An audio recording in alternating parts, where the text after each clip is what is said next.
Sacred Symbols is sponsored by FreezePipe and their remarkable line of expertly made glassware. It's time for you to abandon harsh smoke forevermore by visiting thefreezepipe.com. That's TheFreezePipe.com and use the code SACRED at checkout. That's SACRED for 10% off your order. That's thefreezepipe.com with the checkout code SACRED for 10% off. Shop today for free shipping and smoke like royalty without paying a king's ransom. My friends, I love my FreezePipe and so will you. Check out their wares at thefreezepipe.com with the checkout code SACRED. Sacred Symbols, a PlayStation podcast, is brought to you by, well, you. If you want to learn how to support our show, go to patreon.com/laststandmedia. Greetings and salutations. Welcome back to Sacred Symbols, a PlayStation podcast. This is episode number 293. My name is Colin Moriarty. I'm joined as always by my son, Chris Reagan. Chris, good to see you today. You're wearing shirts of the company's Sony Vanquished. Yeah, exactly. How are you doing today? I'm actually, I'm so glad you picked up on that. It's intentional. Oh, good. But yeah, I mean, you know, it's a day. It's early. It's finally sunny out here, which is nice. It's been good. Yeah, it was. Did someone crazy. write in about this? I feel like I think so. Yeah. Serge wrote in. Said, greetings, boys, but especially Chris. Word goes by way of the internet that LA had some record rainfall. Were you swimming under the sea, Chris, or was it like that episode of Curb where the weatherman falsely predicted rainfall just so he can get the golf course to himself? Either way, I'm keeping my lap warm and dry for you deep down here in the South. Sorry, but Colin's Southern voice has been working its way into my everyday life. Keep up the good works. Also, you have to say, I'm keeping my lap warm and dry. Horrible. Chris, what happened down there with the rainfall? I read that there was like 10 feet of snow in the Sierra Nevadas, I guess. So Yeah. Pretty serious in California.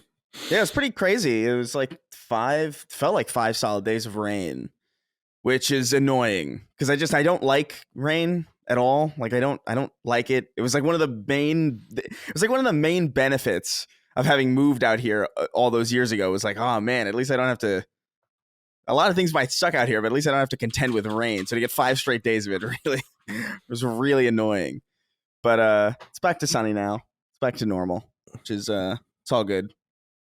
Washed away all the poop and the feces and those are the same things. The blood and the urine and the all of it. The cum. Yeah, all the cum lining the streets. It's all gone now. Streets of LA. Yeah, I love rain. I'm only happy when it rains. Remember that song? That garbage song? Yeah, I love the rain. Yeah, I like the aesthetics of the rain and like the sound of the rain. Like I get it, but like contending with it in person. Yeah, immediately. It is amazing how quickly my day is ruined if I look outside and I see a puddle and splashes happening in the puddle. Mm-hmm. Like, it's just like it ruined entirely because now it's like, okay, there's clothes I can't wear. I have to have my hood up the whole fucking day. I'm not going to walk. I can't walk as far as I normally would because it's just going to be dreadful. It's going to be a little bit cold. I don't know. I just remember rain being just such a deterrent from like all the cool, fun things that I wanted to do when I was a kid. Like, oh, let's go to the park and you know, play fucking baseball or basketball or whatever. It's like, no, we can't. It's fucking raining. Great. Guess we won't do anything. Sick.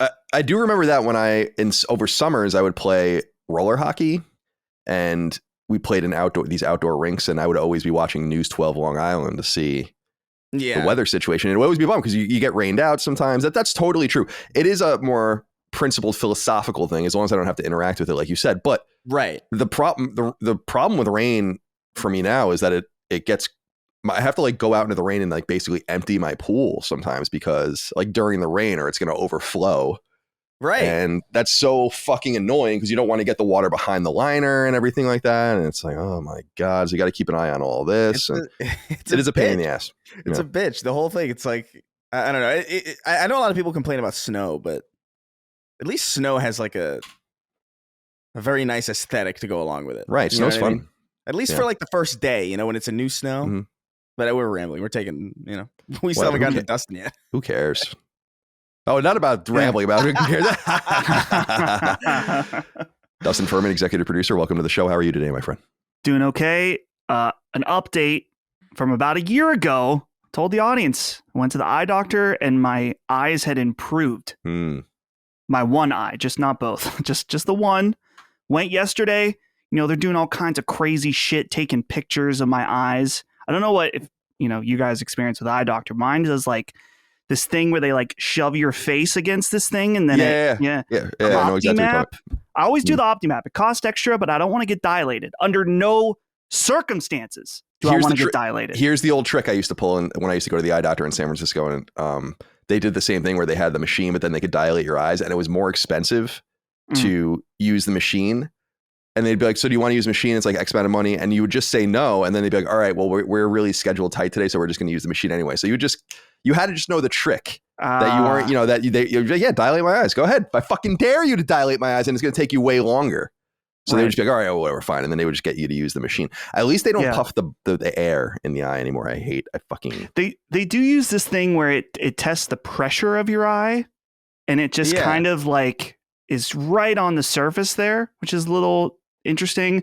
But I'm sad to report no improvements this year. Exactly the same. So that's good though. I was putting a lot of energy and effort into this, like really what are you talking focusing about? my mind. I'm trying to get back to 2020. You can't do that. Yeah. Well, it's no fucking question, Chris, why your prescription's so bad, because you're not focusing. Yeah, literally. Your eyesight can get better, but I don't think from that. It definitely can't. I don't think it can. Yes, it does. It does get. It does. Oh my! I understand. I understand what people say about this, where it's like, oh, my eyesight improved a little bit. Like I feel like largely this is a misdiagnosis of the original, or a miscalibration of your original appointment. Nothing gets better over time like that. Everything only deteriorates. There's no such thing as like, oh, I got 50% of my vision back. No, you didn't. They just misread you the last time. Because I know this. You're throwing a stone in a glass house, dude. Okay. Well, I wear glasses in the shower because I can't see. I'm very familiar with this glass house. But I'm very familiar with this glass house is what I'm saying. So like I do this a lot. And I remember specifically there was one year where I had an eye exam, and for whatever reason, I don't remember what the fuck happened, but like the day before my eye exam, my mom insisted that I go to a chiropractor. She's like, it's good for you. And I'm like, I don't think so. I feel like that's not real science. And then she's like, nah, I promise. And then they did it. And then I went to sleep, and then I woke up and I couldn't move my fucking neck. Like I couldn't move it. Like it was fucked. Like it was crazy. And then I had to go to the eye doctor, where they had to they sit you in that thing, and then they bring the big binocular thing down. And then you always have to, kind of like get your head in there. And I fucking couldn't. And I was like in there, and I was crying. I was like, tears. And so I read it, and I knew that I got so many of those wrong. And it's like, oh man, it looks like your prescription's a lot worse. So we're gonna have this new prescription for you. It's like, okay, fine. And then the next year I did it again. I didn't have that neck problem. And then they were like, oh, your eyesight got better. That's crazy. And I'm like, no, no, it didn't. I just remember what happened last time. I was disabled. Right. And I fucked up the test. The funny thing about chiropractors, okay, I know it's a spicy topic. A lot of heat around that. Have you ever seen on either Instagram or YouTube Shorts or TikTok, whatever, some of these chiropractors are risking it. They're about ready to pop someone's neck and frankly kill them. Have you seen the dog chiropractor? Oh no, I don't know if I could see. There's a dog chiropractor, but it's interesting because I was watching it, and like the dogs really are like, whoa, like there's something. It does feel good or like better for them. Like they couldn't. I don't know. My mom used to swear by going to a chiropractor for like many years. She was also into acupuncture and stuff like that. My mom, a little new agey. Yeah, definitely. Yeah, my mom got into a motorcycle accident. And I've said this before in 1991. And fucked her leg up bad. Like she almost lost her leg. Yeah. And so, and she broke her pelvis and like did all this kind of crazy shit. And so I think she kind of discovered she was doing the chiropractor stuff beforehand. I used to also go to health food stores with her in like the late 80s. And that was like unheard of. Oh yeah. We'd be eating, I like tofu personally, but we'd be eating tofu and all of that kind of stuff. So shout out to tofu. It's really good. Really good. If you cook it right, Micah cooks it right. My mom used to cook it right. I kind of like the texture of the tofu personally. You know, it's not bad. It's just it's one of those things that kind of takes the properties of whatever you put into it, really. Like, so sure. it could be really good or it could be fucking astoundingly bland. Right, bland. But that's the thing is that it's like mozzarella cheese. It's like at very worst, it's going to be nothing. Exactly. So what are you so afraid of? Right, exactly. Yeah, I get you. I get that. That makes sense. Why are you so afraid? It also makes sense, though, that she would go to a chiropractor after. Look, here's the thing. I didn't experience. I didn't tumble down a mountain in a Zorb. You know what I mean? Right. I didn't get hit by like a semi. I was just a normal teenager, and they were like, go to the chiropractor. And I'm like, no, it doesn't do anything. And it didn't do anything except fuck me up. I'm convinced that if you've never been in an accident before, you've never had some serious back trauma or anything like that, if you go into the chiropractor, what they do is they break you so that you have to keep going. If you're already broken, makes perfect sense. If you've tumbled down like an escalator for 10 years because it just kept going up in the opposite direction of where you were falling, I get it. I get it. Yeah. Dude, imagine if you were on let's think about this. If you were in like half Earth's gravity and you were on you could probably fall forever down an escalator in a certain gravitational situation, right? Like you think about that. Yeah. Maybe half Earth's gravity. I don't write in about this. Don't write in about the chiropractor stuff. I don't want to hear anything about the chiropractor stuff. The only thing I know, I watched a documentary many years ago about like the controversy around it, and I had no idea. Like there are people that are like, they're not doctors, they're fucking quacks, and stay far away from them and stuff like that. And then there are people that are dead up. Like, what's so bad about this? This is almost ain't. I was reading something about a Cro-Magnon body that was found in Europe in like 25,000 years ago that had all this evidence of acupuncture. Oh, which is pretty interesting.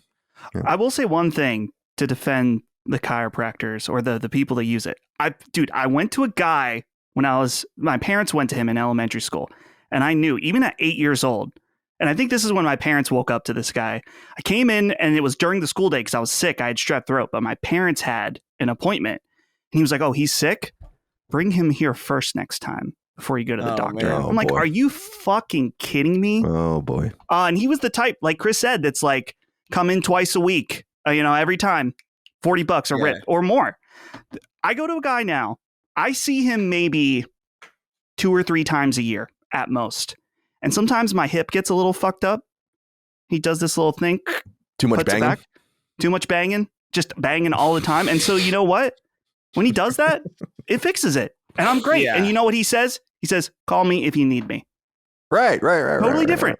Completely different. So I think that the issue with chiropractor is there's just such a spectrum of major quacks that want your money and tell you that when your kid has strep throat to bring him in to someone who I'm very happy with now. What's the etymology of calling a doctor a quack? That's a good question. Etymology, doctor, quack. I always thought the idea is that you should duck them. Oh, is that what it would be? That's what I assumed, but that's probably like completely fake. You know? Quackery, this is Wikipedia. Quackery, often synonymous with health fraud, is the promotion of fraudulent or ignorant medical practices. Definition. Is there a unproven quack salver? Oh my God, this is too... This is like 7,000 words. Why can't you just tell me where the fuck it comes from? Because they need that ad revenue for you staying on the page and seeing all the like a recipe ads. That tells your life story, you know? Yeah. How do you make a chicken parm? It's like the chicken parm was invented by Dr. Chicken in the fucking late 1700s. Like, fuck you. I hate this shit. I'm trying to learn how to make something. I don't need the history of everything. Marco Polo brought back the pasta. Yeah, Dr. John PlayStation created the PlayStation. John F. PlayStation. John F. PlayStation. You got to add a middle initial. I've always been jealous because I never had a middle initial before. That's fine. All right, what are we talking about? We had a pretty interesting conversation there about like what I would consider just entropy. And welcome to Sacred Symbols, PlayStation podcast. Thank you guys for being here. It's good to be here with you guys today. Early ad-free access over on Patreon, patreon.com/laststandmedia. Now, don't look now, but do look now if you want. Ooh. We're at the highest ever right now as we're recording on Patreon. Hell yeah.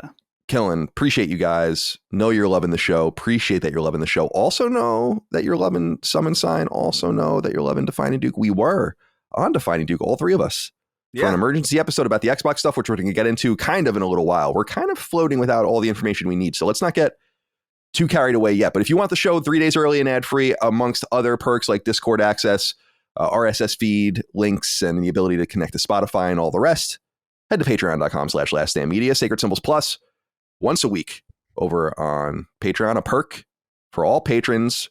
I just interviewed Mystic Ryan, which was awesome, and we went through all of our all of the PlayStation studios and talked about them in depth. He's a PlayStation scholar, I would consider himself, like I am, and I was so stoked to see the response we got to this episode, because this really was by far the most requested over the years person to be on the show. It's like not even close. And so I was thrilled to see the reaction to it, and it was cool to be able to collaborate with him. For people that don't know, Mystic Ryan is basically the biggest YouTuber in the PlayStation space, and we had a lot of fun together. We also did Sacred Cross Duke not so long ago. Of course, we broke down the Insomniac leaks, as you know, did our fantasy picks. We'll have more soon. I have a couple of interviews lined up. Jonathan Blow was supposed to be interviewed by me yesterday from when we were recording, but he had to cancel and reschedule. So that's kind of still in the air. Cliffy B, we should have on the show in the coming weeks, I think, but he was at Mardi Gras, so I think he's in recovery mode. I'm trying to think of who else we might have on the show. I'm not entirely sure. Few feelers out right now, so please look forward to that. Merch. LastStandMedia.store, hats, shirts, sweatshirts, etc., and so on. Free shipping in these United States on stickers. What is this here? Oh, Raphael Michael wrote in, since we're talking about merch. He said, "Good day, blessed triumvirate. I cannot compliment enough the intro themes of each LSM show." That's a shout out to Ramon Narvaez, of course. "But the one I now love the most is the one made for Summon Sign. Is it foolish to hope for a full-length tune to be uploaded anywhere for personal enjoyment? Here's hope enough shows pop up in your roster to make you consider putting out an LS, you said LMS, but LSM vinyl." Well, I don't know if I said this publicly or not anywhere, but this is something we want to do, and I think that we will do potentially later this year. Ramon is a signed artist at an indie label for his other work. And so he has connections in kind of the vinyl manufacture world. And obviously he's a trained musician and stuff. So I think I would give him a set of money and kind of dispatch him to make longer versions of every song, then make a vinyl, and we do a limited pressing of that. So that is something that we're thinking about. First things first, though, is that we're working on one more physical game publish. And once we're through with that, then we'll consider doing the vinyl. So thank you for that. I'm glad that some people are looking for that. I think we would do pretty well if we did that. All right. If you're listening on free feeds, we appreciate you. YouTube, iTunes, whatever. Leave nice reviews. Follow us. Thumb it up. Do whatever it is you want to do. I don't care. Do you know those videos of when people go up to people on the street and it's like, "What are you listening to?" Yeah. Oh, yeah. And then they go like, I feel like the most deranged answer to that question could possibly be, "Oh, the Summon Sign theme song." It's a wild concept. Right. It's like when I listen to the Twin Peaks theme song, which is just a complete instrumental for 7 minutes. And I'm just in it. You know, some people just want to be there. It's a 7-minute instrumental. Yeah, there's a it's on Spotify. It's not up anymore. I was just listening to it last night. Yeah. Oh, weird. It's let me see. It's a long. He's a famous what Angelo Badalamenti, who I think died, and I'm probably not saying his name right. He died a few years ago, but he's the composer. Good shit. Dang. Sacred Symbols is sponsored by Freeze Pipe and their remarkable line of expertly made glassware. Learn more now at thefreezepipe.com today and use the checkout code SACRED to save 10% on your order. My friends, I want you to listen to me, and I want you to listen to me good. I'm in love with my Freeze Pipe. As a marijuana enjoyer for more than 2 decades now, it's exceedingly rare for me to encounter literally anything in this space whatsoever that I haven't already seen, considered, and likely discarded, and until recently I mixed in joints in my vape with my bong from my old favorite bong company, keyword, old. When I received my extensive set of Freeze Pipe glassware in the mail, I opened it, and mere hours later I was a total convert, like the Vikings sacking towns 1,000 years ago and making their residents worship pagan idols. But my pagan idol was an old-fashioned bong that I realized was truly insufficient only when I discovered the alternative. And the secret is in Freeze Pipe's use of glycerin and glycerin chambers that take the harshness out of smoke. How? By reducing its temperature by as much as 300 degrees Fahrenheit, meaning even those of you with the most virgin lungs out there will benefit, and even more grizzled veterans like myself, used to harsh smoke every now and again, will benefit greatly too. All you need to do is place your piece in the freezer for an hour or so, and voila, pack away, puff away, and go about your life without coughing up a lung. Freeze Pipe has bongs, yes, but bubblers too, and bowls and pipes, and even vape pens and joint chillers and more. And Freeze Pipe is a good old-fashioned American company, just like Last Stand, and you know how I feel about our domestic producers of fine goods. Freeze Pipe is amazing, truly. Take it from me, the guy who coughed so much in a Taco Bell parking lot on Long Island the first time he smoked back in 2000 that his friends were afraid we were being too obvious and would get in trouble. My, how times have changed. It's time for you to abandon harsh smoke forevermore by visiting thefreezepipe.com. That's TheFreezePipe.com, and use the code SACRED at checkout. That's SACRED for 10% off your order. That's thefreezepipe.com with the checkout code SACRED for 10% off. Shop today for free shipping and smoke like royalty without paying a king's ransom. My friends, I love my Freeze Pipe and so will you.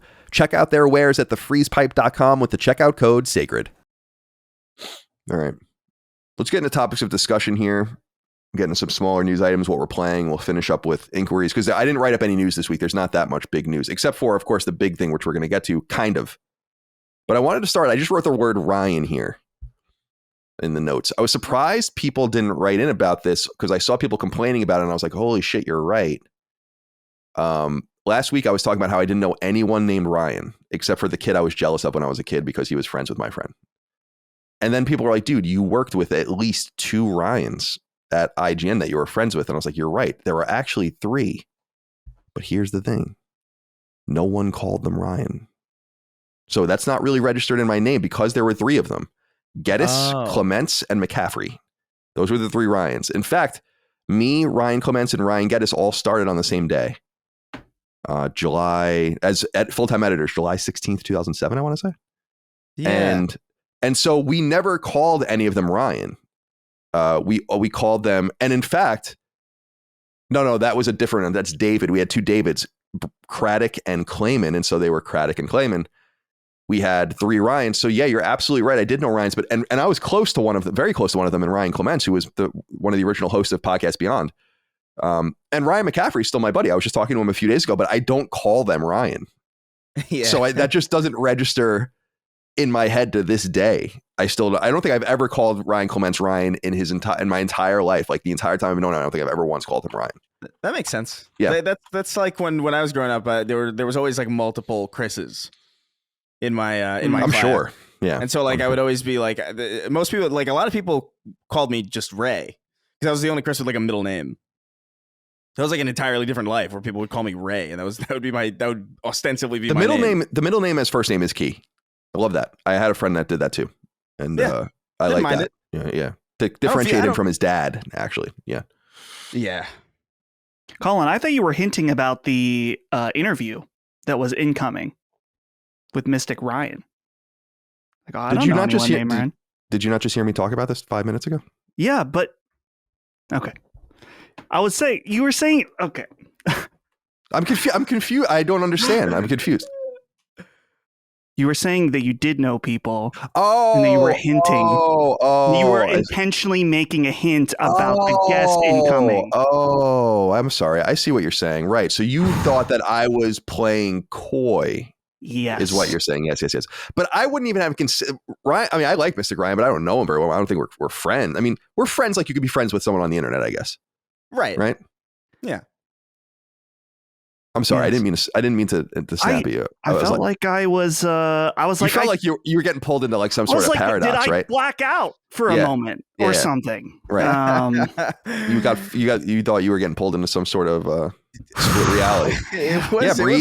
Breathe. It was really hostile. Like, did you not fucking just hear what I just fucking said? I was like, I didn't say it like that. Now everyone's, oh my God, now we're going to have a new gate. Damn.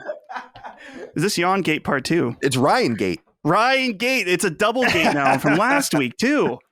It's right. Goodness. Ryan Gate. How are those inner ears, by the way? You going to go play a show? Oh, dude, I wish. I've thought, I'm like, man, I wish those days were back every once in a while. But no, they're good. They're way more comfortable once you get a few shows in with them. It's nice. I recommend it. You look svelte. Everyone, again, I was saying, everyone always compliments the haircut with these. But generally speaking. Oh, thank you. Just, I'll take the getting buttered up at this point. You know, I mean, why not? I'm in a weird mood. All right, so I'm self-correcting on Ryan. because I do in fact know about 17 Ryans. However, a few people had a correction that they also wrote in, and I went with Joseph Lucino. He said, "Hi guys, one correction. Advent Children came out in the US in 2006 during the Square Enix era. Perhaps you were thinking about the bomb that was 2001's The Spirits Within as a Square project." Yes. So last week, Dustin was talking about it. Was it you, Dustin? Yes. Oh, yeah, talking about the UMD. Was that you? Mm-hmm. No, yeah, right. So that. Well, I talked about watching Advent Children on the PSP. Right. Okay. I'm fusing the stories together. But like we both did. Yeah. But I also just never really paid attention to Advent Children. So like in my mind, it's potential, because I remember that being a big deal at the time. Like people really liked it, and you guys were talking about how it sucked, and so I just misunderstood because I was like, oh, maybe I'm just completely misunderstanding how people remember that movie, or maybe it's just aged really terribly. Or it was I like who that. was wrong.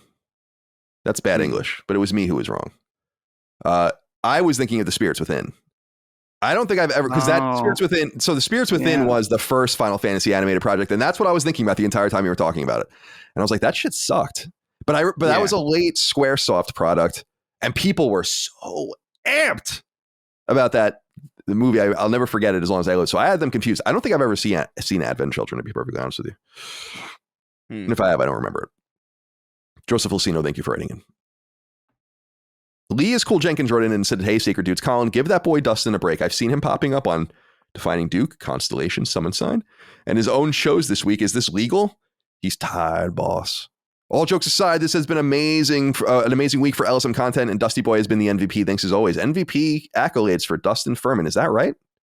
Dustin, how you feeling? I don't choose the award. Who gives them? But here's the thing I will say, just to be clear, is that I was given the option to not appear on Duke because I was recording Punching Up, but I wanted to be there because I felt the energy of it being one of the most important episodes we potentially ever do. So I was like, I gotta do the double time, and it was fine. I will say that producing that episode, recording both of them and producing them both in the same day, not so fun. But that's just the nature of the biz, in my opinion. Sometimes the biz. I will say, if I can complain a tiny bit, due to circumstances outside of Last Stand, I believe we have not had a normal schedule this entire year. We've not been able to lock in and have a consistent thing because of PlayStation, Xbox Direct. It's a good problem. There's lots of stuff going on. It's just like, it's sometimes hard for me when, so we have our public release schedule, we have a YouTube schedule, we have a Patreon schedule, and we changed it. And I'm so used to how things are. And so when you change something, I feel at extra risk of making a mistake. So I was ready to settle in and get my mind going on a new schedule. And we've been okay so far, but just, things can settle down a little bit, but they won't, because Nintendo Direct is coming. No, I don't want them to settle down. This is like the most interesting the industry's been in a long time. They can settle down as long as they fit within our schedule. Yeah, that's fine. That's totally fine. Like, we still don't know. We'll get into the Xbox stuff, but we still don't know even when they're going to talk next week. So it's like, who knows when this is all going to be rectified. And it's certainly not as important for us as it is for the Dukes. And that's why we appeared over there. So definitely check out that episode of Defining Duke. It's on Patreon, but it's also free now for everyone on YouTube and podcast services. If you'd like, we make our debut on the show proper, or at least I do. I don't know if you guys have been on the show. I haven't, right? Yeah. I think that's true. Yeah, I've been on the show before. Yeah, I've never been on I don't think I've ever been on any of them. You're on the first. Okay. Wait, go ahead. For Summon Sign? No, for Duke. Oh, for Duke. Yeah. Okay, that's right. Sorry. Yeah. You can accuse me of not hearing right on that one. Yeah, no, but now I'm afraid because everyone's gonna be like, look how mean Colin is. You've never been on an episode of Duke, like not even like the first one or something? No. Oh. I didn't want to have anything to do with it from I don't want people to relate to me on that show at all. Oh, right. That makes sense. Yeah. Okay. Not only the people that don't like me, but just like it's like it's a PlayStation person, et cetera, et cetera, et cetera. Yeah. To be fair, but it made sense for us this time. Yeah, I don't think I've been on like a normal episode. I think I used to be. I when I was on, I think they were more like Defining Duke Ultimate episodes. But R.I.P. R.I.P. Yeah. All right. Corey Vaught wrote in, said, guys, I'll preface this by saying I appreciate you and your content gets me through the day, but 5 hours and 45 minutes. Let's bring it in a little. Stand down. Yeah, it's a little crazy, but sometimes I don't think this episode could potentially be 2 hours shorter than that. Yeah. So I don't think that it's always demanded, but I like just being loose with the time. I think people appreciate it. I get so annoyed. Let me give you an example. I brought this podcast up. It has nothing to do with the show, of course, but I listen to the show, The Editors by National Review. It's kind of like a moderate conservative podcast to kind of just get a little bit of their insight. And they are constantly wedging themselves into these arbitrary time frames. It's like, this is a podcast. It's like, we're running a little long here. It's like, you guys write a fucking magazine. Just say what you got to say. Why does it have to be an hour and 15? It's like, why does it have to be that? Yeah. I hate that shit. That's one of the great things about the internet. Just as long as it needs to be, baby. So Corey, 5 hours, 45 minutes, it's a little crazy. No doubt. But I bet you we can get even crazier one day. Oh, man. that is so terrifying. That sounds like a threat. Yeah, it does. It does. Well, usually when we go, that was the first time we've recorded everything in one sitting. Usually when we have a 5+ hour podcast, we have a pickup that's usually 2/5 of it, or that's true, a quarter of it. So, Corey, I hear you. Wasn't that still not even our longest episode? Also, is it? It's not. No, I don't think so. Oh boy, it's tough because I was trying to figure out because you could technically the ads in the video version do make it slightly longer. Oh, but I didn't care enough to go and see how long the ads were in the previous longest episode. Yeah, if they're it's close, it's 1 or 2, I would say. Yeah. The funny thing, just some insider baseball about last week's episode, is that the plan was to release it that night. But between downloading, rendering, and then uploading, it was like, Colin, what was it, like 11? Yeah. And we were like, yeah, we're just going to wait. We'll just wait. I tried. Yeah, it just took too long, and then it would have been weird. And I don't like it when the Europeans get something before the Americans. No. I'm only kidding. All right. Feeling Indigo wrote in, said, "Hello, sacred boys. It finally happened. I was commuting to my 9 to 5 on the subway in Toronto, Canada, and met a fellow LSM fan who was wearing a Sacred Symbols beanie. I thought you guys called them toques up there. We both talked about games for a brief time on our commute and exchanged Twitter follows. For the last 2 years, I wore plenty of my LSM merch while looking up at the CN Tower and wondering if I'm the only one in my hometown. My advice to all LSM fans is keep the faith until someone tells you to stand down. Shout out to Scene Machine for giving me hope. Also, please come to Toronto. Toronto, as Don Cherry might call it. Toronto is a possibility, I would say, for probably 2025. First of all, I like Toronto. I've been to Toronto. Yeah. I wouldn't mind going back there at all. The only other place Montreal, it's way too French. And then Vancouver, it's just too far away. So Toronto would be like the logical place for us to be. And it's also obviously the biggest city in the country. So that would make sense. But yeah, hold on tight, Feeling Indigo. I think we'll be there one day. I'm glad that you met your people out there. You exist. You guys do in fact exist out there. Was Toronto the city? Was Toronto the city with that mayor who was like smoking crack? Yeah, Phil Ford or whatever his name was, something like that, right? Yeah. And then he had a brother who I think is still in politics up there. I thought you were gonna say still smoking crack. Oh no, I don't know. I can't speak to that one way or the other. But yeah, that was the guy who was. That was like kind of early, not early digital camera, but early internet digital camera sharing, leaking. Kind of shit, you know what I'm saying? Are you finding it? I found an image of him smoking crack, and it's awesome. What's the year? 2010 seems too new. I feel like it. But maybe you're right. I feel like it was even later than that. Oh yeah, that's good shit. Yeah. Rob Ford. That's his name. Rob Ford. Rob Ford. Wiki. I'm gonna say 2008, 2007, but let's see. Nope, you're right. 2010 to 2014, he was elected in 2010. So you're right. 64th mayor of Toronto. Yeah, because I remember this story being new while I was in college, and that's the only reason I remember it so vividly. And he was a city council member. That image is crazy. Oh, he died. He died. He died. I didn't even know. Oh, so he died March 2016. Just before everything went to hell. He had cancer. Yeah, he missed all of it. He missed all of it. Yeah, he missed all of it. He saw a world that is inconceivable. Like he missed an entirely new chapter of the human experience by dying in 2016. It's kind of nuts. Is this a new low for Last Stand, laughing at an image of an addict? No, no. I mean, we both were. Oh my God. Is this a new low for, that's not even on the top 500 probably things that we've done on the show at this point. No, that's a good list though. That's a good list idea. Yeah. That is top 5 lowest moments of sacred symbols. Right. Like what is the most depraved and inappropriate? This is what AI is for, in my opinion, is to comb through all the podcasts. Like I've thought about that, about like, yeah, I would definitely deploy AI to just go through and just be like, what did I say about that's what's going to be fun is like, what did I say about this? Because I don't remember shit. Right. You know, I could have said anything, but I watch, sometimes people circulate videos about me from IGN or Kind of Funny or even earlier here. And I'm like, dude, this could literally be made up. Like, I don't remember this at all. You know, like videos of me at E3 or something. I'm like, I don't know what the fuck is happening.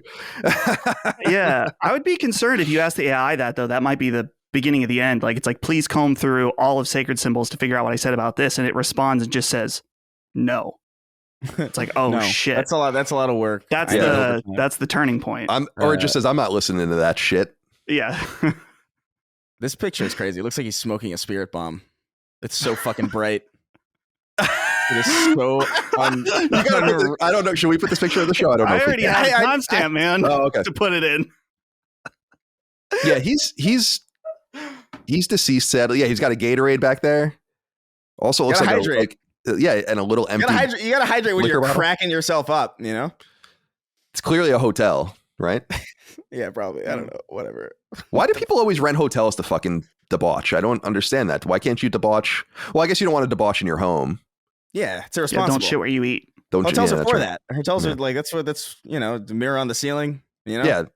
So that's for. A mirror on a ceiling? Yeah. I've never been in a hotel that has a mirror on a ceiling. You've never seen those sex rooms in the fucking hotels? I booked one by accident in Canada. Like when I was staying by myself, and it was this, I woke up to myself staring at me from the ceiling, and it was the scariest thing I think I've ever exexperienced outside of sleep paralysis. Right. That's what a woman sees when you're yeah. I don't even want to say it. I was going to say on top of her, but now I just already did say it, and it's just disgusting to say it. Put that on the list. Hey, you awake yet?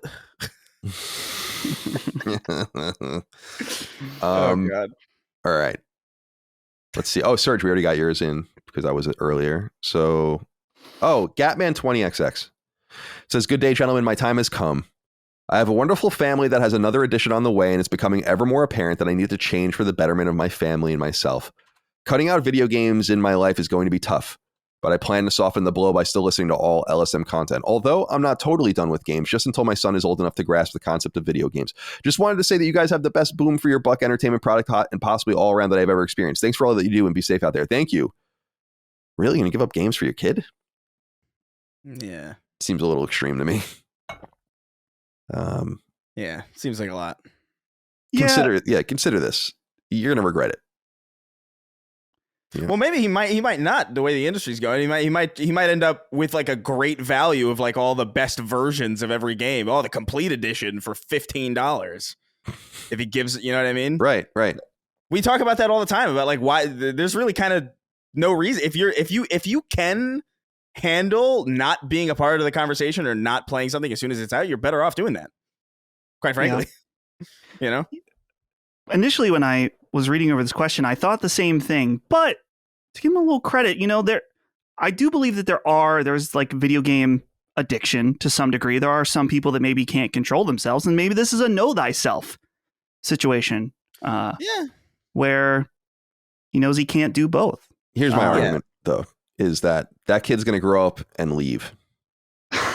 And then you're going to be left with this gap of video games that you didn't get to play. You're never going to get that time back, I guess is all I'm saying, you know? Sure. But is that true? The backlog is so big, all right? He'll be fine. Like, I think, honestly, I get it. Like, video games are a time sink in a specific way that, like, music and even television and movies aren't, because at least, like, all those other things are really passive. You could, like, I've done, like, my taxes listening to music, or, you know, like, I've done work while watching TV or movies and stuff like that. Video games, it's you're kind of locked in and you're not. Maybe you can you can engage in other entertainment while you're doing it. So I get that. Like you can listen to podcasts while you're playing a game, or even maybe socialize a little bit on Xbox Live or Steam or Discord or whatever. But I get it. I can only imagine, like, existence as it is beyond stressful. So I can only imagine existence as it is plus child. Oh my God, yeah. Like that's a lot. We're talking about that. It's like, what do we want to do? And it's like, I'm down for whatever, really. Like, yeah. I think you kind of. I think it would be a major adjustment. I would have to adjust my life significantly in a lot of ways, but I think I'm willing to do that. But I'm kind of also down for like whatever. I also like my free time. I live kind of a comic book life in some way. Why would I want to interrupt that? But that's so anti-human. Like it really is. It's just too.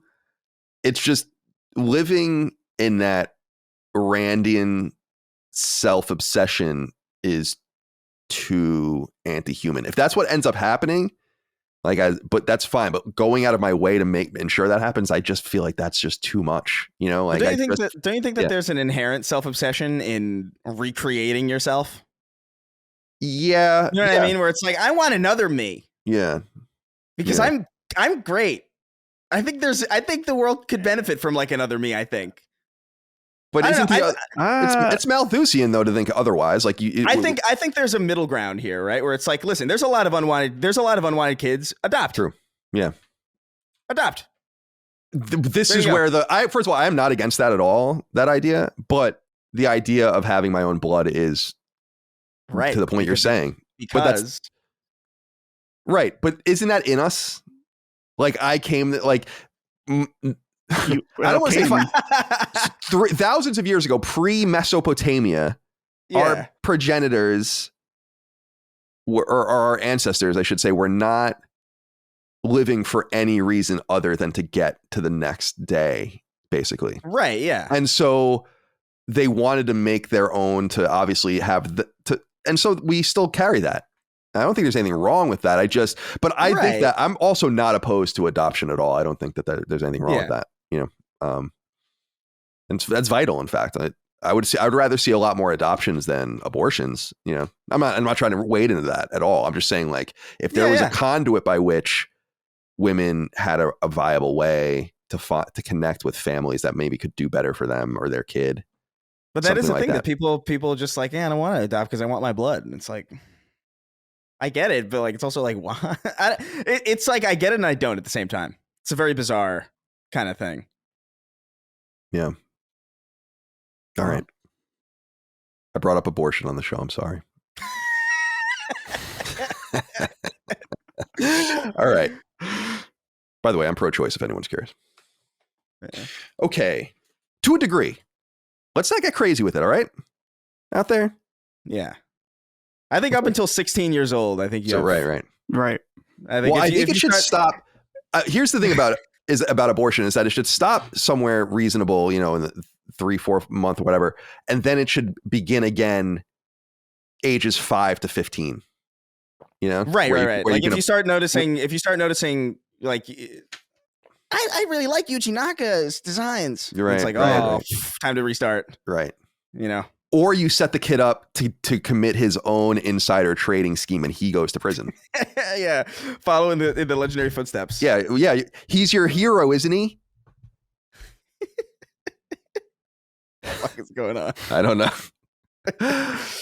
All right, let's get into some game discussion. We'll talk about Xbox shortly, but I wanted to get this out of the way first. Then we'll get into some smaller news items and so on and so forth. The Snack Squatch wrote in and said, "Hey guys, what's up with the drama around Stellar Blade's main character? I think it's insane that if a female character is sexy and attractive, it's sexist and degrading to women. I've even seen people in articles saying how unrealistic it is for a woman to look like that, but meanwhile, the character was modeled after a real-life Korean model. People complain when Aloy was made uglier, and now we have this. Make up your damn minds. Thanks for all that you do." I don't think Aloy was made uglier. I just don't think that's true, but people can feel the way they do. However, I have seen controversy around this. Now, here's what's interesting to me about this, is that I'm pretty sure the character model has smaller proportions than the real life model. I'm not even sure have you seen her? Yeah. Like she has huge boobs, right? It's not, if you wanted to go in and get this model and then mega sexualize her, not like Bayonetta or something like that. Although Bayonetta, I think, is respectfully sexualized. Then you could have done that. I actually think they kind of desexualized her in some sense. Now the character itself is sexual, obviously the big butt and the camera angles and obviously the upskirt shots and the fucking trailer and all that kind of stuff. A lot of fan service, but I'm not sure that I'm seeing very many people actually angry as much as I'm seeing people respond to a very limited set of complaints from very predictable people. And here's the thing about this. Shift Up South Korean studio, Sony's working with in a second party capacity. These dudes seem like pretty down. They're basically protective of the product and speak highly of who she is and having an attractive person. And apparently there was some, I can't obviously read Korean and I don't want to like rely on translation programs, but there was some controversy too that they even dismissed people from their team for complaining about it. Which I don't know if that happened for sure, but there's a lot of scuttlebutt about that. So what do we think about this? Chris, what do you think about Stellar? I think her name's Eve in the game. What do you think about her? Is she sexist, degrading to women? Why can't characters be sexy? I totally agree with all of this.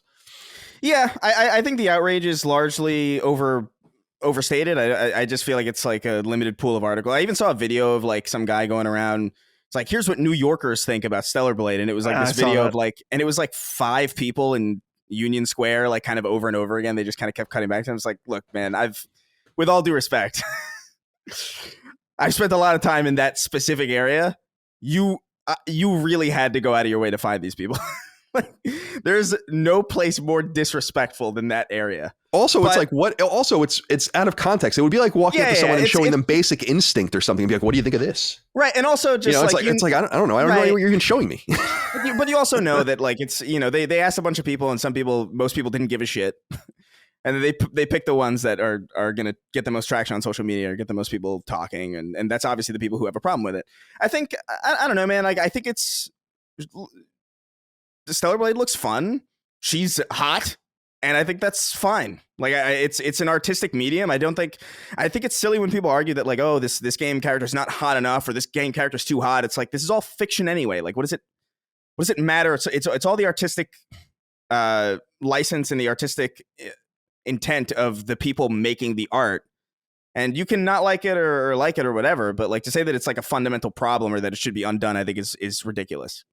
It's my main fundamental issue with like a lot of these complaints where the complaint seems to be indicative of a desire to undo a certain artistic decision.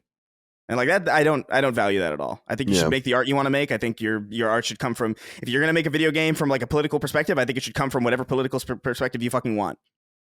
I do think there's a degree of like, if you compromise on that, in response to backlash, I think that's lame. I think that will always be lame.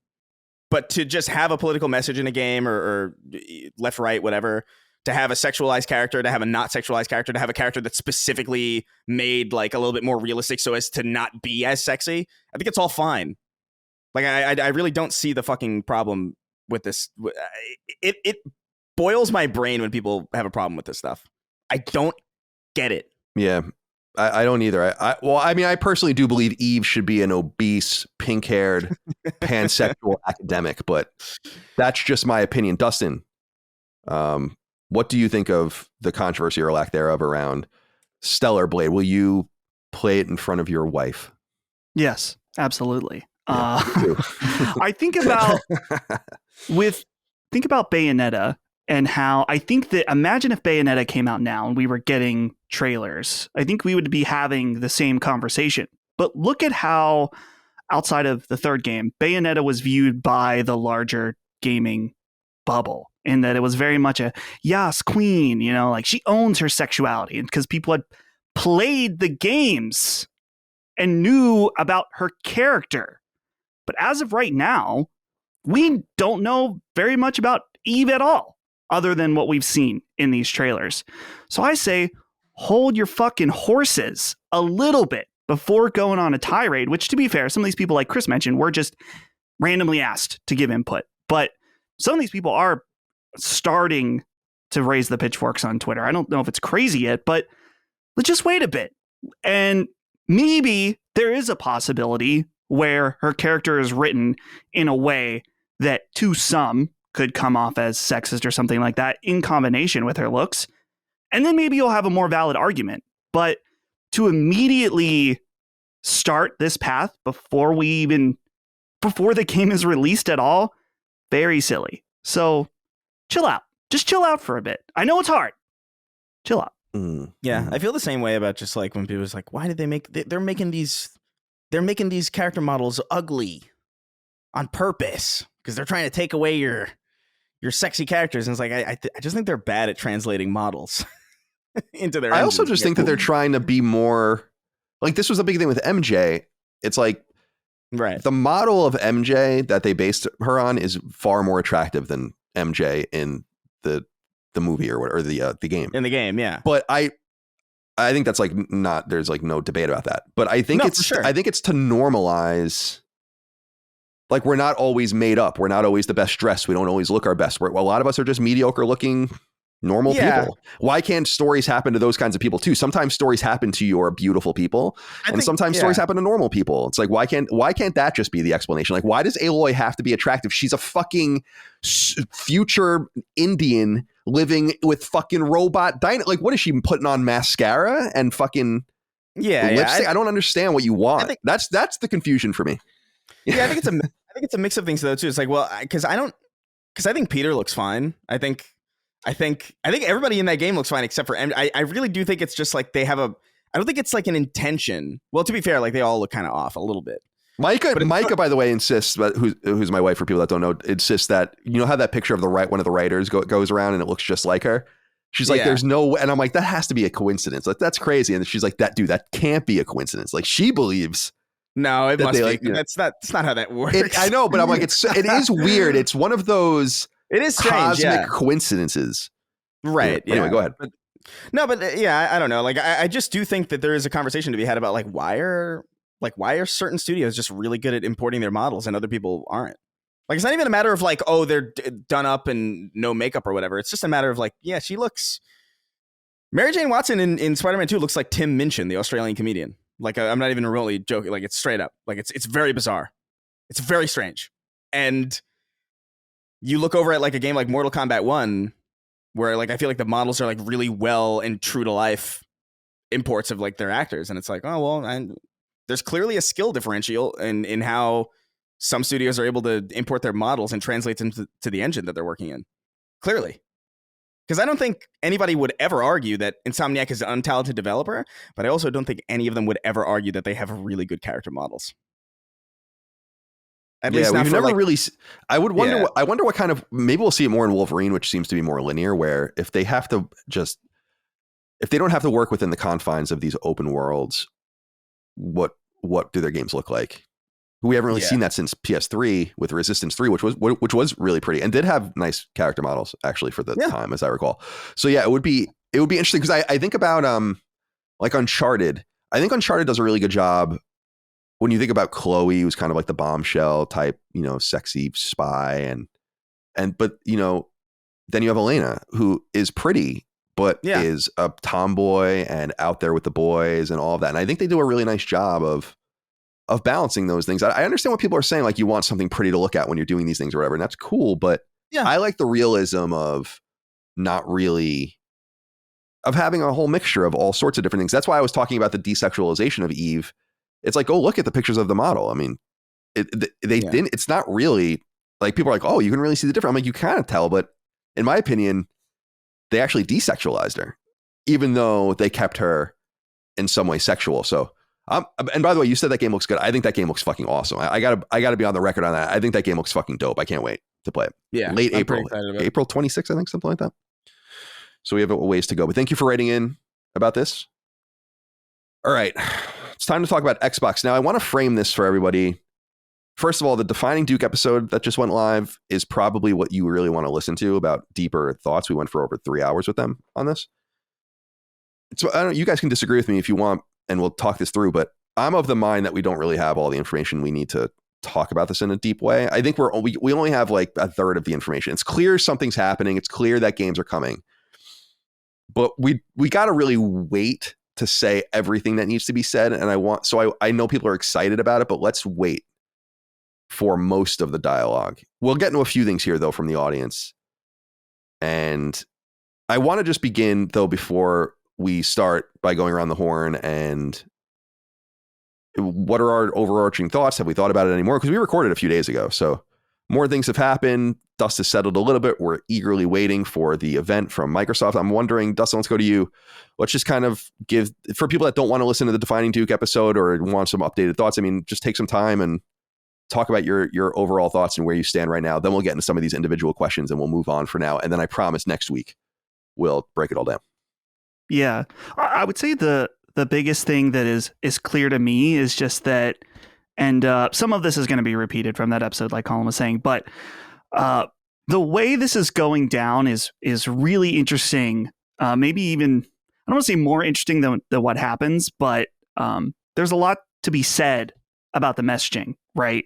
All these leaks coming out that seem to be, crazy. Like, where are they coming from? It makes me wonder what the source of these leaks, not that they're not coming, saying I'm skeptical of who's reporting them, but just that, is there something going on a high level where we have an executive that something is, maybe these decisions aren't totally finalized yet, or they seem to be, and they feel the need to get the word out there to try to impact change? Is there someone directly leaking this up? It really seems like that. Obviously, but, I think, yeah. Yeah. And at the same time, too, seeing this week in particular, I think is going to just be one of the most memorable weeks in gaming in general, in just that we saw this stuff go down over the weekend, and then we got a singular tweet from Phil Spencer that was basically, we hear you and we'll have an update next week, which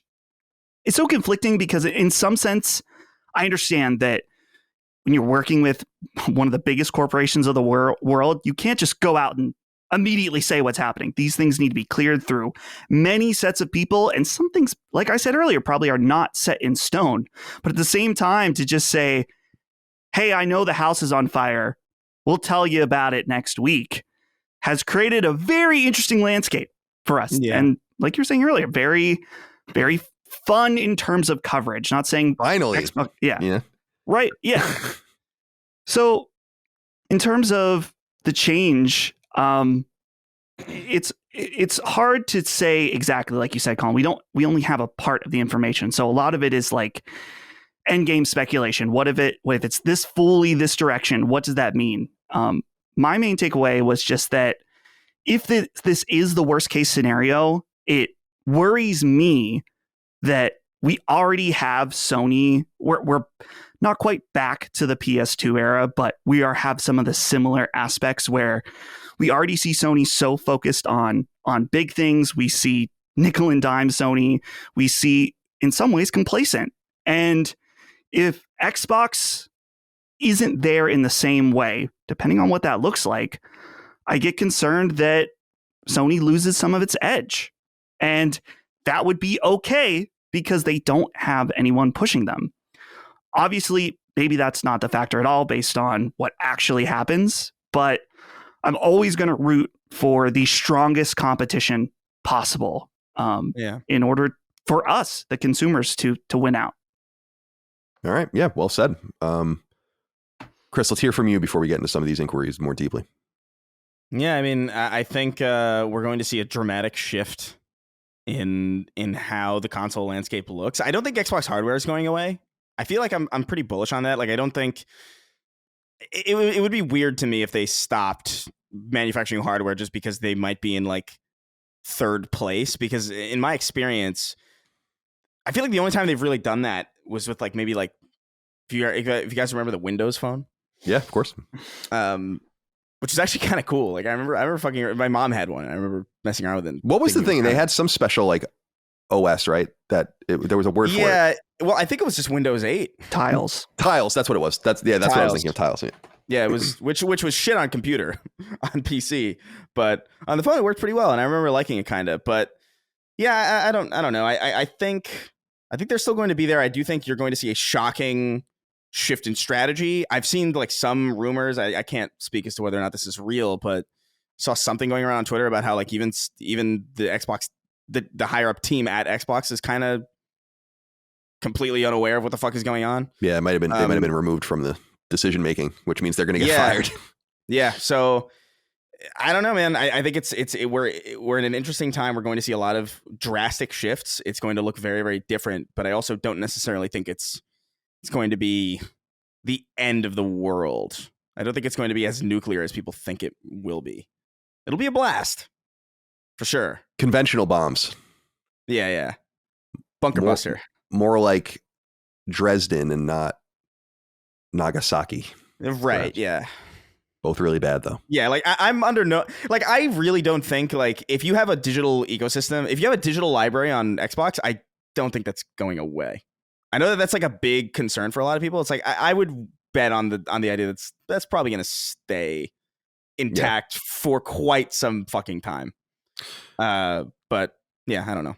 We'll see. Yeah, you guys both have interesting things. And again, we really got into this on Defining Duke, so we will be a little repetitive here, but not very, hopefully. I didn't even write notes for this because I really want to save like the preparation for next week when I really want to say what I want to say and get it all out, and I will at that point. But from shooting from the hip, I've been right about the lack of sustainability of the brand, the way it's operating in terms of Xbox. And I've said it for years that Game Pass simply doesn't make sense. And the one thing that's certain is that any sort of change away from their strategy means that it's not working. And I don't want to hear any more talk about it. Like, I don't care what they say about its quote unquote profitability when they're never asked how they arrive at that number. It's easy to get around your fiduciary obligations when you throw things out and you don't give anyone insight into actual data, which they don't. So you have to read it through their actions. I really believe that the writing has been on the wall on this for a while. Mm-hmm. We've heard, I've said this before, I know it's redundant, but from Strauss Zelnick to Bobby Kotick to Jim Ryan rather to others saying like, there's no way this works. We certainly couldn't make it work, and they're losing money on it. It's simply not operative. There's that whole thing. Then there's Xbox itself telling you, including the total, what I would call, I hate using this term because I don't really use it, but it's like the cope around what Brad Stewart had said, or is it Tim Stewart? I'm sorry, Brad Stewart used to play hockey. He was on the San Jose Sharks. Tim Stewart said CFO of the Xbox brand when he explicitly says it. And I think that he was kind of almost trying to, and maybe even was dispatched to set the stage for what was to come. Now, I'm in agreement with Chris that I don't think this is as catastrophic as people think it's going to be. I don't think Xbox is going anywhere. I don't think Xbox exclusives are going anywhere. I don't think Game Pass is going anywhere. And I don't think your game catalog is going anywhere. I think there's going to be another Xbox console in the future. Like, I don't think this is the end of Xbox. But what I think it's the beginning of, perhaps, depending on how it plays out, is the acceptance that the more you consolidate, the more urgent it is for you to make money. And Anton K wrote into us about this and says, hey, Sacred Crew, do you think Phil flew too close to the sun, so to speak? The Xbox division was an afterthought on investor calls and reports, but then under Phil's stewardship, they started using big investment money to acquire studios. Now, investors are looking for ROI, and it appears Phil's Icarus wings melted and he lost control. Thanks for being the best podcast in the world. Thank you, Anton. It's clear, and this was the point I made, is that in rooting for M&A, as a lot of people have been doing in this merger of Activision into Microsoft, which a lot of people mindlessly rooted on, you were begging for this future. And I said it on Duke that if Microsoft, now there's a direct relationship and correlation between the bigger Microsoft's gaming entity gets and the more third party they're going to become.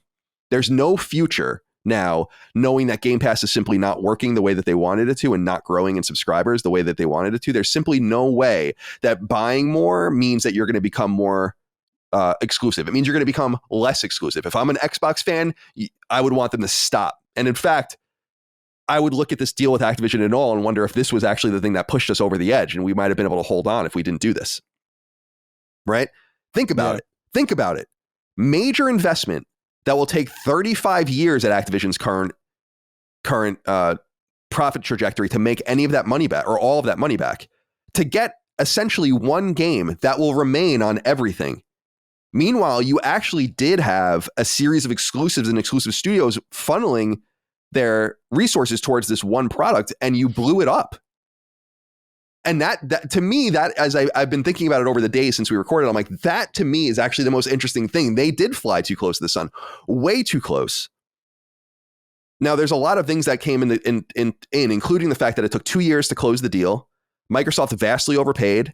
ABK was not going to let them walk away from the deal and was happy, in fact, to extend it, even though they could have gotten $3 billion free and clear if Microsoft walked away, because they knew they were getting such an amazing deal on their shares that they were like, we got to send this through. And they saddled Microsoft with a bunch of bad PR and not doing the layoffs that probably were necessary, waiting for the merger to close. Microsoft, in some sense, fell for, it's not a trap because you own all these things, but it's a trap like Bungie buying, or Sony buying Bungie was a trap, where it's like you didn't really know, I don't think, what you were doing. And you can just see that by the gutting of studios, this idea that they're going to open the back catalog of, it's like, dude, they're barely going to be able to make Call of Duty with all the fucking layoffs that they're doing. You think they're going to go and start unleashing the power of Spyro or something for Game Pass? It's just this. So there's that whole, there's a lot there, but there's that whole thing of like, you actually did have a strategy and you just kind of fucked it up yourself. It wasn't necessarily working either way, but you made it so much more unlikely. Yeah. And to the point where I'm not convinced Call of Duty is ever going to be on Game Pass, but we'll see. And so I think the way you would want to market this if I were Xbox. So let's assume, and I want to go around and get your guys' predictions actually. What I think is going to happen is that they're going to say something like, we are going to start releasing, and I keep using the term concentric circles, like things from Activision and Bethesda are going third party. And maybe Bethesda's timed. And then we'll have select back catalog legacy products going too, but they're still going to have exclusives and permanent exclusives and certainly timed exclusives and all those things. I don't think it's going to be as dramatic as people think, but I wonder if they can position it to say, by unleashing the power of our catalog on other platforms in whatever respect, we can harness that profit to make Game Pass better and more sustainable for the people that use Xbox. In other words, say like we all win. Yeah. If we do this. And that's probably what they're trying to figure out, because it's clear Hi-Fi Rush is coming. It's obvious. It leaked. It's on Epic Game Store. The image is there. Like, it's happening. And Sea of Thieves, the leak of that comes from reliable sources, and so does Starfield. So I believe that that's happening. I don't know. And again, I don't know if they're going to say all this tomorrow, but I think that they're probably going to set a cadence. I mean, I wouldn't be surprised if something like Master Chief Collection was coming over too, but I'm with you, Chris, where I don't think it's quite as dire as people think it is, but I think it's basically game over as far as Xbox being a competitor. Yeah, I do believe that. I think if they remove the only advantage they have, which is the games that are unique to their platform, then yeah, it's pretty much a capitulation. But it's a capitulation that allows them to continue to do business and harvest the amazing monthly active user count that they want to make money off of. And I don't mind this idea of them saying, this is where things, I don't know where we said this, but, oh no, Dustin, you said it. I think on the Duke show, which was, I was always of the assumption that Game Pass would come. And it's clear that Sony's like, there's no way that's happening. Like, you're not putting Game Pass on here. And so the idea that Microsoft is basically saying, okay, then our next option is to start seeding games here so that we can go to you in a few years and say, well, you allow Ubisoft to do this and you allow EA to do this. Why can't we have a catalog of games? We already sell all these games a la carte on your platform anyway. And so they're kind of approaching it from a different direction, I think. Oh, yeah. And I think that that's probably the strategy. And that's a pretty operable strategy. And I want to reiterate as I close, because I know I've been going on for a long time now, that I personally don't think Microsoft made a bad bet in Game Pass. I just don't think that they're the brand capable of making it work. I think that flipping the table over, you're losing the poker game, you flip the fucking table over. Cards and chips go everywhere. You try to change the name of the game. I get it. And I think that that's wise. That's not a bad idea. But it didn't pan out because you don't have the stewardship necessary to make it happen. You don't have the gaming talent, the producing talent, the ability to attract talent. And the big thing here, and I see people being pretty loose about this too, and it's just worth talking about. It's like, I still have no idea how these people were in charge of Xbox. If this is truly, and we all agree on this, I think if this truly does come to pass, it's like you have to assume that that's the beginning of the end of those people at Xbox, because their bets totally failed in terms of, well, everyone's like, look at how much money they made. It's like, dude, all the money they made was on Activision and just bringing the money and bringing their books in. And and by the way, during Call of Duty quarter, which undoubtedly just got the attention of higher ups at Microsoft that probably would have let them continue to try and experiment. I would imagine that they probably had a really, really long leash where they probably could have went on for a number of years trying to make this work, if not for that big influx of cash that then supplanted Windows. Right. Like that's always been the history with Xbox too. It's not even like that. That's like necessarily like, that makes sense if you're operating a corporation that big, that like when something comes along that suddenly supplants your main thing or one of your main things, like you're going to pay a lot more attention to that. It kind of, you know what it reminds me of? It reminds me of how Sony Pictures specifically handled Spider-Man as a live action character versus how they handled him as like in Spider-Verse. Spider-Verse was just like a scrappy team that was just making some cartoon movie that they didn't give a shit about. So higher ups were like, whatever, it's going to be a cartoon. Like nobody's going to care about that. We want to get Tom Holland in the MCU. We want to get Spider-Man in the MCU though. That's what our focus is. And those movies were all kind of like, because there's a lot of oversight there. And then that Spider-Verse movie ended up being fucking amazing because there's no attention put on it. And then what happens with the next one? Now that one's a proven success, now that one's like, oh no, this is the premiere product. Now you get a movie that's still good, but like now has like a bunch of layoffs. There's like a bunch of different versions going out to theaters because they were working up to the wire to get it done. It doesn't end, you know. It has like a cliffhanger ending. Like there's a direct line between how important something is to the brand versus how much rope they get. And I just think that Activision infusion was just like too much for them to not be like, what's going on over here? Oh, we're putting this everywhere. It would be dumb of us not to. Yeah. And so, yeah, we'll see how it goes. We'll see how that fight pans out. But I think it's that overpay. It's that overpay and that cash influx that was, and just time and just situations changing. Like their situation has materially changed in those 2 years. The bullishness on Game Pass in early 2022 and the bullishness on Game Pass post Starfield, in which it clearly didn't really do anything for them in that respect, or they would have said so, is, I think, market. Maybe we'll get Game Pass numbers next week. That would be really interesting.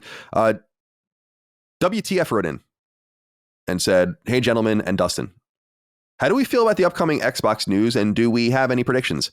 My prediction is that Phil Spencer walks out in his signature shirt and jacket combo.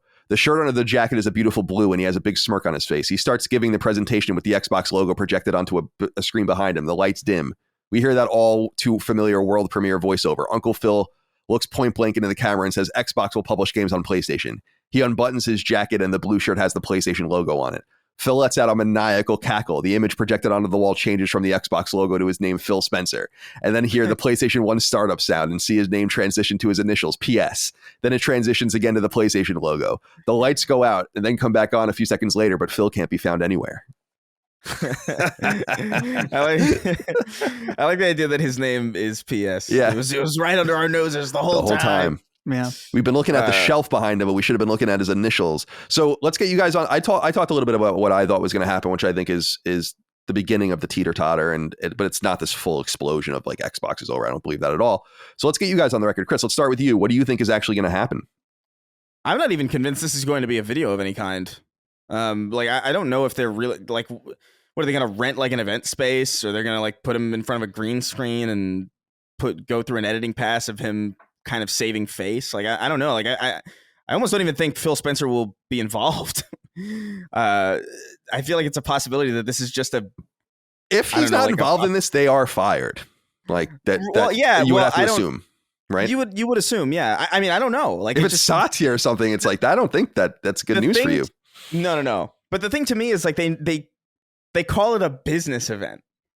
You know what I mean? Like, I don't think this is going to be like a state of play type thing where it's going to be like, there's going to be like a world premiere or like a or like a fancy video. Like I just it speaks to me like the idea of a business event kind of, I don't know, it feels like maybe like a press release or something. Like I don't know. I feel like a lot of people are expecting like a mini kind of conference, and I don't know if that's necessarily what's going to happen, especially if they're planning to, if they were already planning this for like later in the month and now they gotta like just zoom it on up. I just don't think it behooves them even necessarily to make it that way. So I have no idea. I think, like you said, it's the beginning of the teeter-totter. It's not the end. But as far as the format in which we're going to see this, I'm not necessarily convinced that it's going to be a video. Dustin, what do you have to say? Yeah. Well, looking at Phil Spencer's exact words, which I think some of this event or whatever, what if it, is it going to be a video? He says, we've been planning a business update event for next week. So I guess event could be a post. But yeah, it's hard to say. I think that no matter what, for sure, maybe not no matter what, but based on the history of Xbox messaging, is I expect that we will still have many questions next week. I don't expect it to be clear. This is something that I got heat for a while back when around the Bethesda deal, how there was some waffling around about, Phil saying like, this is to bring exclusive content for Xbox. And because before that was a question, it's like back and forth. And so I would expect that there isn't going to be fully clear answers. I'm definitely a confirmation about some change in strategy, but I think we're still going to wonder about bigger specific titles. Like, well, if there's an exclusivity window, how long? Or what games is it? Bethesda is just full third party now, and how does that all fit in, right? So I don't think it is the end of Xbox hardware for now, and that's something that it's tough because you don't want to be overly speculative, but I understand the concerns of people that think like, well, I can read the tea leaves on this, and with PlayStation 5's current domination moving forward, if more casual users look at the landscape and they're like, well, if I get an Xbox, I can get Game Pass, but I won't be able to play the games I want on PlayStation for sure. And I will be able to play these and I can pick and choose and just buy them. I'm just going to get a PlayStation. That's not going to be the case for everybody, but it will be a case for a lot of people. And I think that would be concerning that eventually down the line, let's say that this works and they see massive success selling on other platforms. At some point, you have to imagine the question's going to come up that's like, why are we doing this as hard as we are with hardware? What do we do? Like, why are we spending this much time and effort and R&D when we're making so much less here? And again, that's very far-flung speculation, but I can see that concern. Absolutely. So I think that at first it will be more limited, but I just wonder that as the numbers start to speak or don't, that the strategy will change, because we've already seen that happen throughout. I think that, and Colin, you brought this up, that when Activision Blizzard, when that process started, this was not necessarily the plan through and through. Not that they were going to make all ABK games exclusive, but I think there was a totally different vision. And now we're seeing the vision, as we said, the Icarus flying too close to the sun start to change. And based on the results of the early stuff, it could change further. Well, what's interesting about that's a good point, because the context is the same time frame. It's like the same quarter. It might even be the same month that Microsoft revealed Game Pass numbers last is the same month or quarter that they initiated the deal to buy Activision. So that's a bullish stance, right? Yeah. And by the end of that 2-year cycle, you are not in that situation anymore. I do believe it's as a result of two things, is that they stopped allowing people to manipulate Game Pass to get it cheap. That basically is no longer happening the way it used to in any way. It's close to the way it used to happen. And I think that really probably hurt numbers in some material way or flattened them. And I think that Starfield and I've said this before, I cannot imagine a game that they're going to have that's bigger than Starfield to get people on Game Pass. Nothing they announced is anywhere close to what, I mean, they might be better games. They look like they're going to be better games, Avowed, indie, but none of those games are going to have the Bethesda game studios kind of push behind them. You can imagine maybe a Halo game or something or might fit the bill, but maybe not even that anymore. I don't know. And so I think they look at that situation and they're like, we're not going to get a pop again like this. If that didn't really do it for us, and that I've always thought there's a conflict of even having that game on a subscription service simply because it's so long. Why wouldn't you just want to sell it? And why wouldn't you just want to buy it instead of subscribing and rad? I don't understand that at all. But here's, I think, a major thing that, why console, right? Well, let's get into this next question because this will help me frame it better. Chris H wrote in. It said, hello, sacred gentlemen. I'm sure you'll get a lot of submissions this week about Xbox going multi-platform, but I'd like to look at this from another angle. Why isn't Sony going multi-platform with their titles? Let's look at it as an example. How much money is Sony really making from God of War 2018, from Horizon Zero Dawn? Wouldn't it be in their best interest to get these titles onto a platform as many platforms as possible now that we're many years out from their initial release? What harm does it do Sony's brand to have these, for lack of a better term, old pieces of software available in more places? Surely they'd see a surge in revenue from these titles now being available to the 40 million Xbox players, and you'll probably open eyes to the future customers who want to be in on the ground floor with Horizon 3 and God of War Egypt when they were released exclusively on PlayStation. With game budgets ballooning like Spider-Man 3, surely it's in their best interest to pull as much revenue out of all of their existing library from as many companies or customers, customers as possible, not just limiting themselves to the PS5 and eventual PC player base. Thanks for the amazing coverage each week and keeping me entertained during my monotonous work days. Thank you, Chris, for writing in. This is an important point, and I want to talk about this a little bit. Is there are a few things that I'd be curious to know what you guys think of this. Is I don't mind if PlayStation starts putting their games somewhere else, specifically their games as a service. If I were to see Helldivers come to Xbox, that wouldn't bother me. I don't think, but because it's like, well, this is going to kind of rely on people playing it. But you have to understand, this is a really important point. Sony doesn't need Xbox. And you have to, it's not simply money in, money out, but how much more can you put your knee on Xbox's neck to just break it? Like, why would you want to give them anything? From that strategic point of view, that's where I would, if I were at Sony's board, I'd be like, we're not giving them fucking anything. You know? Yeah. Especially in the single player realm. Would they sell? So there's no doubt, this is also not to be contended with anymore. I mean, people can say what they want, but game sales on Xbox are severely depressed because of Game Pass. PlayStation games are probably some of the few games that would be released there that would not be depressed, where they probably would. I mean, if you released God of War on Xbox, it would probably sell 5 million copies or something like that. I mean, that's serious considering the fact that most games on Xbox sell a paltry number, 5-1, 6-1, 7-1 compared to PlayStation. So there is like this way to make money. There's no doubt. The question is if Sony wants to give them a lifeline. They're drowning. From my perspective, if I were them, I'd be like, oh, we're not.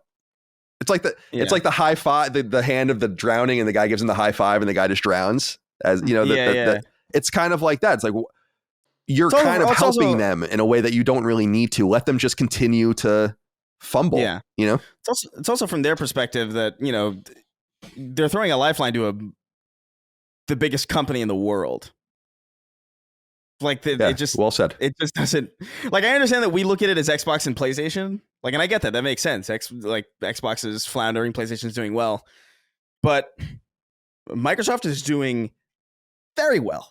like beyond Sony's wildest dreams, quite frankly. Yeah, $3 trillion market cap, I think, at this point. Yeah, so like the idea of like throwing a lifeline to a company that can throw itself a lifeline, if it's so wanted to, and if they're not doing it, then why the fuck should we?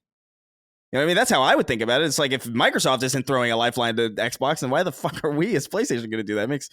It's crazy. I do think, look, I don't think it's unreasonable to have this vision of the future. I do think the future will be, these console manufacturers will become launchers in some sense at some point. Like, at some point, the plastic box will not be necessary.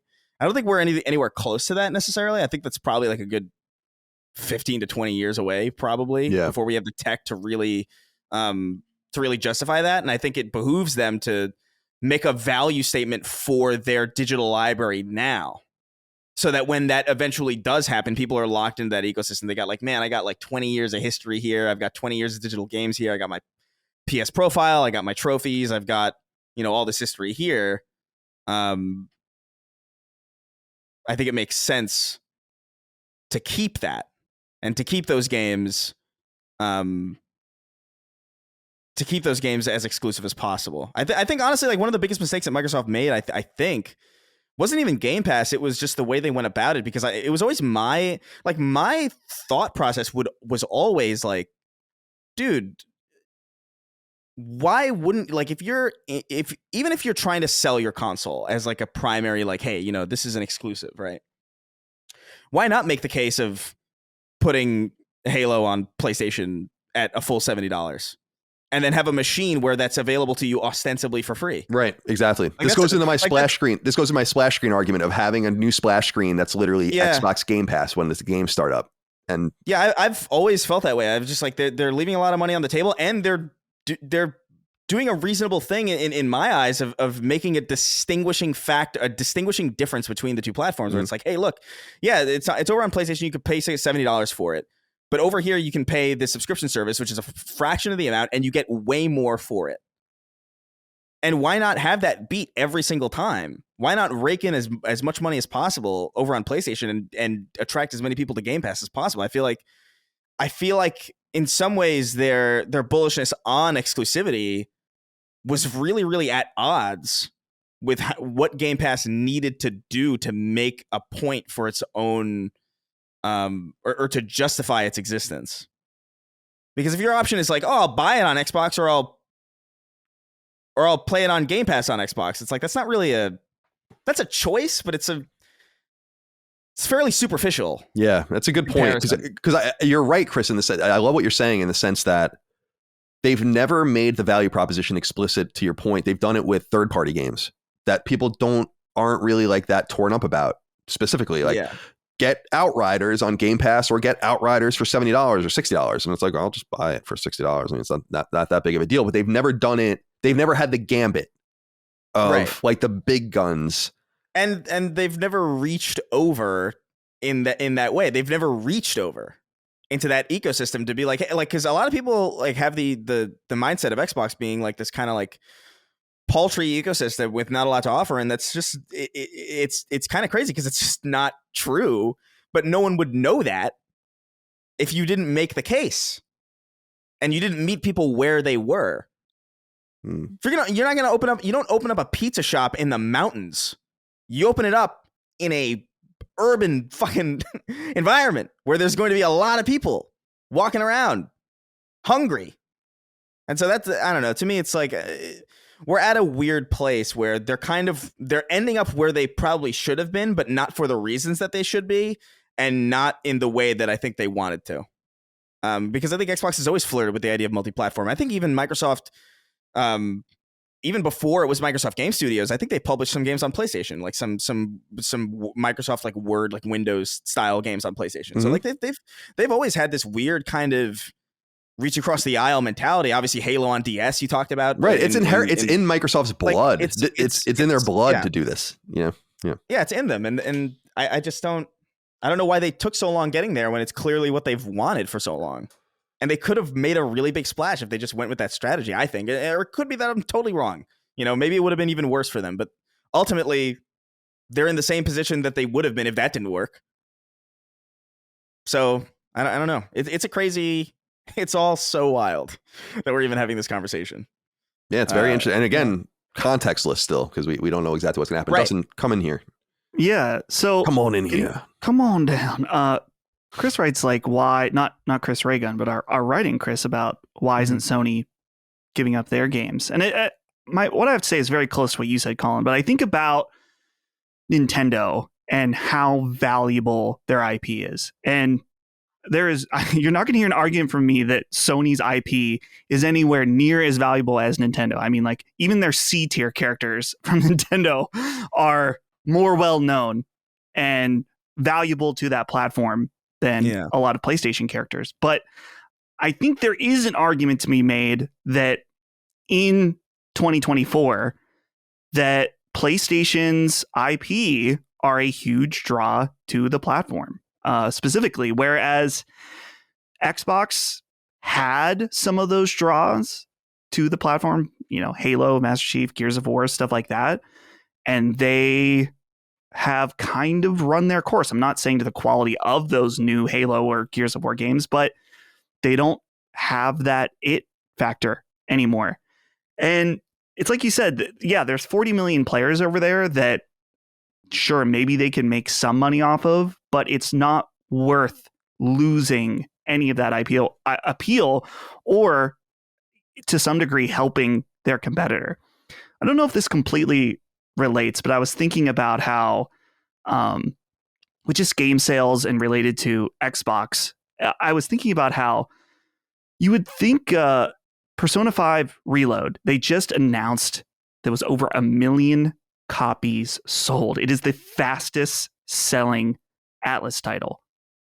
And you would think that there could be some possibility that it being available extensively for free on Game Pass, that could have hurt it, but it didn't. And we see this situation quite often. Colin, you brought up Outriders, which I believe sold. Maybe that's not quite the same. We're getting another. It's not going to be like Persona, but we're getting another one, and Square Enix canceled almost everything. So right from its Western teams. Yeah. So I just don't know if they even see it's like, it's not. We could release it there and sell some, but would there even be an option of like, I would never put those types of games on Game Pass either. They don't want to put it on their own service because they see what happened with Horizon, which again, that would be another leap. But I just think they look at that and they're like, nah, we are starting to get something going with our IP and doing the extra media outside of it that leads into their core business with shows and movies and stuff like that. Why would we lessen that now when we really don't need to? I'm sorry. They just don't have much to gain. I think it's the opposite. I think Xbox has a lot to gain actually from being over in the PlayStation ecosystem. Not only just the player numbers and like the install base, but you have to imagine that a lot of these IP that are kind of maybe a little bit older or maybe a little bit well wrought or overwrought on the Xbox ecosystem, things like Gears of War and Halo, you open that up to a completely new install base of players who's completely unfamiliar with it, and that's probably a good surge in the arm for those IP. Like, because you have to imagine that the lack of popularity for Gears of War and Halo in recent years doesn't really have much to do with the quality of those games. I would imagine it has to do with the install base of those platforms in comparison. Because quite frankly, Halo Infinite's really good. Like, it just is. And 20 million players at launch, like that's really impressive for sure. But like, imagine how high that could be if you reached an entirely new audience in an ecosystem, by the way, that doesn't have a lot of that type of game. I don't know. I think there's PlayStation's lack of investment in that almost seems intentional. Like they had a fucking crystal ball or something. Yeah, almost like it's like we'll get Xbox here eventually anyway. Whatever, they'll fill that. It's funny to think of a world, Chris, where think about. It surely seems like it's possible that if Halo Infinite comes out on PlayStation, the player base will be larger on PS5 for a Halo game than on Xbox. Probably. You have to imagine that would be like a really, that would make sense also just from the cultural shock of that being like, what the fuck? Like everybody's going to be on it. Like you have to imagine like it's going to be almost like the Halo 3 days where everybody's going to be out of curiosity. Like what the fuck is going on? Totally. They're going to sell. Dude, they're going to sell so many copies too, because I think PlayStation fans show out. And I think if you put something like Halo Master Chief Collection on there, people are going to be like, what? Like people that aren't connected and just turn on their PSN and go on the store and they're going to see like that box on the screen or whatever. Sorry, I can't speak. And they're going to be like, what the fuck? It's like a fever dream. Right. And everyone's you probably sell 1 million copies just virtual on that being like, this has to be a mistake or something. Like someone fucking hacked the PSN and uploaded this Master Chief Collection. I think it's going to be pretty interesting. I think that's what I keep saying. Like, show out. If these games show up, buy them. I mean, don't buy them just to buy them, but if one of them speaks to you, buy it. buy it. The tower's teetering. Just fucking push it over. Like, if you show them good numbers, they're gonna be like, oh yeah, we're fucking good to go, you know? And then it's it. It's over. You know, as far as the wall, the barrier. Yeah, we're also coming from a perspective of there's a very in some ways it might be hypocritical, because in some ways, like, I want Halo on PlayStation. I want Halo on PlayStation day one, quite frankly. Like, I just think it's great, and I've always felt like exclusives are just kind of like, I get their importance and I get their necessity, but they've always been really annoying to me, and they've been a barrier for a long time. I get now that's kind of going away with like crossplay in general, and that's like a nice solution, but like still generally the idea that the most popular console in the world in PlayStation 5 doesn't have access to these, like, in my opinion, like, really historically important games is kind of annoying. And it will always be that way. But so while that does annoy me and I want those games everywhere, I do also lament the idea that the game, like the high fidelity console market, would really only be dominated by one, or would really only have one player. That is also like a pretty negative thing, but I would argue that Sony's been operating like that was the case anyway. Well, just because, you know what I mean? Because Xbox has not really been that much of a competitor, and I think, in fact, you know, Xbox doing so poorly this generation and last generation, so much so to not really be a legitimate competitor for PlayStation, is probably the reason why PlayStation is being so complacent, and why we're seeing a lot of the kind of questionable decisions over there anyway. I do think there's like a level of complacency that would exist regardless of whether or not Xbox was a legitimate platform or a legitimate like competitor the way they currently stand, versus, you know, if they were just gone. Because they're acting like they're just gone. Yeah, anyway. But to me, and this is kind of the point I made on Defining Duke, and I think I probably overstated it a little bit, or what wasn't quite as generous as I should have been towards Microsoft, but because I said that really the lack of competition began towards the end of the 360 era. But let's be fair and say that PlayStation and Microsoft haven't really been competing very much since the beginning of the Xbox One, PS4 era. And in my opinion, there was so much to gain from Xbox back in the day. Sony mimicked a bunch of what Xbox did, and I've given Xbox their flowers many times from a services standpoint. We don't have to go into that again. But I do believe that they haven't really revolutionized much of anything at all in the last two generations, that Sony really doesn't look at Microsoft as a competitor, because they're not. And and by the way, they're no doubt getting plenty of feedback from their third-party partners about how much better their games sell on PlayStation, and how much they're seeing developers just voluntarily give them exclusive games, basically, because of the lack of sales, you know, with PC, of course, but lack of sales on the other platform. In my opinion, Sony would be wise to turn their attention to Nintendo. Now, is there a gap for another competitor? Certainly, and we talked about this on the show on Xbox. I think, you know, we were talking about Apple and others. I don't know that there's ever going to be one. I think it's kind of always been Sony and Nintendo, and it's going to come down to Sony and Nintendo. And I think Sony is going to start eyeing Nintendo more. And they did cede the whole handheld space to them, and they probably want to claw it back. And rumors indicate they're going to try. And so I think it's time to kind of move on from this PlayStation Xbox competition and move on to a reimagined PlayStation Nintendo competition for the first time in a situation where Nintendo arguably has the upper hand. I mean, when you think about PS1 versus N64, that was a blowout. PS2 versus GameCube was a rout. And then you have Wii and outselling PS3, but really being a mass market device that stopped selling by 2011 or 2012. So I don't think Wii did awesome. I love the Wii early on, but then it totally broke me, you know, 2 years in, where I was like, I can't pretend that I'm into this thing anymore. So I just think this is the first time where they're competing more as equivalent creative companies, where I think Nintendo even has the creative edge. And to the point of, if the argument is always like, oh, but you can make money selling your games on this other platform, and that's the only part of the argument, then there's no reason why Nintendo wouldn't sell Zelda on PS5 and sell another 10 million copies. The reasons for that are obvious, because they don't need to. And again, that is the operative word, need. Microsoft needs to spread the field. PlayStation would be very happy, I think, to put its kneecap on Xbox's neck and crunch down on it.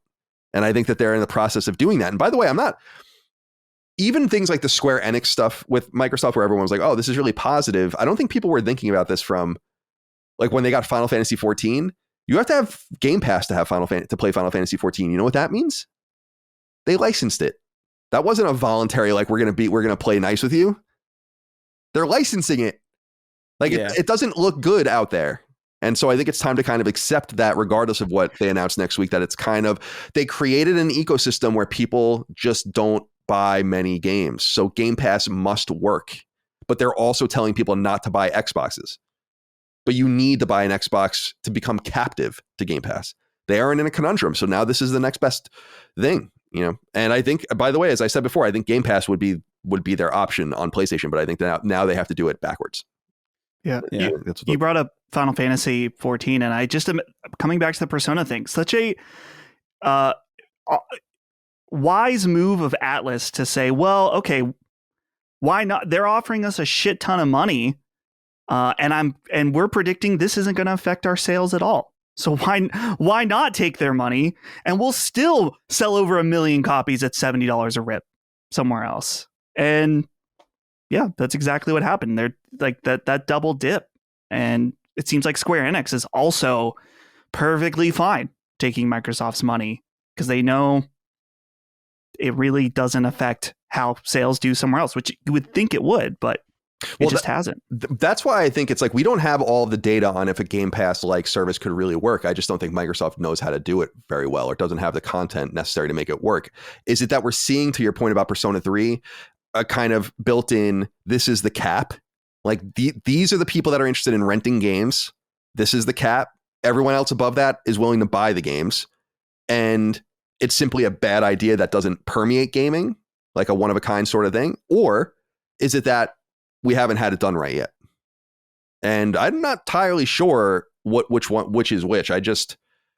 I'm of the mind that it's simply financially infeasible. Like, to reach the arc of subscribers you need on a service like that to make money, you have to not only spend an enormous amount of money, but the number that you would have to get is probably like 80 to 100 million people or something like that to subscribe. Yeah. And I just don't see any game rental service operating like that, because no one plays games like that. If you just do the math yourself, you realize, like, why wouldn't I just buy this and own it? And as opposed to paying 3 months at $20 a piece and then I don't even own it. Or even the argument of just like the type of people who would even really get value out of that is inherently limited. Like, the type of person who plays like 10 different games a month is probably like not that frequent of a person. You know what I mean? Especially in the grand scheme of, you know, all the people that play games. Like, most people play the same game the entire year. Like, oh, I play FIFA. And that's it. Maybe I'll pop in for Call of Duty at the end of the year. Or maybe like there's some, I don't know, like a God of War will pop up and I'll be like, oh, everybody's talking about this, I got to play it. But you have to imagine that the hardcore space where people are willing to play that many different games at once, people like us who play like a lot of games, they're either a limited pool of people in the first place who would be open to entering the Game Pass ecosystem, or B, they're so hardcore that they would just buy to own. Right? Like, you'd have to imagine that those are the two operative. Like, I'm kind of like a weird, I don't mind it, because to me it's like, oh, that value proposition is insane. And it is. But I don't think people are necessarily thinking about that when they're thinking about games. They're just thinking like, what do I want right now? Well, think you're right, but also think about people, you know this, Chris, but it's like people misconstrue or conflate value with profitability or value with sustainability. A good example of this is a weird example, but the Costco hot dog, right? That is a loss. That is a big loss. That is a loss that they do, like, as part of, they're not doing it to make, just because it's valuable doesn't mean they're making money on it. Just because it's valuable doesn't mean it's sustainable. Right. Like, someone is paying for your fucking $1.50 hot dog, you know?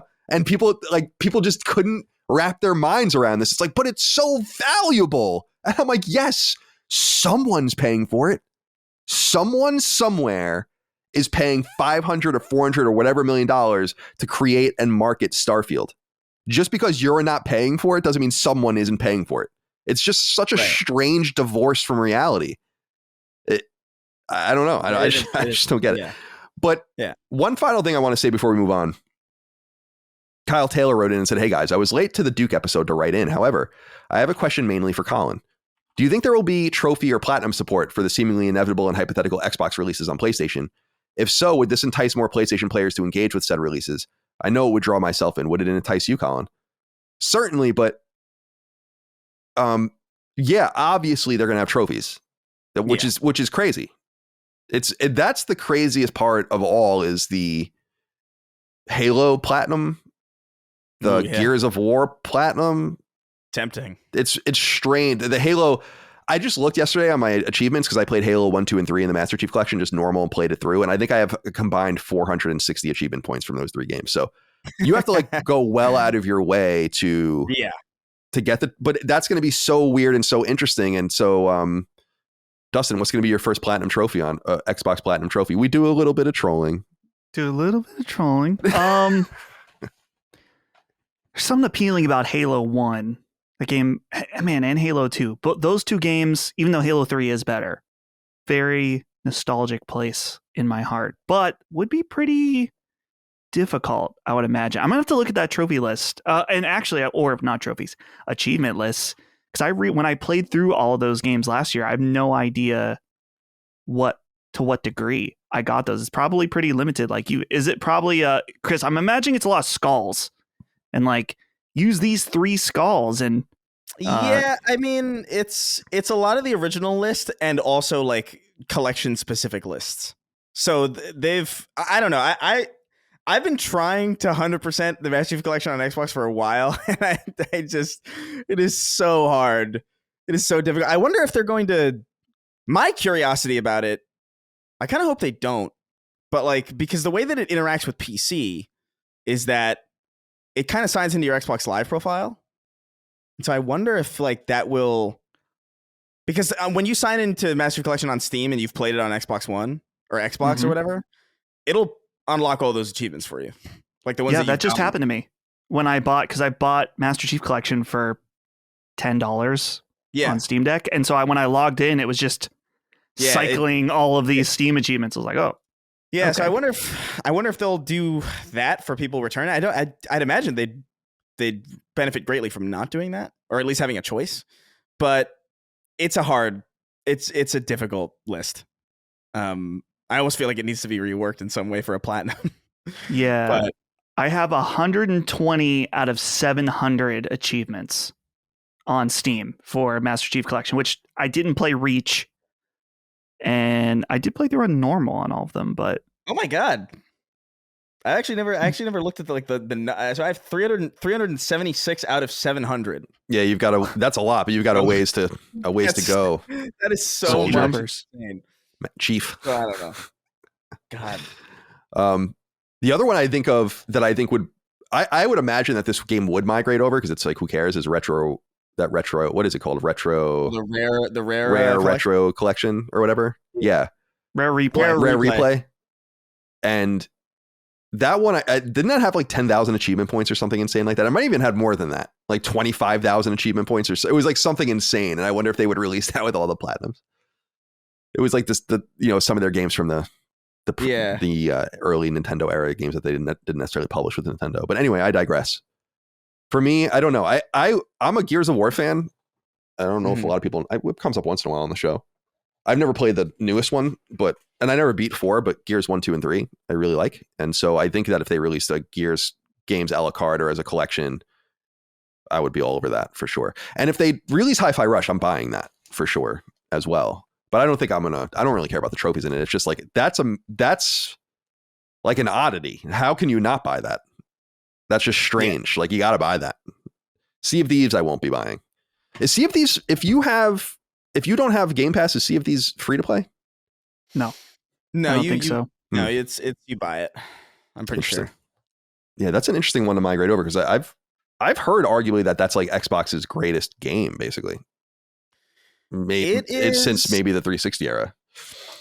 I guess it depends on what you value. I think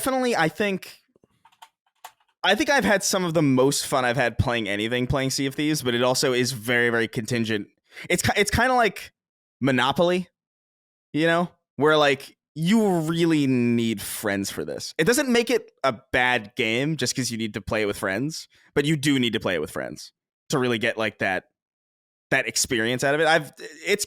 It is really great, but it's great.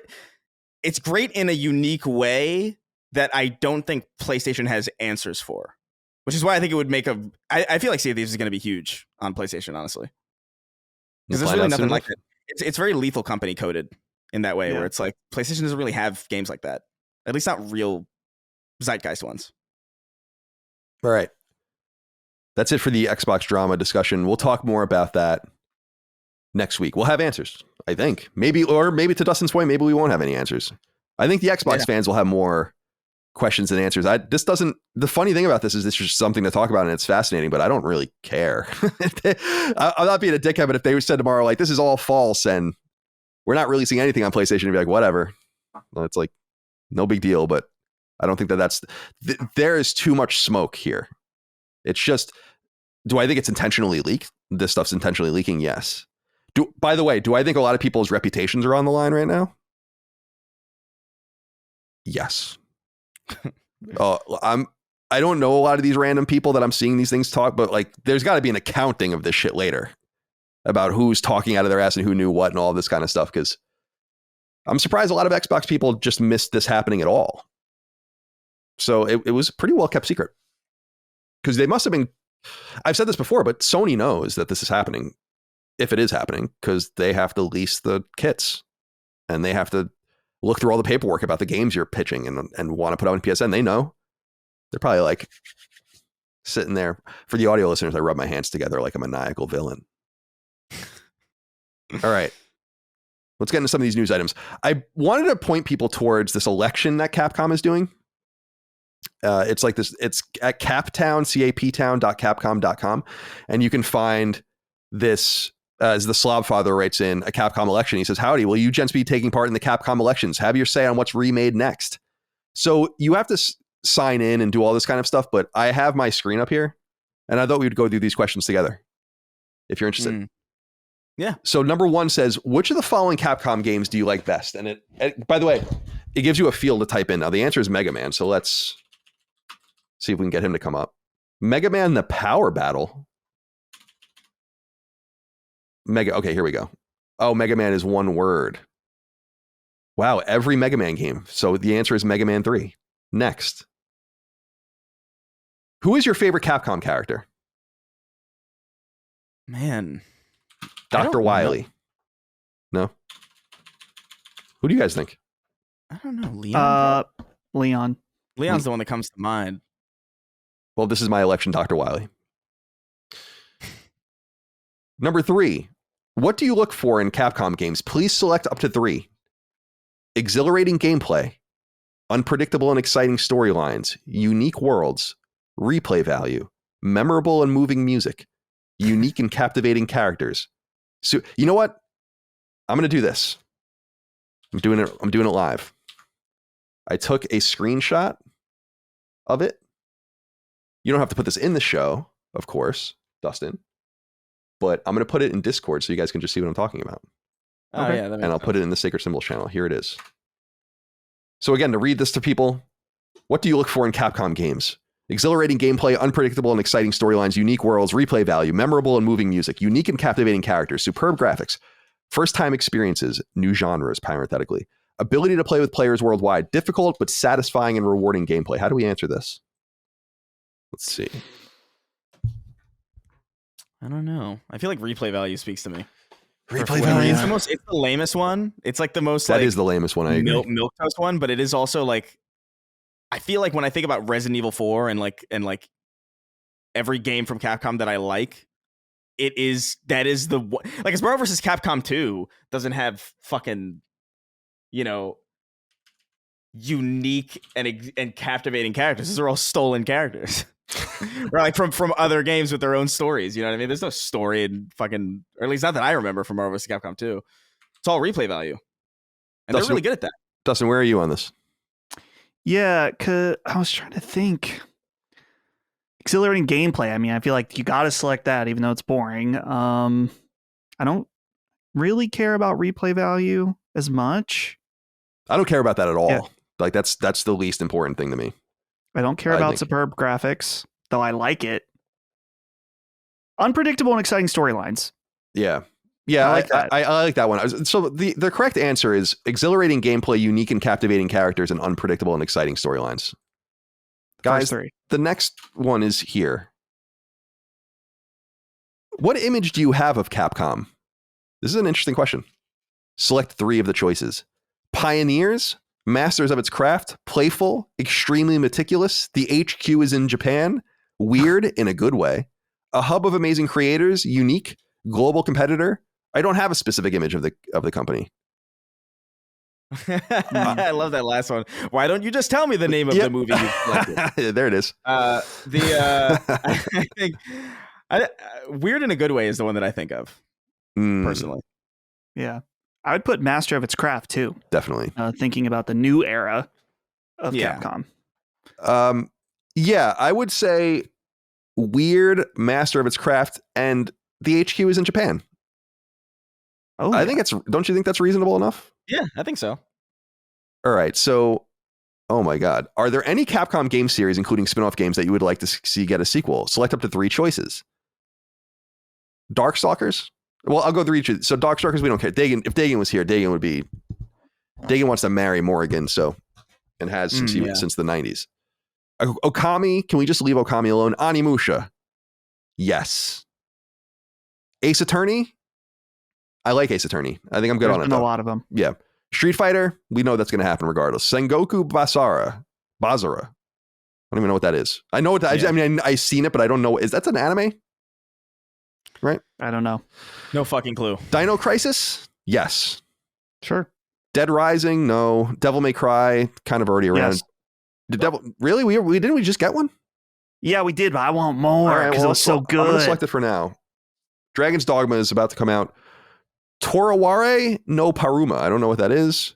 Versus Capcom, Resident Evil, Final Fight, Breath of Fire. Yes. Ghosts and Goblins, Monster Hunter, Lost Planet, Mega Man. Ooh. Yeah, Lost Planet. I'm going to select that. Mega Man 1942. So these are the options. I'm going to have to deselect some of these. Devil May Cry's got to go. Mega Man Legends specifically. Well, Mega Man whatever at this point. Sure. Onimusha, Dino Crisis, Breath of Fire, Mega Man, Lost Planet. I'm going full Colin here and doing Mega Man, Breath of Fire, and Onimusha. This is my fucking thing. This was never the sacred election. Yeah, I think that's what you said at the beginning. You said, let's do this together, but that was never. No, you're right. That was never the intention. You're right. Is there a game that you would like to see completely remade with the latest technology, including character design and story direction? So here are the choices: Onimusha 1, 2, and 3, Ace Attorney 1, 2, and 3, Commando, Rival Schools, which is very interesting. Niji Rocho no Kaseki, I don't know what that is. Final Fight, Breath of Fire 1, 2, and 3, Gargoyles Quest 1, and 2, or Mega Man 1, 2, and 3. You can select just one of these choices. We're not talking about it. It's Mega Man. We're not talking. Yeah. I agree with that. What was the first Capcom game you played? Mega Man 2. Oh, yeah. There we go. That's probably not true, actually. Which Capcom game has influenced you the most? Mega Man 3. He slowly becomes Mega Man over the course of this election. Here we go. Do you have a complaint you would like to share with Capcom? I'll copy and paste this one for you guys too. Hold on a sec. Where's Mega Man? Yeah. They should give you a field so I can write it in here. I'll put here we go. So here, do you have a complaint you would like to share with Capcom? Please select the one you think is the most important. Too slow to release new numbered titles. Lame designs. Too money-oriented. Needs to communicate with its fans better. I've got lots of reasons not listed above. Release more original titles, not sequels. Reboot old IPs already. Not enough merchandise in stock. Resting on its laurels too much lately. No complaints here. Keep up the good work. No complaints here is a cop-out, but that's kind of an honest answer. They're doing great. But I would say reboot old IP already. I mean, isn't that the obvious answer? What are you guys doing? Yeah. You're sitting on some old shit here that you're Capcom.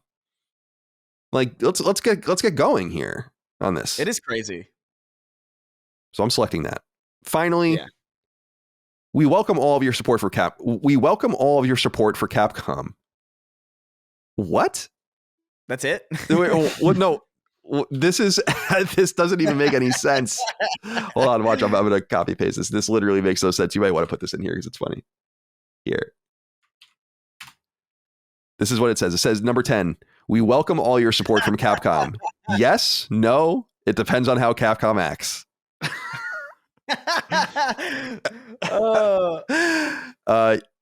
We welcome all your support for Capcom. Yes. Yeah, I'm going to say yes. Just, it seems nice. Do you have any final comments? No. Your details will be submitted. Vote. I did it. We voted, guys. We did it. Look at that. We did it. I gotta say, this is a clever idea because game companies do surveys all the time, and often people don't care about it. But to make it an event like this with the website where you get the thing where when you sign up, you get a card. You have to select like what crew you want to be. It's like very elaborate. Yeah, it's cute. Not a bad idea. Capcom's doing great. They're doing awesome. Yeah. All right. Let's get into some other news items here. This comes from PlayStation Blog. Just wanted to let everyone know there's a PS5 beta that adds DualSense controller, sound enhancements, and share screen interactions. So if you might have gotten an invite, depending on the country you're in, to participate in yet another firmware beta. Some of the things that are being tested in the firmware beta are DualSense wireless controller, built-in mic and speaker audio enhancements. So the controller speakers now can produce higher volume sound, allowing you to hear in-game sounds and voice chat audio more clearly. And there's also improved noise cancellation. There's also updates to screen share interaction or share screen interactions. So viewers can actually now interact with the screen as it's being shared and point to things on the screen. It's actually kind of cool if you look at the imagery they showed. So if someone's like, where is something, you can like literally point on the screen to where it is and show them. It's kind of neat. I don't know who uses that stuff, but someone must. And then you can now adjust the brightness of your PS5 console's power indicator and dim it, which is very interesting as well. I don't know exactly why you'd want to do that, but that's all up there. In your room, maybe. I would hate it if it was in my room and it was lit. I can't stand any lights when I'm sleeping. Yeah. Even the light, even the psionic light of a humming PS5. No? I would hate that. Can't stand it. Light is terrible. Only darkness for me. Yes. Well, it's interesting. I love darkness as well. I had the best blackout curtains in San Francisco. It was like walking into a cave when you walked into my room. It was awesome. Not a fucking, not a photon curtains to be found, my friends. I swear by blackout curtains, and some of my friends think I'm insane. It's like, how do you know when to wake up? I was like, I don't. I don't. I have a phone to tell me. Yeah, when you to have no wake idea up. what time of day it is. It's good shit. It could be any time of day. I have to compromise, obviously, with Micah now. So we have the blackout shades, but they still let in a little light around them or whatever, so you know what's going on and all that. And she goes around and opens everything. So women in their light, I'll tell you. I know. All right, this was the big piece of news that broke just yesterday, and from when we're recording. And I was going to write it up, but I'm like, it's kind of boring news, but it's important news. So let's get into it a little bit. Disney, the Disney company, and Epic Games have announced that they're going to be working together, and that Disney has acquired a piece of Epic as part of this. So in a combined press release, it says the Walt Disney Company and Epic Games will collaborate on an all-new games and entertainment universe that will further expand the reach of beloved Disney stories and experiences. Disney will also invest $1.5 billion to acquire an equity stake in Epic Games alongside the multi-year project. The transaction is subject to customary closing conditions, including regulatory approvals. In addition to being a world-class games experience and interoperating with Fortnite, the new persistent universe will offer a multitude of opportunities for consumers to play, watch, shop, and engage with content, characters, and stories from Disney, Pixar, Marvel, Star Wars, Avatar, and more. Players, gamers, and fans will be able to create their own stories and experiences, express their fandom in a distinctly Disney way, and share content with each other in ways that they love. This will all be powered by Unreal Engine. So, I don't know. I don't know what I think about this. What do you think, Chris? I think hearing these words together, it kind of it pulls me into a trance where I just kind of want to chew on a battery until my vision goes away. But I feel like they're really trying to get around using the term metaverse because that word has like a lot of baggage associated with it now. I don't know. This doesn't excite me at all. this doesn't fill me with hope or excitement, or this is like, oh, more and more of this. Okay, we're getting I guess we'll get to meet fucking Bob Iger in Fortnite or something. I don't know what their plan is for this. That hasn't already been kind of. Hasn't there already been like an insane amount of cross promotion between Disney and Fortnite anyway? That probably is where, are they making like a new? Is this a game? Is this a separate experience to Fortnite that kind of links to it? Well, here are the answers to your question. The first question: haven't they been working together? It says later in the piece, Disney and Epic Games have engaged hundreds of millions of players through Fortnite content integrations, season collaborations, and in-game activations and live events, including Marvel Nexus War with Galactus, which drew more than 15.3 million concurrent players. And then, so they have been working together, and this is probably where this all came from to begin with. And then, according to, what was this? Bob Iger. No, Tim Sweeney is the one who said this. Disney was one of the first companies to believe in the potential of bringing their worlds together with ours in Fortnite, and they use Unreal Engine across their portfolio. Now we're collaborating on something entirely new to build a persistent, open, and interoperable ecosystem that will bring together the Disney and Fortnite communities. So it sounds like a circle in a Venn diagram, where the center of the Venn diagram is Fortnite, and they work together and they work separately, I guess. I don't know. Dustin, do you have anything you want to share on this? Yeah. This gives you hope for a Kingdom Hearts in Fortnite, perhaps? Oh, geez. I mean, Kingdom Hearts now has already made an Unreal with Kingdom Hearts 3. So Sora in Fortnite? Maybe. Donald and Goofy, the boys lined up, squad. Okay. But here's what I'll say. I think we need to start. I've defeated Chris.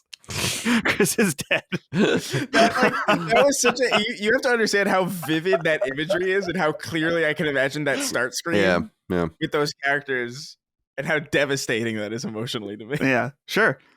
But I think that we need to stop viewing Fortnite as a game and stop thinking about it as just Battle Royale. And Epic has already started this process. Just a few months ago, they released a racing game, a music game, and the survival game with Lego Fortnite. And Fortnite is a platform going forward. And so I think that Disney looks at this and they're like, okay, well, they have this platform going.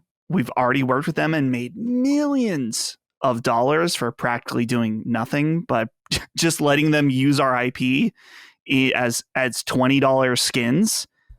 There's a lot of potential here. And it's really funny to think that we had so many companies trying to create the metaverse, mainly Facebook, really trying to renaming their company Meta, thinking that this is something that could be created and then given to the world. But Fortnite seems like the much more likely option as far as, I guess, in terms of purely entertainment, where they want Fortnite to be this all-encompassing hub. And I can imagine them releasing full Disney-based games within the Fortnite platform. And I don't know how the money aspect works, whether those are sold individually, because the sub Fortnite games so far have all been free with microtransactions, and maybe that's an option. But with how the fact that so much of the groundwork is already laid through Fortnite, you don't need to fiddle with their engine. They have the engine, they have the tool set all built and tuned for Fortnite. You could make a Toy Story game in Fortnite. You could make a free-to-play Avatar game in Fortnite. And so I think that that's the direction, and it just feels really gross, though, that if we do have our all-encompassing metaverse in 20 years, that it's owned by, no matter what, it sucks, I guess. If it's owned by Disney and Epic, or if it's owned by Facebook, or if it's owned by Apple, it all kind of sucks. But it's inevitable. It's crazy how they just created the metaverse by accident. It's so, that is so insane. That's like, I feel it's like discovering plutonium or something. Like, you're working at Epic in like 2012 and it's like, we're making this tower defense game. And then it becomes, and then like musicians are doing concerts in it in 10 years. That must be such I bet like being on the design team of Fortnite initially must feel like a really surreal experience today. When you, because I found a video, I was going through some of my old videos, just try to clean up my channel a little bit. And I found a video where I was talking about Fortnite in 2012, and I'm like, yeah, they showed this thing, and it doesn't really look, I don't think anybody's really going to pay attention to this. And I was technically right, because it was Save the World, and nobody gave a shit about it. Yep. But it's weird to think that it was even, like, that word was associated with a game that long ago. Right. It's weird. Feels bizarre. Yeah. I come back to this part that you read earlier, Colin, where it says opportunities for consumers to play, watch, shop, and engage with content, which is, the most marketing type words ever, but gives the boardroom, like a wet dream with those where it's all combined. But like, do they envision a world where you connect your Disney Plus and you're able to watch movies in Fortnite? I mean, it doesn't sound very appealing to me, but they include very specifically watch, shop. Can you buy Disney? Is there just Disney content within those games that you buy? Do they see this as a bigger platform? I bet, you know what I bet? I wouldn't be surprised if they just were like, hey, we're going to make Disney World or Disneyland in Fortnite, but it's going to be infinitely bigger. Things will never have to close for maintenance or anything. And so these things will exist in perpetuity. And they'll be like like how there's merchandise at Disney, there's like in-game merchandise at this Disney World or whatever. It's going to be, these companies are really working hard to craft a really nice virtual reality while the plastic rain eats away at the real one outside. Like that's kind of the dystopian aspect of it. It's like, oh, we're going to make a really nice virtual reality because out there it's getting fucked. Yeah, totally. And we can't fix it. There's plastic in the rain. There's lead everywhere. Come to VR Fortnite Disney World instead. Stay inside. People need a place to go. Oh, man. All right. Let's see here. Oh, Matt Vidrine wrote in kind of a postscript. He said, hello, Sacred Boys. With Disney and Epic Games teaming up, do you think this will affect other Disney IP games in the future, such as the Star Wars Jedi series or future Marvel games? Thanks. No, I think they just are expanding more into places where they can make money. I don't think this affects those games at all, especially because those games sell. Star Wars Jedi both of those games are huge sales successes. All three Spider-Man games, huge sales successes. Marvel and Insomniac tied together at the hip until at least the mid-2030s. So I wouldn't worry about any of those things. And Respawn working on, I'm sure, another Jedi game as well, plus another Star Wars game. And there's Star Wars Outlaws coming out from Ubisoft. And no, this is not going to end anytime soon. Yeah. All right. Sean Sanarud wrote in and said, hey, Sacred budgie smugglers. What does that mean? I'm sick of the foreign shit. Have any of you got around to watching the Last of Us 2 documentary, Grounded 2, yet? It's a fascinating behind-the-scenes watch, and at the end, Neil states about having a concept for The Last of Us Part 3. Do you think Neil's mindset will now be heavily on how anything he creates for the game will have to also work for the TV show and its audience too? Could this mindset restrict the scope of the game at all? Thoughts? Have you guys watched any of this stuff by chance? Yeah. I've been watching it on the treadmill, and I'm almost done with it. So what do you think? It's awesome. It's given me time to like pause and think about our work here. And it makes me humbled in that I feel like I know so little about how the sauce is made. And it really sparked my curiosity a lot. That I was like, man, I wish I've had a lot of the experiences you've had, Colin, being hands-on in studios, seeing how people work. Just because I feel like it would inform my own analysis. Certainly. I've said that before. More. When I started working at IGN, I didn't know almost any. I thought I knew a lot, but I didn't know anything. Yeah. But it's awesome. I highly recommend it. Yeah. It's really good. It's I've always loved these things. Like whenever game developers do like behind the scenes, like anything like that. Like I remember watching the Bungie Vidocs almost religiously because they were just I was so fucking fascinated at the idea of these people like sitting in cubicles toiling away at this thing that doesn't physically exist, but is still, something that we engage in for years and years, for hundreds of hours. So I love this shit. I'm glad that we get this stuff still, because it's been a while. I feel like it's been a while since we've gotten like a really meaningful behind the scenes look at anything. It's usually like, oh, we're working on Mass Effect, and it's some guy at a computer, and then it's like a fucking picture of a moon or something, and that's it. Mass Effect will return. Mass Effect will return. Yeah, like it's nice to see like a fully scoped documentary kind of focus on it and like the hardships and like the delays and how crazy it can get. Especially like there's this one sequence where like a woman was talking about how she was like frustrated at the idea that it was like the game was like glorifying violence against women. So hearing like some like a female developer or like a female writer at the studio talk about that was really cool. It's great. I highly recommend it, especially anybody who's like even remotely interested in it. Now, what's the nature? I haven't watched it, so what's the nature of? Because this is kind of feeds into our story that I want to get into here about The Last of Us Part 3. But what's the nature of the interview from your perspective? Was it, or the piece rather, the documentary? Was it filmed during development? Mm-hmm. Okay, so was all of it filmed during development? Like even the interviews? Because if I'm wondering that. Okay, that puts things into context here a little bit then. Because if this is the case, then there's a story going on around about The Last of Us Part 3 and how Neil Druckmann has a concept for it. Yeah. Now, did you see him say this, Dustin? No, I'm guessing it's at the end, and I'm not at that point yet. So you saw it, Chris. All right, so is it him now? I think it's him from a while ago, but not that long ago. Okay, because I don't know what he looks like right now. Like I don't. It looks more recent. I'll say that. Like definitely within the last year, I think. Oh, okay, cool. Yeah, because that gives us a little bit of context. Because Video Games Chronicle wrote that Neil Druckmann has confirmed that he has a concept for a third Last of Us game in mind, and that he thinks there will be one more chapter to the story. And then it says, quote, speaking of Grounded 2, a new documentary detailing the development of The Last of Us Part 2, Druckmann said he wondered for years about a potential third game, but could never think of something that excited him. Now the director says that has changed.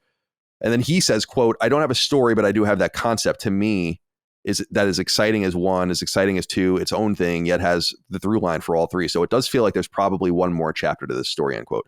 So it sounds like there. Now, I was wondering when the context in which he said that. Like, did he say that in 2021? Did he say that in 2023? Yeah, I have to go back and look. My assumption is that it's either early 2023 or late 2022. My assumption. I wasn't really paying that much attention. Like his hair changed a lot during the it's kind of funny. But there's a scene specifically where like they're filming throughout the development of The Last of Us Part 2, and then the pandemic hits, and then they're like, we had to stop fucking filming. There's like a shot where there's just like a like text, and it just says we had to stop filming due to the pandemic. And then they kind of pick it up later. And so I have to imagine, I don't know, it could be older. Like I don't know Neil enough, and I don't follow him enough to know exactly like what he looks like in any. I could just check in on this myself. I was just curious about it seemed almost obvious that they've been pre-producing or even working actively on a third Last of Us game, because otherwise, what have they been doing? I guess I thought that they had a new game in development, The Last of Us Part 3 in development, and then maybe a smaller but still sizable team working on Factions or The Last of Us Online. And that seems to be maybe what was going on. Was The Last of Us Online was a much bigger team than we thought. If that's the case, and it's a much more expensive game than I thought too. And then they have the new IP, and then I guess I kind of assumed that The Last of Us Part 3 could potentially be their next game, but I think that's probably not the case, which is fascinating and exciting, because that would be like Uncharted 3, The Last of Us, Uncharted 4. That kind of interruption, which is not a bad run of games in my opinion at all. Yeah. I'm watching it again just to see, because they have like little there's like a little timeline animatic thing that kind of goes along, but it doesn't say that there. At the end of the documentary, it just kind of has this chapter transition to something called, it just says Future Days, which it kind of implies more recent. I feel like this is probably like the last thing they shot. Right. Okay. But I don't know. I don't think it's older than late 2022 though. I gotta say about that doc, Colin, not to reveal too much, but just to encourage the audience to watch it. It is shocking how honest and raw certain parts of that, where I'm watching it thinking like, dude, how did Sony approve some of this? There's a part where the co-writer of the game, I can't remember her name, they're talking about when the trailer came out with Abby, when she's like getting hung up. I believe it was the second trailer, and there was articles about how, oh, this is showing too much violence towards women, it's sexist. If you guys remember that mild controversy, she literally says, I guess I shouldn't say literally because I'm about to paraphrase what she says. she says like go suck a dick at one part. She's like, cut that. Don't put that in. But they put it in. It's bold. And there's parts where they're talking about the E3 demo and they're saying like, yeah, well, some of the comments are right. Some of it is fake. They aren't wrong technically that it is fake. We're going to plug in some of these elements, but saying it's fake is kind of a vague term. Was that the one where are they talking about the one at the garage?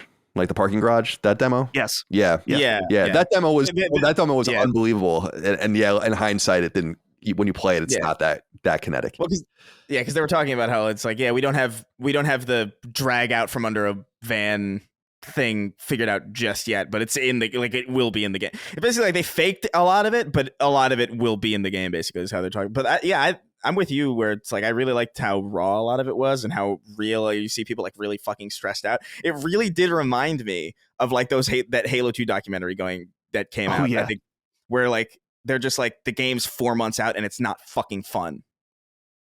And it's just like people at their desk like this, like just completely like defeated. It's crazy. I love that transparency whenever that's allowed. It speaks volumes of not only the people allowing that to go live, but just I don't know, man. It's hard. It's a hard job. I know it seems like it's not like laying fucking copper pipes or anything, but it's some serious shit. All right. Next piece of news, Last of Us related. I have Twitter up, big picture of Catherine O'Hara on it, probably from almost 20 years ago. I don't know where they dug this picture up because she's much older than this now, but Catherine O'Hara has been cast in The Last of Us on HBO for season 2. I wonder what you guys, I don't want to get too spoilery, but I think it's fairly obvious who she's going to play. I do wonder if it'll actually pan out like that. I think the leader of the Seraphites is likely, and that's pretty wild. I really think Catherine O'Hara is fucking hysterical. Yeah. I mean, obviously she was great in Schitt's Creek, and Schitt's Creek is an amazing show. If people out there haven't watched it or given that show a chance, because I actually ignored it for a little while. I was like, that's the stupidest name ever. And it's actually authentically hysterical and really likable characters and likable performances and very comedic. It's about go ahead. Is that with that Eugene Levy? Yep, right. And his son. It's good.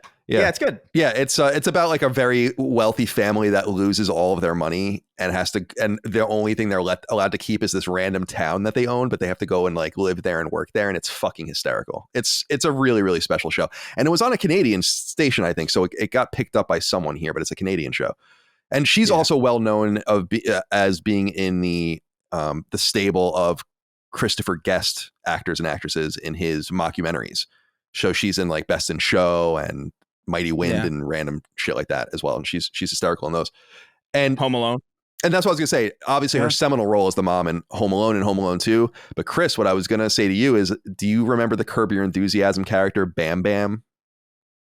She plays her. That's right. And Bam Bam's like this random character in Curb Your Enthusiasm, probably in one of the last pre-return seasons, where I'm pretty sure Jeff sleeps with this random, like cheats on his wife with this random woman who's like kind of mentally like not all there. And then they're mega worried that she's going to give him up. And I think she plays that woman, which is awesome. And she's funny. I didn't even know that at the time. Like I remember watching it and I was thinking like, is that Kath? Because it's not, she does a good job at not being obviously Catherine O'Hara, you know what I mean? Like she's playing a good character, but also she just doesn't look quite like her. It's weird. I do remember that. I do remember that character. It's I wonder who she'll play. Maybe she'll play the golf club.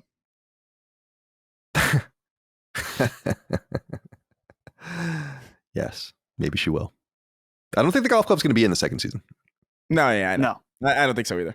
I don't think the HBO audience is ready for that. No. Although if they did it in like the second episode, I think that would be fucking dope. Cut. All right. This comes from, unfortunately, Reset Era.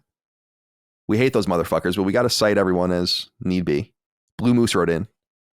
Said, hey, sacred or super sacred studs. After listening to the latest Sacred Symbols Plus with Mystic Ryan, it got me thinking more about Media Molecule and the conversation around them.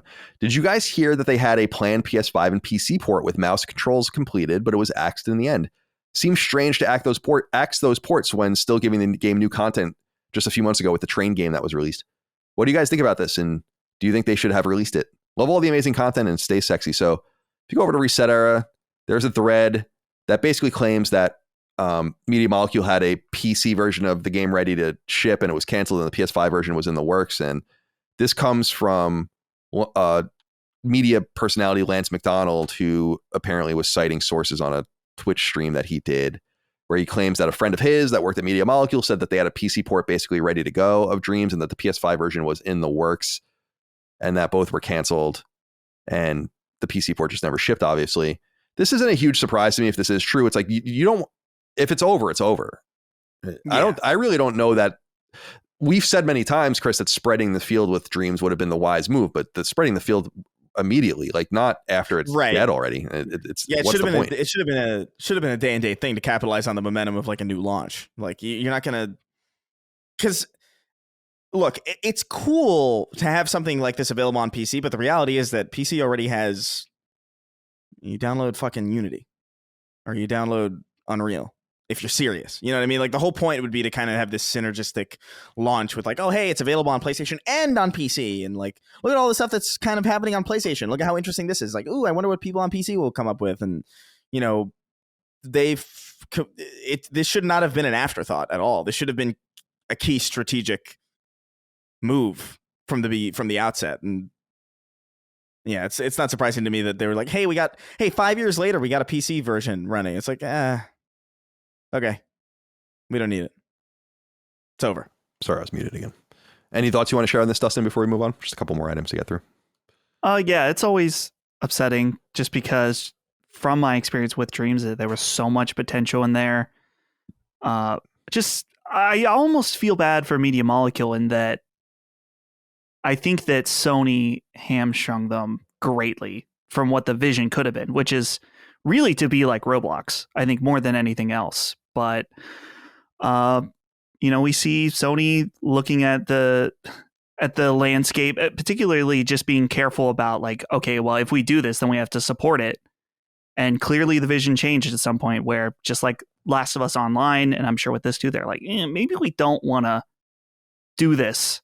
Maybe we don't want to go all the way with this because it's going to cost a lot of money. We don't know if it will work or what the support will be like. So it sucks. Hopefully Media Molecule can just get back to making another awesome game.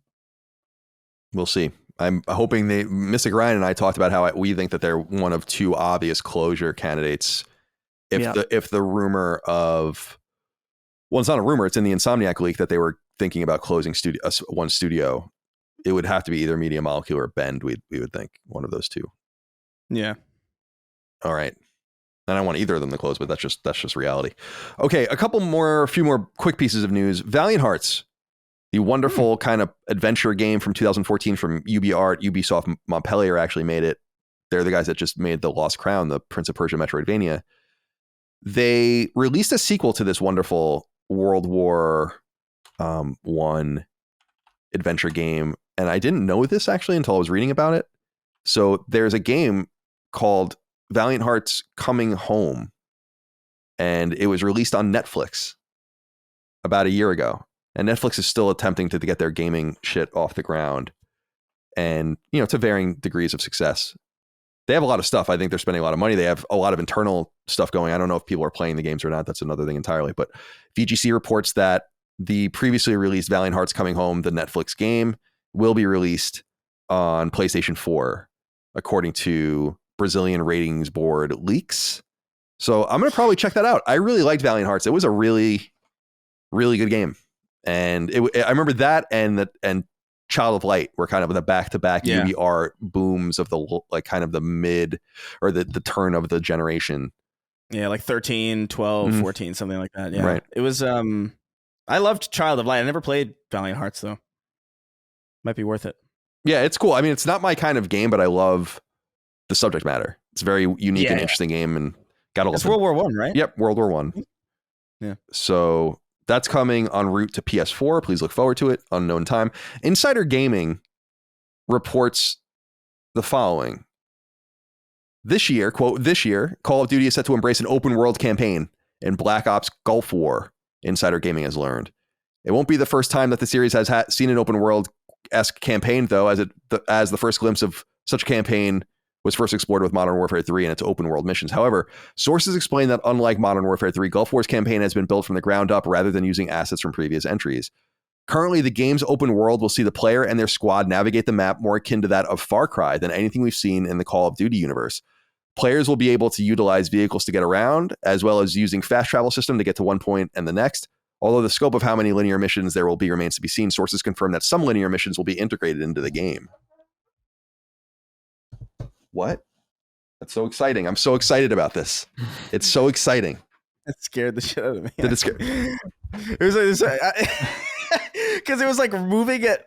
Because for me, you froze and then you were right up against the camera. Like, so there was like there was no frames at all.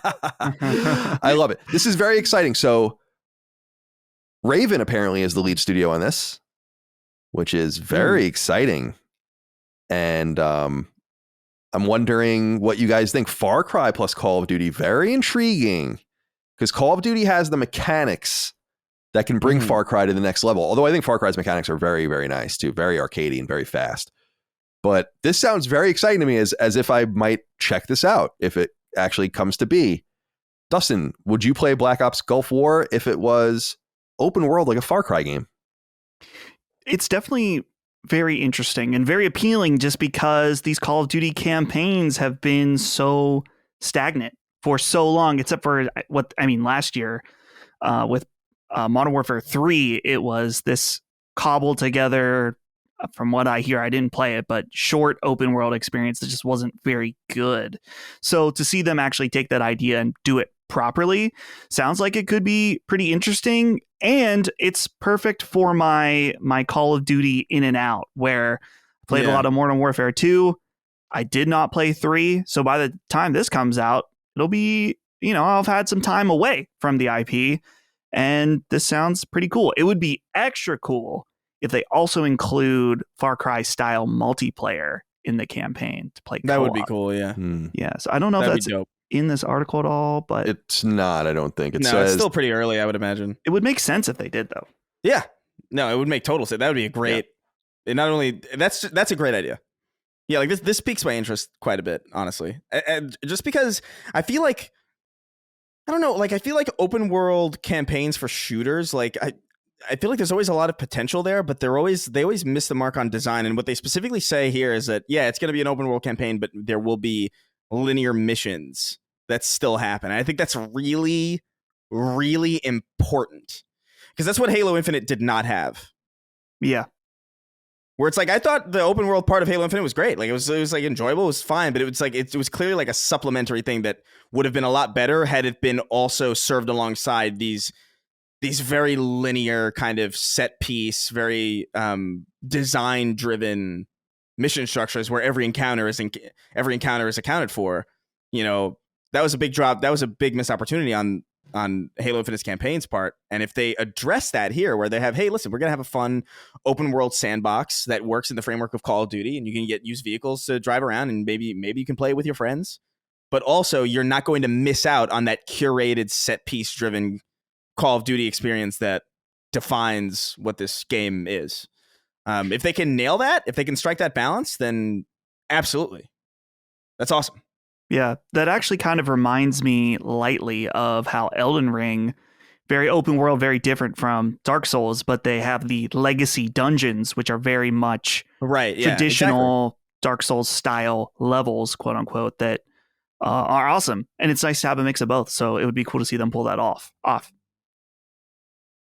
Did you say off like a New Yorker? Oof, I don't know what happened there. That off. I've been a lot of podcasting this week. Mom. I can't talk.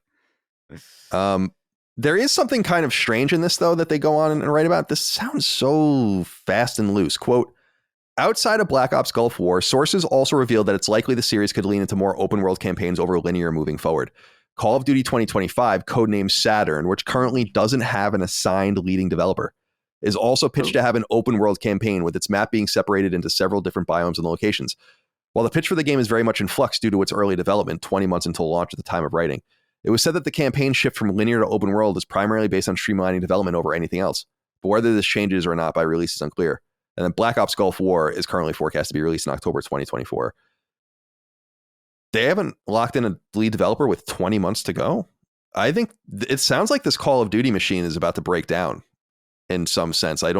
This sounds so, because he's saying, while the game is very much in flux due to its early development, and he's saying that very passively, it's like 20 months to go. That's not a lot of time at all. You got to get going. That doesn't seem like enough time. They have a huge team. That is true. But yeah, it seems really, well, we're never going to get that new Singularity 2 because Raven is making Black Ops Gulf War. I can't wait.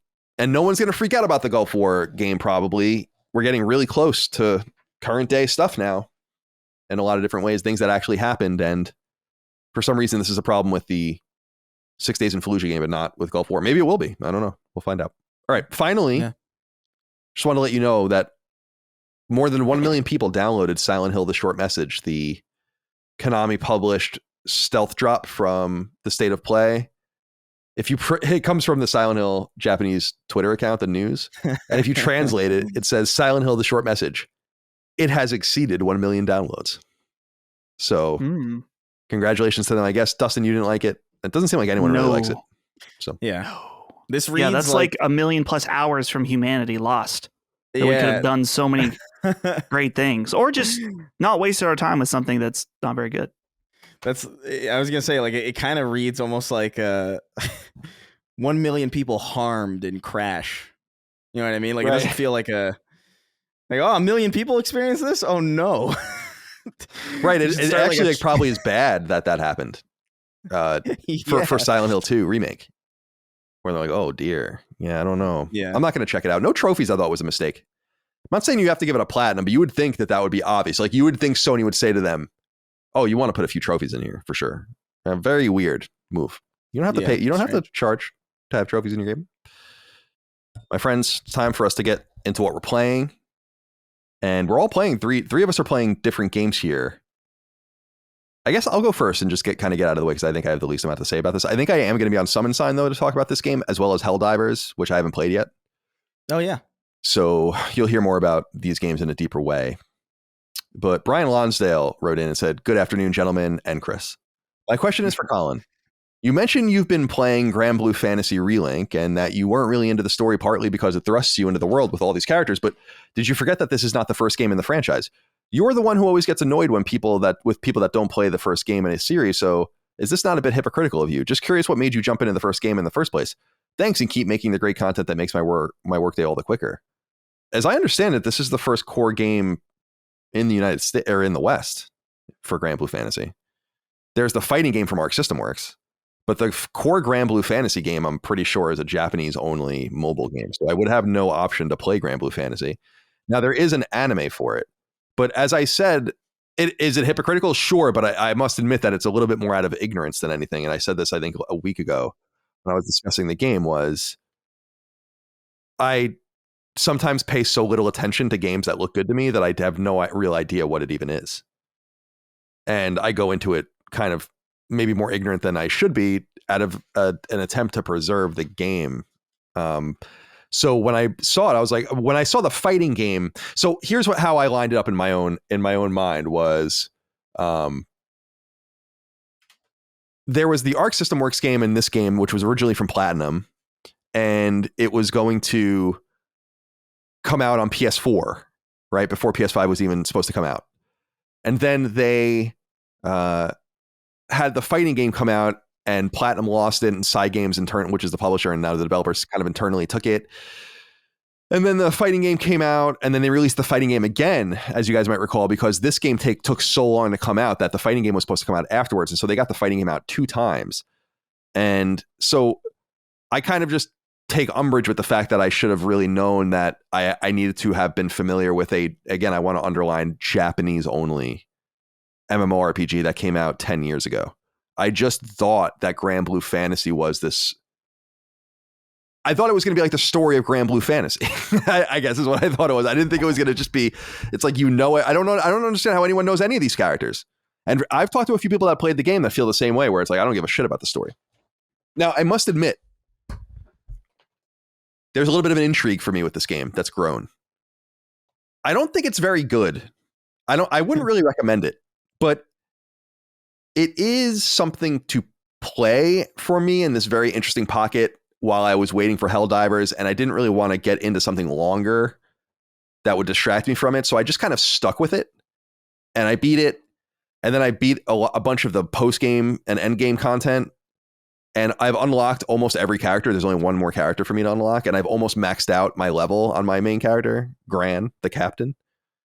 So I've been playing it and upgrading it. There's all these different upgrade trees and side quests and all that, and I'm enjoying it. It's just not, it just truly isn't very good.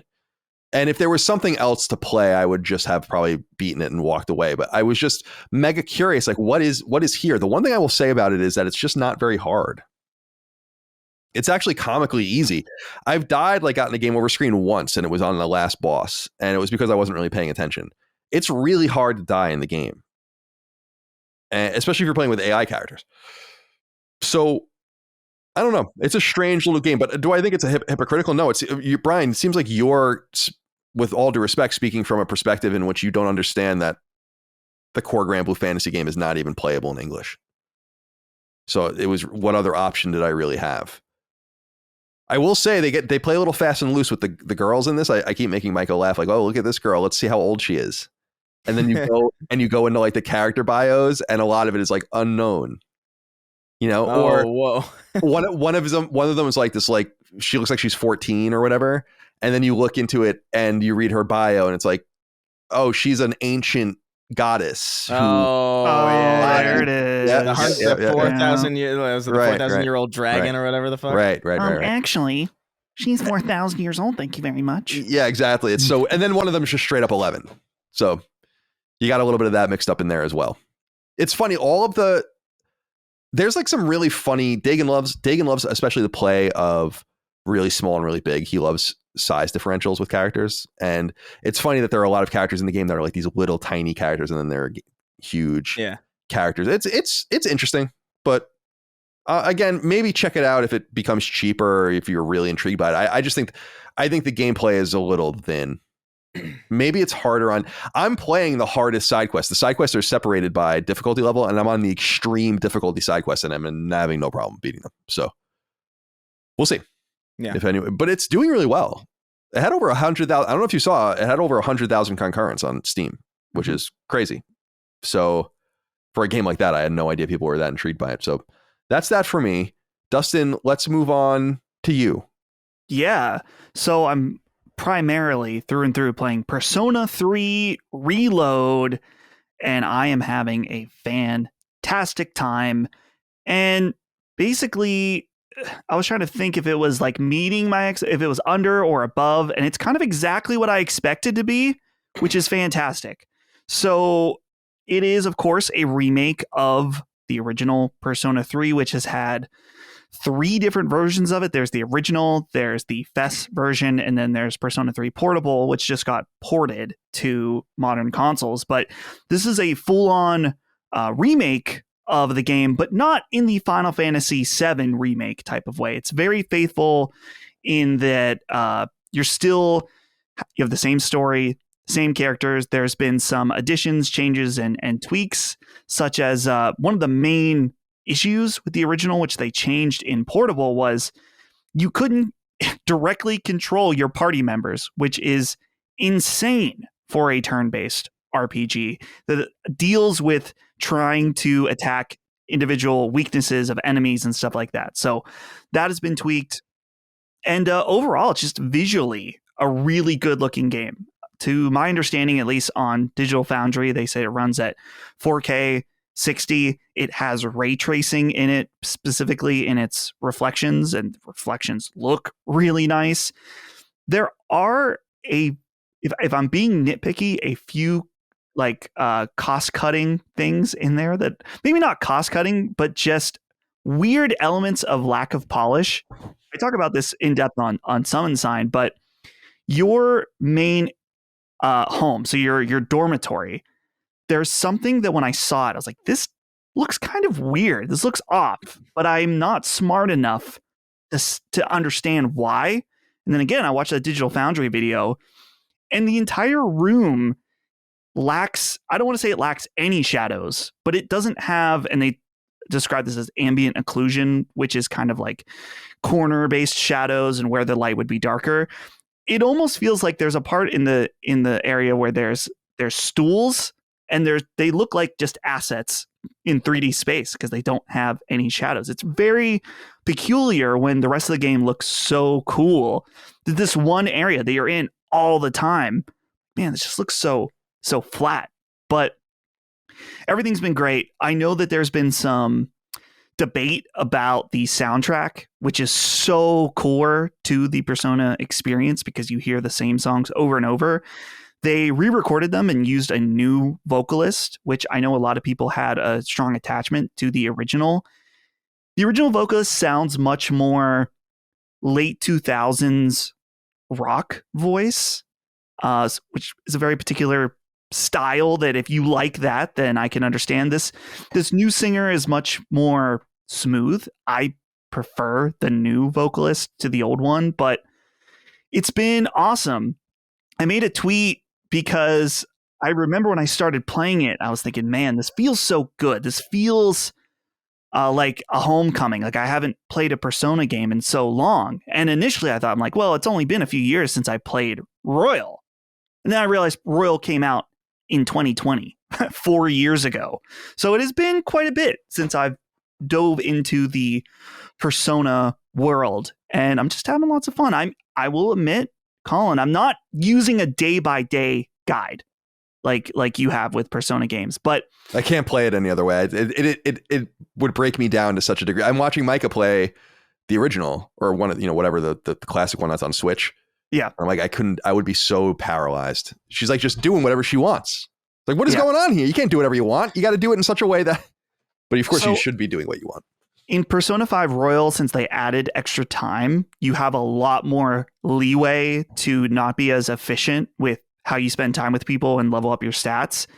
That's, to my understanding, I haven't played through all of it, obviously, but it's a little less forgiving in this game. And I'm not trying to get the platinum, but I would like to see all the social links through. So there's a really helpful, I wish I could remember the site. All it is a basically a priority guide of who you should spend time with, because certain people are only available at certain times. So, for example, there's a character that you meet while playing an online MMO, and that's the only time you interact with this character, but you can only spend time with her on Sundays or days off.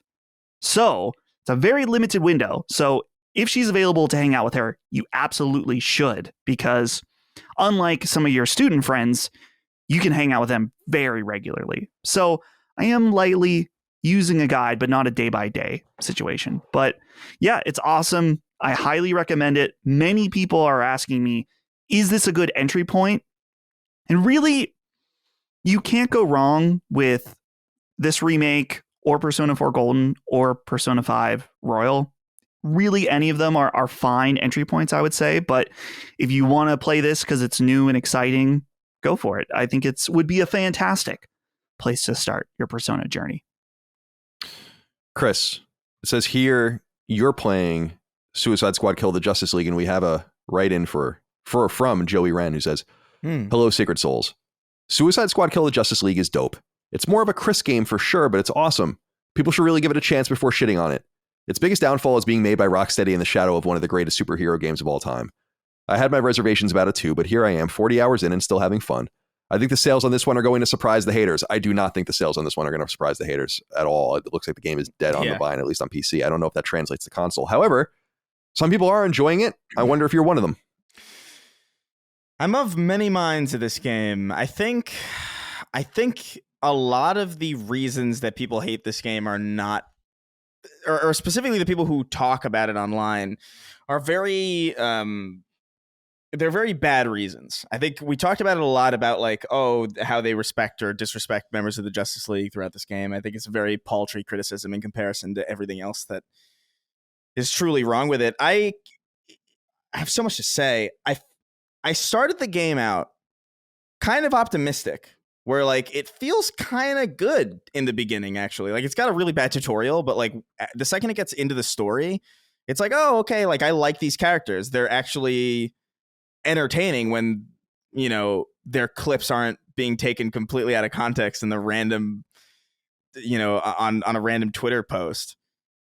They engage with each other really interestingly. Like they play kind of like it's nice, it's clean, it's simple, it's fun. It's really fun to move around in it. Like there is a simple joy of like traversal in this game that I think is really. It reminds me a lot of oh my god, it reminds me a lot of like Crackdown and Sunset Overdrive and those kinds of games where it's like it's fun to move from place to place, and because each character has their own like unique traversal mechanic, it leads to that feeling very differently.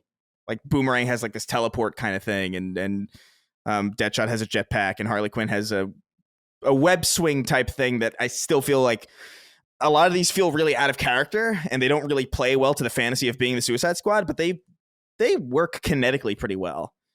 And it is fun to move around with them. I think the game really just kind of falls apart in mission structure and variety, and really, honestly, I'm not even fucking joking. The UI is probably the main reason why I can't play any more of this game. I cannot shut off enough of the HUD to make the game approachable, even from the slightest. It's either all the HUD, because the first thing I looked at was like accessibility, like can I turn off aspects of the HUD? And you can, but they're all like the smallest things, and you can't really combine. It's either you shut the HUD off completely, which means you don't have reticles, you don't have a compass, so like that's not gonna help you. Or you can turn off, but if you leave the HUD on and you turn off every other thing, it is still loaded, like the Elden Ring screenshot. Yeah, it's and it becomes just a mess of colors, and it's like you got this neon green and neon purple and like all these different types of animations playing every single fucking waking moment. The game really gets in its own way in a really confusing way that I've never seen before. Like to the point where it's like the UI kind of makes it unplayable to me, which sucks, because I do think there is like underneath it, I do think there is a solid kind of Crackdown style, Sunset Overdrive style co-op shooter experience, but I think they leaned in too far into like the Destiny angle or like the live service angle, and they really should have leaned into the Borderlands angle. This should have been more of an offline oriented kind of, not necessarily Destiny or Diablo driven loot pool, or it just feels like really mismatched. And as much as I like the characters, I do think like I like the Suicide Squad generally. There comes a point where the game just sort of, you can tell that they've run out of mission structures for this setup. They've run out of types of missions to throw at this set of characters with this type of traversal, with this type of gunplay, and it's all they have to offer. And they end up feeling, if anybody's a Destiny person or like somebody who's played some of these games, every mission feels kind of like, if you're familiar with what a public event is, that's what kind of every mission is, and that would be fine, I guess, if not for the fact that this is Rocksteady, and that it took like 9 years for this. I feel like even if this game came out maybe like 3 years or 4 years after Arkham Knight, I feel like people would have been a lot kinder to it than they would be after waiting this long for this, for a story that doesn't end because it has to continue to justify a live service, so it doesn't even feel like complete. It's frustrating. I don't think it's necessarily as bad as people say it is. I do think there is something there, but I think the design really just kind of compromises it. And even beyond the design compromising it, what could be a decent kind of turn your brain off action shooter with decent traversal and solid character traversal variety just ends up becoming a literally unplayable mess of colors and splashes and random UI elements that really do not add anything to the game at all. I'm kind of baffled that a lot of the time that they spent delaying, like with this game in the delay period, wasn't attributed at all to making the game read better. Because honestly, it's the main thing that makes this game nauseating to play for me. It's not even that it's unfun. Sometimes I do have an itch. It's like, oh, I kind of want to swing around like Harley, or oh, I kind of want to do the teleport thing with Boomerang. I like the way that feels. And then I get into the game, and then I get into combat, and then it just becomes this fucking vomit of color and information. And then I'm like, I can't. I've never seen a game get in its own way more than this game, and that's pretty disappointing. I don't know. I couldn't really recommend it. I couldn't really find much outside of that, and I think there's too much wrong with the core of it, and I just don't. I don't know. It's fun, but it's not fun enough, I think. Just disappointing. But I think I was right to check it out for myself, because now I know exactly what's wrong with it. Yeah, it's always good. It's always good to do that. Yeah, because to be quite frank, a lot of the complaints were just not. The only thing they did right was be cruel to the Justice League. They cut off, like, spoiler alert. Like, I don't really care at this point, but like there's a scene where a character gets a certain body part cut off, and it feels really mean-spirited, and I was smiling really hard. Also, Kevin Conroy's having a blast in this. Like, he's having the time of his life playing this, like, evil Batman. And I think a lot of people projected onto what he should feel, and as opposed to what he did feel, I think. Yeah, no, I think he had a blast playing it. Like, it's a shame that it's one of his final performances, and I'm sure, like, he didn't know that. But, you know, like, he's really hamming it up. He's putting on, like, this he's got, like, a mustache twirling kind of aspect to it that's really just, it's inherently fun to listen to. And there are some set pieces early on where, like, before the game gets into the loot system, where it's like, here's a legendary weapon, and then it all falls the fuck apart from there. But before that, it's kind of decent, and you kind of have this, like, sequence where Batman's hunting you, and it's not presented that great, to be fair, but it is something interesting that they're doing with the fact that, like, oh, only this could be done in a game where Batman is an adversary, and it's kind of interesting. It's a little scary, it's a little tense. Those moments are few and far between, but yeah, man, it's a mega mixed bag. But yeah, the character work is probably, like, the only thing I don't hate, honestly. I'd be very interested to see how it charts, if Rocksteady or WB say anything. And I don't want to be too dramatic, but with Sefton Hill and those guys leaving Rocksteady, I don't know if Rocksteady is going to be around forever. I mean, when you would imagine that they've lost a lot of talent in making that game and sticking with it for so long. I don't know, but I hope for the best for it. It seems like people are enjoying it. One of my nephews did buy it, and I will consult with him on Super Bowl Sunday to see what he thinks about it as well. How old's your nephew? This one is 9th grade. That bought it. Yeah. Yeah. I wonder what somebody that age would feel about it. Yeah. Because sometimes I feel like maybe I'm just old, and, like, a lot of these UI elements are just, like, maybe I'm just too overstimulated by it and I can't do it. And maybe it's, like, completely fine to. I can't imagine that it is, because it just looks so fucking horrible. But, you know, on the off chance that I'm wrong, I'd be curious to follow up on that. That's interesting perspective. Finally, we have some inquiries here. I wanted to get them in. Mark Byrne wrote in, said, "Hello, boys. Hope you're all keeping well and foamed up. Have any of you guys tried out Foam Stars yet? Like the rest of the world, I too was questioning what in the hell Square Enix were smoking when they decided to greenlight this project. But now that I've played it for a few hours or so, I can humbly admit that, much to my chagrin, Foam Stars gets me all wet, soapy, and lubed up waiting for the next round to start. The games are chaotic with colors flying everywhere. The characters are primed for a Rule 34ing, and the foam just doesn't stop flowing. Take care and don't drop the soap." And then he puts in parentheses foam. Chris? Oh, man. I just love the idea of the selling point being like, there's going to be so much porn of these guys.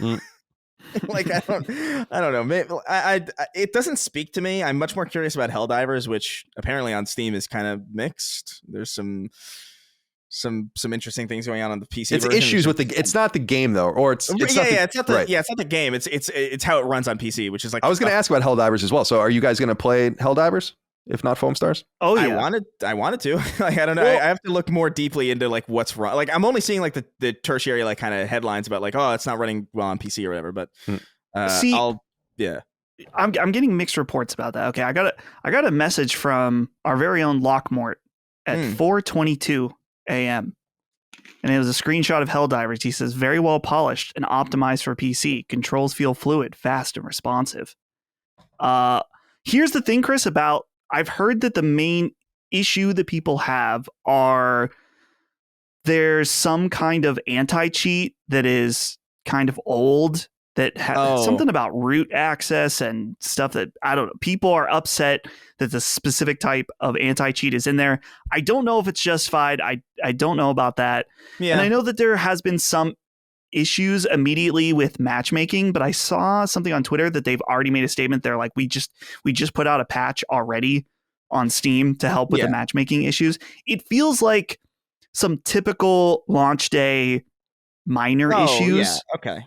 So I know I'm playing it. Let me check here. I'm playing it with Brad tomorrow on his stream. I'm trying to remember what you're playing on PC. On PC, yeah. And is he playing on PC as well? I believe so. Yes.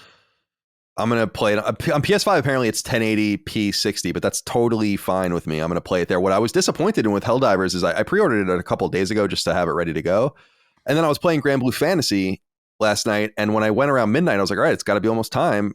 And I was going to maybe boot it up. And then there was 4 hours to go. I'm like, so the game unlocks at 4 a.m.? Like, what does that mean? I don't understand. I've never seen that. I thought maybe even 3 a.m. would make more sense because that would be like midnight West Coast or something. But I was like 4 a.m. So I still haven't gotten a chance to play. I have no idea. Yeah, I have it on Steam already. Like I'll definitely play it, but I was a little worried about that. But Foam Stars is I don't know. I don't care for Splatoon at all, so I don't really know what this game's going to really offer me. If it's just that, but you can masturbate to the characters. Like I just don't. Well, you could masturbate to the Splatoon characters too if you wanted, and I'm sure people do. Yeah, from a prison cell. Yeah, you could. But I think aren't they like little like split the creatures? What are they? Squid kids. Squid. Oh, this. Oh, yeah. Right. Man, I see. That's a double whammy because it's an animal and a child. Yeah, I don't know. Oh boy. So Foam Stars probably. I don't know. It doesn't really speak to me. Helldivers speaks to me a lot more. I'm definitely gonna want to stream it. We definitely got to play, Dustin. Oh yeah. I don't know. Yeah, absolutely. I don't know what time you guys are streaming tomorrow or what time that is, but yeah, I know we're playing. He said 2 p.m. his time, so that's 3 5 p.m. So 5. Be on the lookout on our Twitters. I don't know what he's playing, but maybe. It will be 2 p.m. Chris's time too. Yeah, it would be me. Yeah, I'd be down to jump on, test it out. Cool. Dustin, are you going to play Foam Stars? I actually did play a tiny bit, but not enough to want to talk too much about it because I feel like it wouldn't be fair. I will say this. The tutorial for this game is trash. It's not even that long, but it felt like an eternity. It's one of those ones where there's this guy and he's like, hey, why don't you try moving around first? Okay. Oh my God. Let me move around. Then it stops. And then he shows back up. Well, nice job, man. Great job. Okay. Why not trying to foam it up? And it's like, no, man. There's this tutorial. Be more specific. Yeah. Welcome to the game. Welcome to the game. You're a fucking idiot. Press the action button to action. Yeah, pretty much. Exactly. Then I played one of the solo missions, which was the slowest, most boring. You're on this stage and there's these little guys that come at you so slow. And I know it's the first one, but it was so boring. I was like, okay, well, this game isn't meant for that. I'll play a match online. So I go in and start my first match. And I was just going to play as the character I played in the tutorial, the girl with the pink hair. Because like, oh, I understand how her specials. I understand the weapon she uses. But it's like Overwatch in that this is hero based. And I'm pretty sure that because someone else selected her before me, I had to pick some random bozo. And it was a burst fire foam gun. And I was like, I can't. This sucks. This weapon is not what I want. And so I'm playing it. I'm trying to do it. And then I didn't even finish the match. I early quit. And I thought, I'm not saying no forever, but this introduction has been just very, very poor. And I like Splatoon quite a lot. And there is interesting things about it, particularly how the foam stacks up and creates like a kind of a different playing field. So I'm not cutting it off forever, but now that Helldivers is out, that's what I'm gonna be playing. But shout out to the foamers out there. All you foamers having a good time. All right, foaming it up. Foam. Remember, it's on PS Plus, by the way. If you're out there, you don't have to buy it if you have PS Plus, but any tier. All right, that's it for the games we're playing. No news written up this week, so it's time to get into our listener inquiries. 6 questions, comments, concerns, thoughts, and ideas from the audience over on patreon.com/laststandmedia. I go through the thread that I put up on the newsfeed each week and take out some randos to put here. Mighty Max wrote in, said, "Good day, gents. Can we get a gut check from you boys on Banishers Ghost of New Eden? Seems like no one is talking about this game, even though we are mere days away from its release. I personally think it looks fucking dope. It feels like it's been a while since we got a brand new franchise third-person adventure game like this, and the trailers really got me hyped for it. The gameplay looks super fun, and the story sounds deep and emotional. In a swirl of crazy good game releases, this one seems out of mind for most, but it stands out to me and should be the perfect game to mess around with until Rebirth comes out later this month. Will you be checking this one out?" So it's funny. You might recall that this game was ready to go for September and was intentionally not released so as to avoid a glut of games. And now it's coming out on the 13th, the day before Valentine's Day, at least on PlayStation, in the wake of Helldivers, in the anticipation of Final Fantasy VII Rebirth, Pacific Drive, Rise of the Ronin, and then ultimately into April with Stellar Blade. So it seems like it's going to be pretty bad for it, I imagine. Now, this game I know has been out with reviewers for a couple of weeks, and I assume that there'll be some sort of pre-release embargo for it. I personally think it looks awesome. I'm going to play it. I don't know how it's going to quite fit in because I'm going to play Helldivers. I'll probably put Grand Blue away now. I'm pretty much satisfied with it, but maybe I'll go wrap a few things up in that, but be done with it after that. I don't think I'm going to get the platinum or anything. So Helldivers, and then I want to play Final Fantasy VII Remake leading into the game. I don't know where this is going to fit in, but it's certainly one I'm going to try out. I think it looks fun. Action RPGs are good. Don't Nod kind of trying something a little different for itself, more in line with, of course, the 2018 game Vampire that we talked about that I had never played, but that is pretty well liked as well. This seems more in that vein. So I'm certainly going to check it out. The idea of ghost hunting and all of that kind of stuff, and the 2 characters, I rarely do this actually, because I was talking about how much I try to avoid games, but I'm like, you know what? I don't really know anything about like this game. I really should look at it. And so there's actually a cool sequence on I'm sure it's on their website and whatever, but on PlayStation Store, they have these different trailers that are marked like a gameplay trailer, story trailer, character trailer, and I watched a bunch of them. I'm like, this game looks great. It really does. I'll be very interested to see how it does. Shout out to Focus Entertainment. I think this will be their last release before they are renamed Pull Up. Oh. God damn. Yeah. All right, Chris, are you going to check out Banishers Ghost of New Eden? This is a wait and see for me. Like, I want to know. I feel like I want to get a gut check from the reviews. You know what I mean? Like, I want to see like how it stacks up. If it's like in generally like an 8, I'll pick it up. Because I do think it looks good. I think it's cool that Don't Nod is doing something like this. I think it looks gorgeous. I like it when developers do this thing where they do something completely fucking different from what they've done before, and I'm always rooting for that. But I can't always bet on that necessarily. You know, you can barely bet on developers that have proven themselves these days. So I'm gonna wait and see. But if word of mouth seems good and it's a solid game with no massive issues, that isn't like a glowing disappointment, then yeah, I'll definitely check it out because I think it looks interesting. I think it looks really pretty. And it's just very, very different from Don't Nod, which I respect. Dustin, Banishers, for you or no? You know, it's funny because I feel like we were hearing a lot about this game before the delay, and now I wonder. Obviously, I don't think releasing at that time was a good idea with how much was going on, and now you mentioned how so many new things are going on. They should have gotten it out, I think.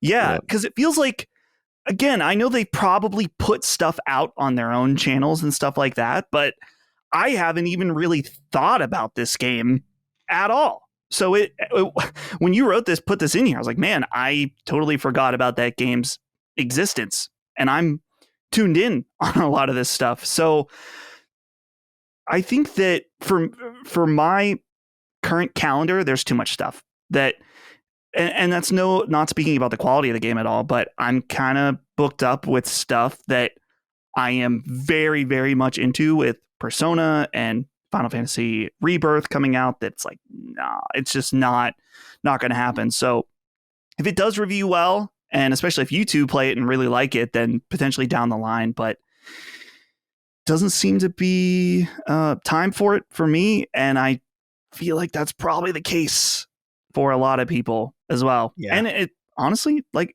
I bet you a lot of people are in my boat too, where it's out of their loop because the marketing hasn't really been there. We'll find out. I'm optimistic about this game, not from its sales performance, but from its critical performance. I think it's going to be better than you might think. Yeah. We'll see. I think I picked it in our draft, right? So we'll see.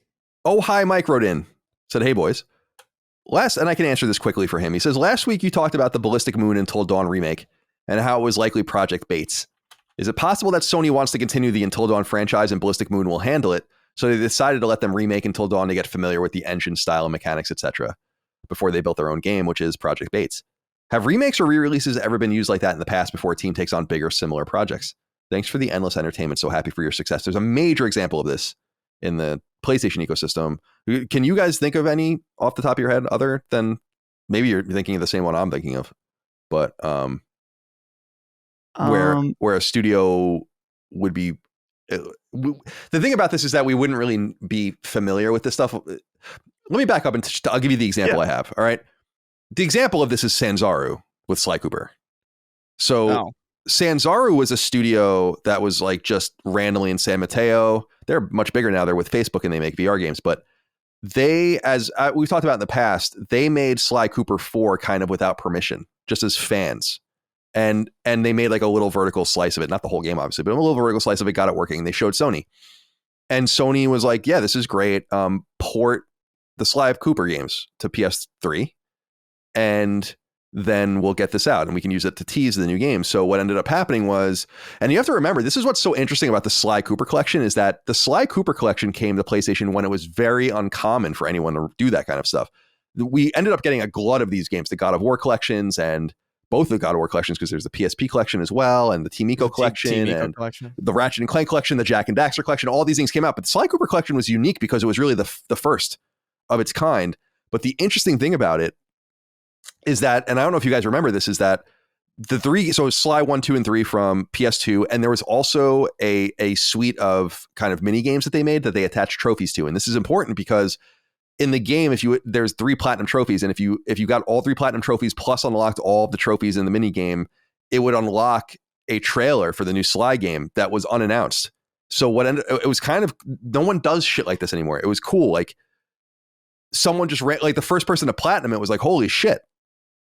There's literally a Sly Cooper 4 trailer at the end that no one had, and that's how the game was revealed and announced. And the only other game I can think of that even did that was when BioShock 2 was announced at the end of BioShock on PS3. If you beat BioShock on PS3, there was a trailer that unlocked at the end of it showing BioShock 2 for the first time.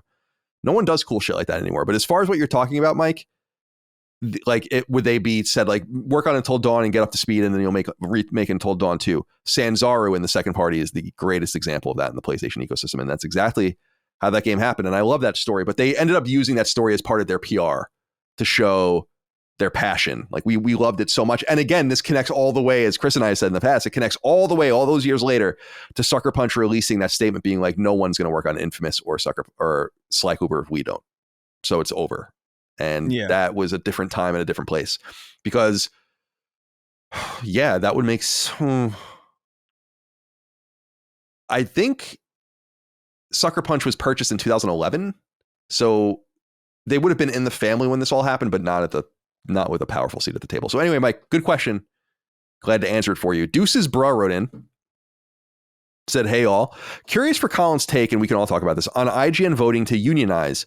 In their antiquated media model, it seems to me that the employees driving actual value and engagement, like notes Ryan McCaffrey, don't need a union. I understand the drive to improve salaries, etc., but high overhead news outlets are already not profitable.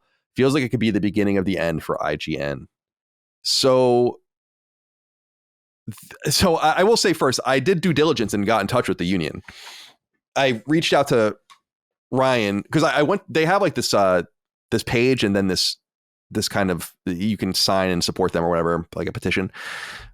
And there was no contact information on it. So, and I went to their Twitter account and you couldn't like message them or anything. So I just emailed Ryan McCaffrey and he got in touch with me and gave me an email address to use, like a general email address, a Gmail address to get in touch with the union. And I did. And they were polite to me, but they declined my request to interview them. And I was just like, I think it would be interesting because, I literally came up at IGN. So it would be cool to talk about the way things have changed and how you guys think this would work. But they're not interested in talking about it, at least here on the show, which is totally fine. But I would have had a lot of probing questions about it, I think, from a sustainability point of view. I think people are mistaken sometimes in thinking that IGN doesn't make money, because they do. It's about how IGN makes money. So I still have connections there, and I still know people that work there. As of a couple of years ago ish, IGN was still running like a third of its revenue as profit through Ziff Davis. So pretty profitable. And I've been told, and so where this becomes a problem though is who's responsible for that and what's responsible for that. And I also know that well over half of IGN's traffic comes from wikis. Like well over half. And this stuff is staffed by a group of very valuable employees. See, if I still wrote strategy guides, I would probably be on that team. That's like kind of the corollary to the old guides team, is the wikis team. And if you're not working on that, then there's like this huge glut of people that have no value really, to like no real value to the website. I feel like unionizing, I have no problem with private sector unions. My whole problem with unions is focused entirely on public sector unions, because I think they're manipulative. Private sector unions, it's like, whatever, man, that's total like free association. You got to do what you got to do. You have to deal with the outcome and the repercussions of it. But it seems to me that this is, and I said this to someone else, it seems like every journalist that unionizes these last few years, what they end up getting out of it is potentially better severance when they are inevitably laid off. And I don't mean to be mean about that, but that seems to be the way it worked out at Vice. That's the way it worked out at like fucking Jezebel and all these random websites that have really gone kaput. And I just don't see the value in the names at IGN anymore. That would be able, and maybe that's where a union comes in, because as one collective, they'll have a lot more power. But you have to wonder the few people that are still there that really IGN relies upon, the Dustin Legaries, the Ryan McCaffreys, and so on and so forth. Why would they want to be involved in this? And it seems to me that, I haven't talked to him about it personally, but Ryan does want to be involved in it. He changed his picture on Twitter to their icon for the union drive, which is interesting. So I have a lot of thoughts about it, but I don't really know where to begin, because I don't know exactly how to talk about it or who to talk to. Maybe I should just reach out to Pear. It'd be interesting to talk to him. I'm sure he's not thrilled about it, but Dustin, do you have any thoughts about this union drive at IGN? They've tried before to unionize. Do you think it'll blow up in their face? Do you think it'll happen? Do you think Ziff Davis will recognize them as the owner? Ziff Davis has recognized other unions, so that wouldn't necessarily be unprecedented, but I wonder what kind of power IGN holds. When I was there and Ziff Davis bought us, we were the biggest thing they owned. I don't know if that's true anymore. So I don't know if you have that kind of power, again, that seat at the table. Yeah, this is definitely a major area out of my wheelhouse, so I won't speak too much just because I'm ignorant. I am really interested in that aspect, though, about you bring up Ryan and Dustin. I'm not speaking for Dustin in any way, but looking at his Twitter account, I don't think has posted anything about it. He hasn't changed his profile icon like many IGN staffers have. And that's always been an interesting aspect of unions to me, since I remember in high school, I had a history teacher who he was the only member of staff, maybe in the entire district, that wasn't part of the union. He had to pay union dues, but I believe that he talked to me about it. I was like, yeah, well, I don't mean this in an arrogant way, but I believe the quality of my work is much better than many others, and I don't want to be associated with the union. So that's kind of an interesting angle on it. But like I said, I've never been involved with a company that would need a union or understand what kind of protections that would have. But I would imagine, as you said, that so many other companies that have done something like this, that there could be a situation where there's some backfiring. Here's the thing. I don't mean to be mean about this, but I think it underlines their lack of power and what I would want to talk to them about. Although, like, how do you even begin to broach this without being in some way insulting? It's not meant to be insulting, but they put out this thing on actionnetwork.org that they circulated for people to sign a petition and like show their support. and it's been days, and it's only got 4,000 at the time of recording, 4,658 signatures. It's like, no offense, but I could put out one of these things and say like, sign this, and Chris will wish something into existence for you, and we can get like 10 times that's the amount of signatures. Like something totally fucking fallacious and ridiculous. It just doesn't seem, when you do something like this and you don't say, in other words, the union drive is one thing, but to say like, show us support, and then no one's really showing your support, it's kind of backfires in that sense, because it's like, no one cares. And that's what I would be interested in kind of talking about. It's like, you are years removed from what I would consider the all-star team of IGN talent. I think everyone knows that. It's different now. It's been years and years and years and years since that era. And we didn't unionize. First of all, we wouldn't have fired. We tried to unionize. It never even came up. And it's sad, but it is kind of every man for himself. And I don't necessarily like that.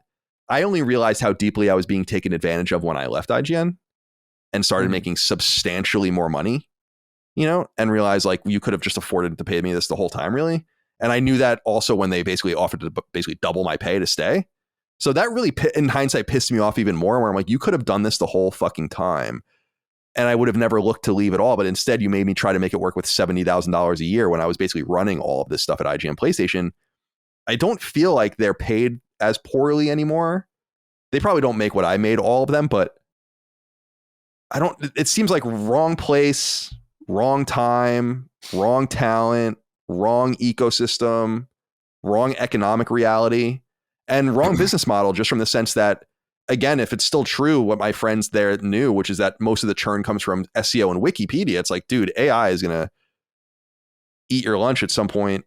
And so these kinds of things come from a protective stance, no doubt, but it seems like all it'll do is give them a better bargain when they're removed, as opposed to individually fighting for yourself and your own value for as long as possible, which is what I did.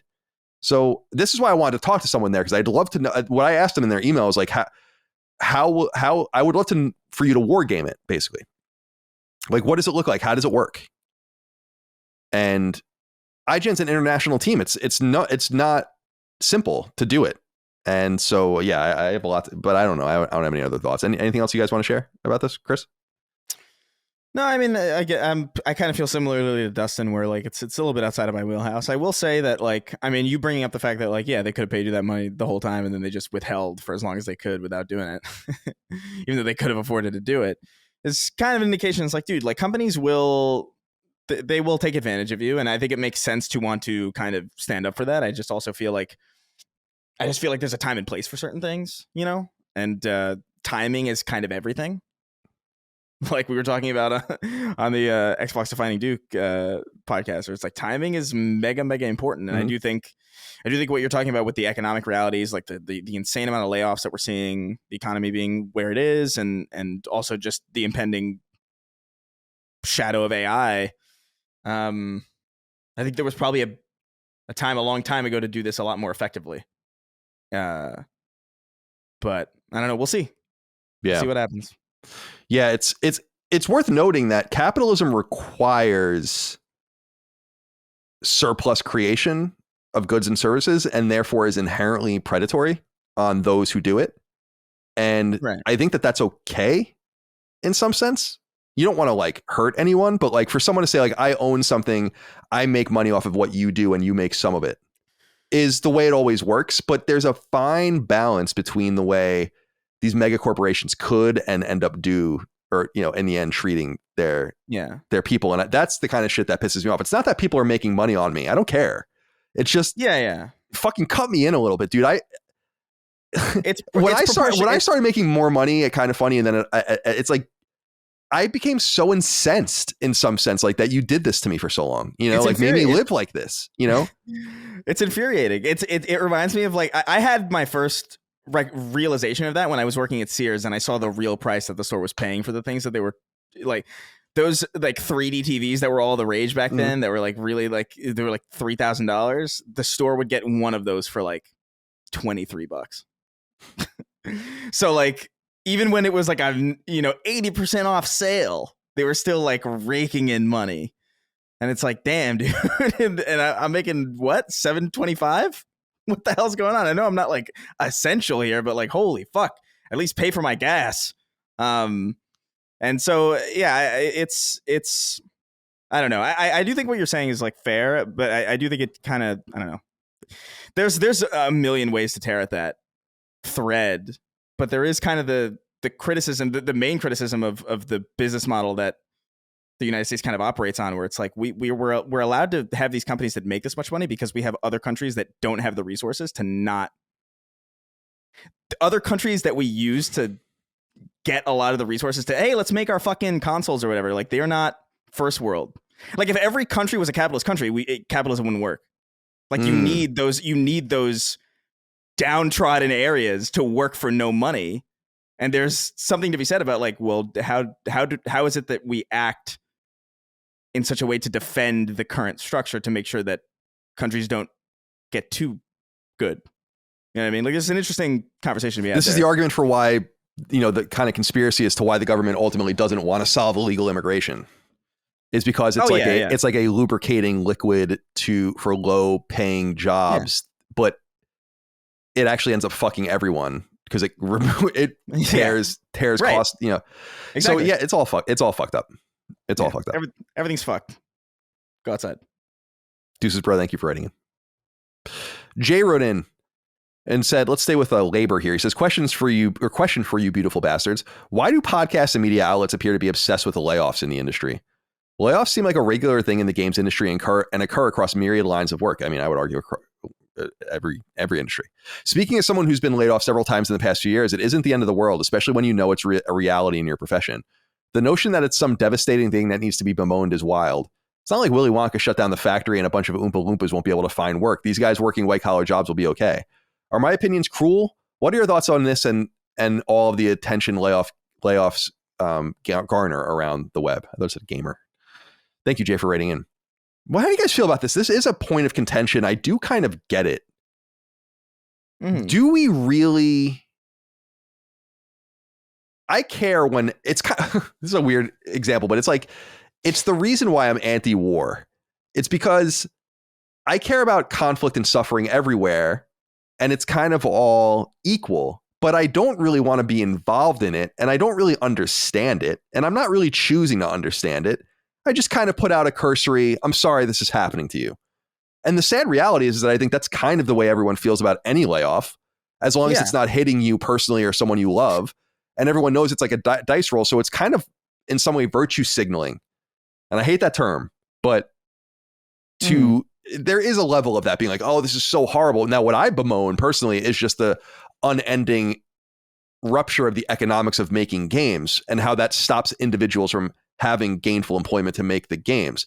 The reality of the job losses in like media, you're seeing this with journalism right now, is like so many people are being laid off that there's no way half of them or more are ever getting back in.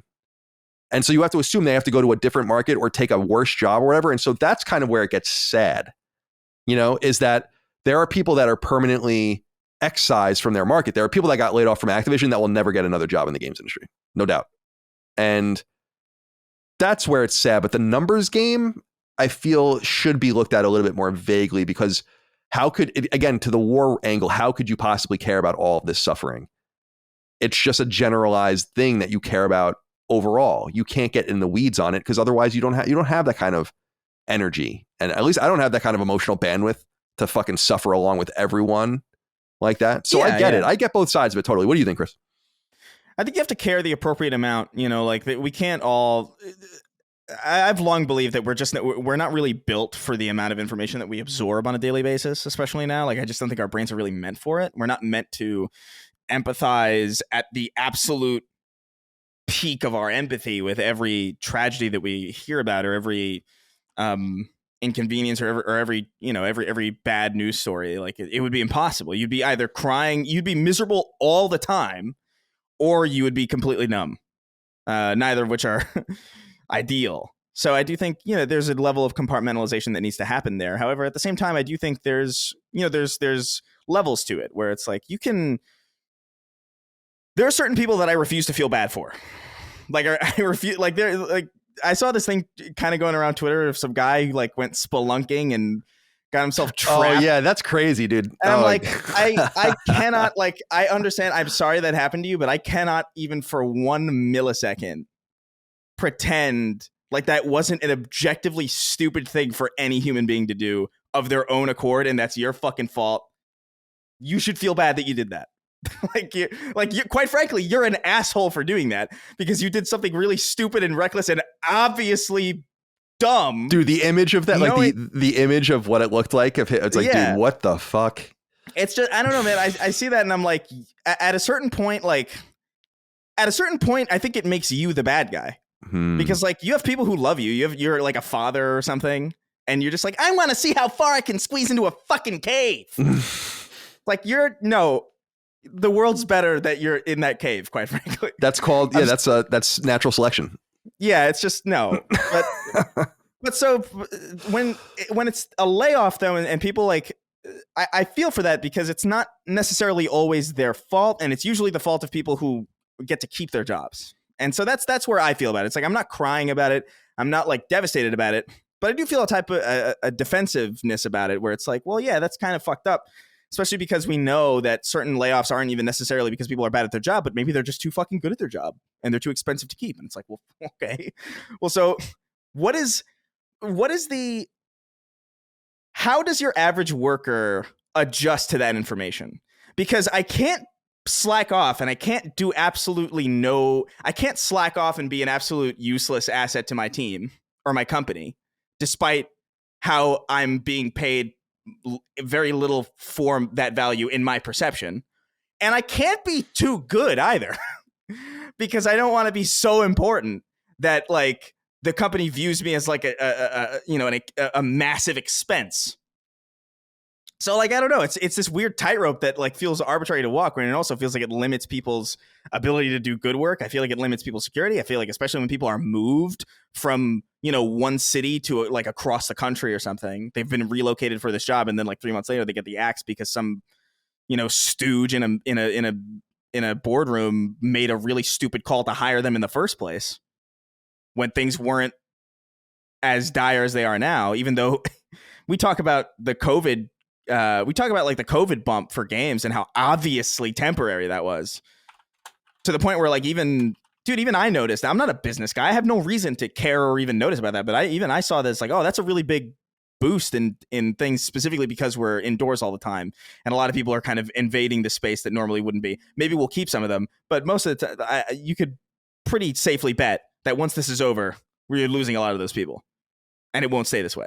That was immediately obvious to me, and I have no business in a boardroom at any of these companies. But for some reason, everybody just unanimously decided, yeah, let's relocate a bunch of families, and then, ooh, sorry. So, like, I don't know. I there's levels to it where, like, I think I'm annoyed at the layoffs, like, genuinely. But I'm not crying about it like it's a personal tragedy. You've got to maintain your bandwidth. Otherwise, you'll burn out. Or you'll just be a fucking miserable person. Like, there's no real in between. You got to regulate that stuff. There's a level of like real conspiratorial intentionality about companies doing it on purpose too, so that they'll overexpand, use it as an example. You say like, are we overexpanded? We don't have enough money to fill this, like to fulfill this goal. Keep open job reps while removing expensive people, and using that as a way to kind of lay off people without having to do it. And that seems, I don't know. Yeah. This is why I think it's important that companies remain private for potentially ever. And that it's really publicly traded companies that are the only ones right that are required to act like this. That's why you see things like when you go into a fucking In-N-Out and it's literally like, we pay our managers $130,000 a year or something. It's like, what? Yeah. That's like the entire staff of a McDonald's working at one time. And their food is cheaper. That's the craziest part. It doesn't that's just keeping the vultures away from your shit is how you keep costs down and pay the people that actually do the work an appropriate sum. And so I think it's just total out of control market capitalism. And it always has been. It always will be. Because I don't think it's going to go away. I just think we have to kind of calibrate better. But Dustin, do you have anything you want to add before we move on? Yeah, just as far as Jay's question about why podcasts and media outlets seem obsessed, I think there's a few things that you can point to.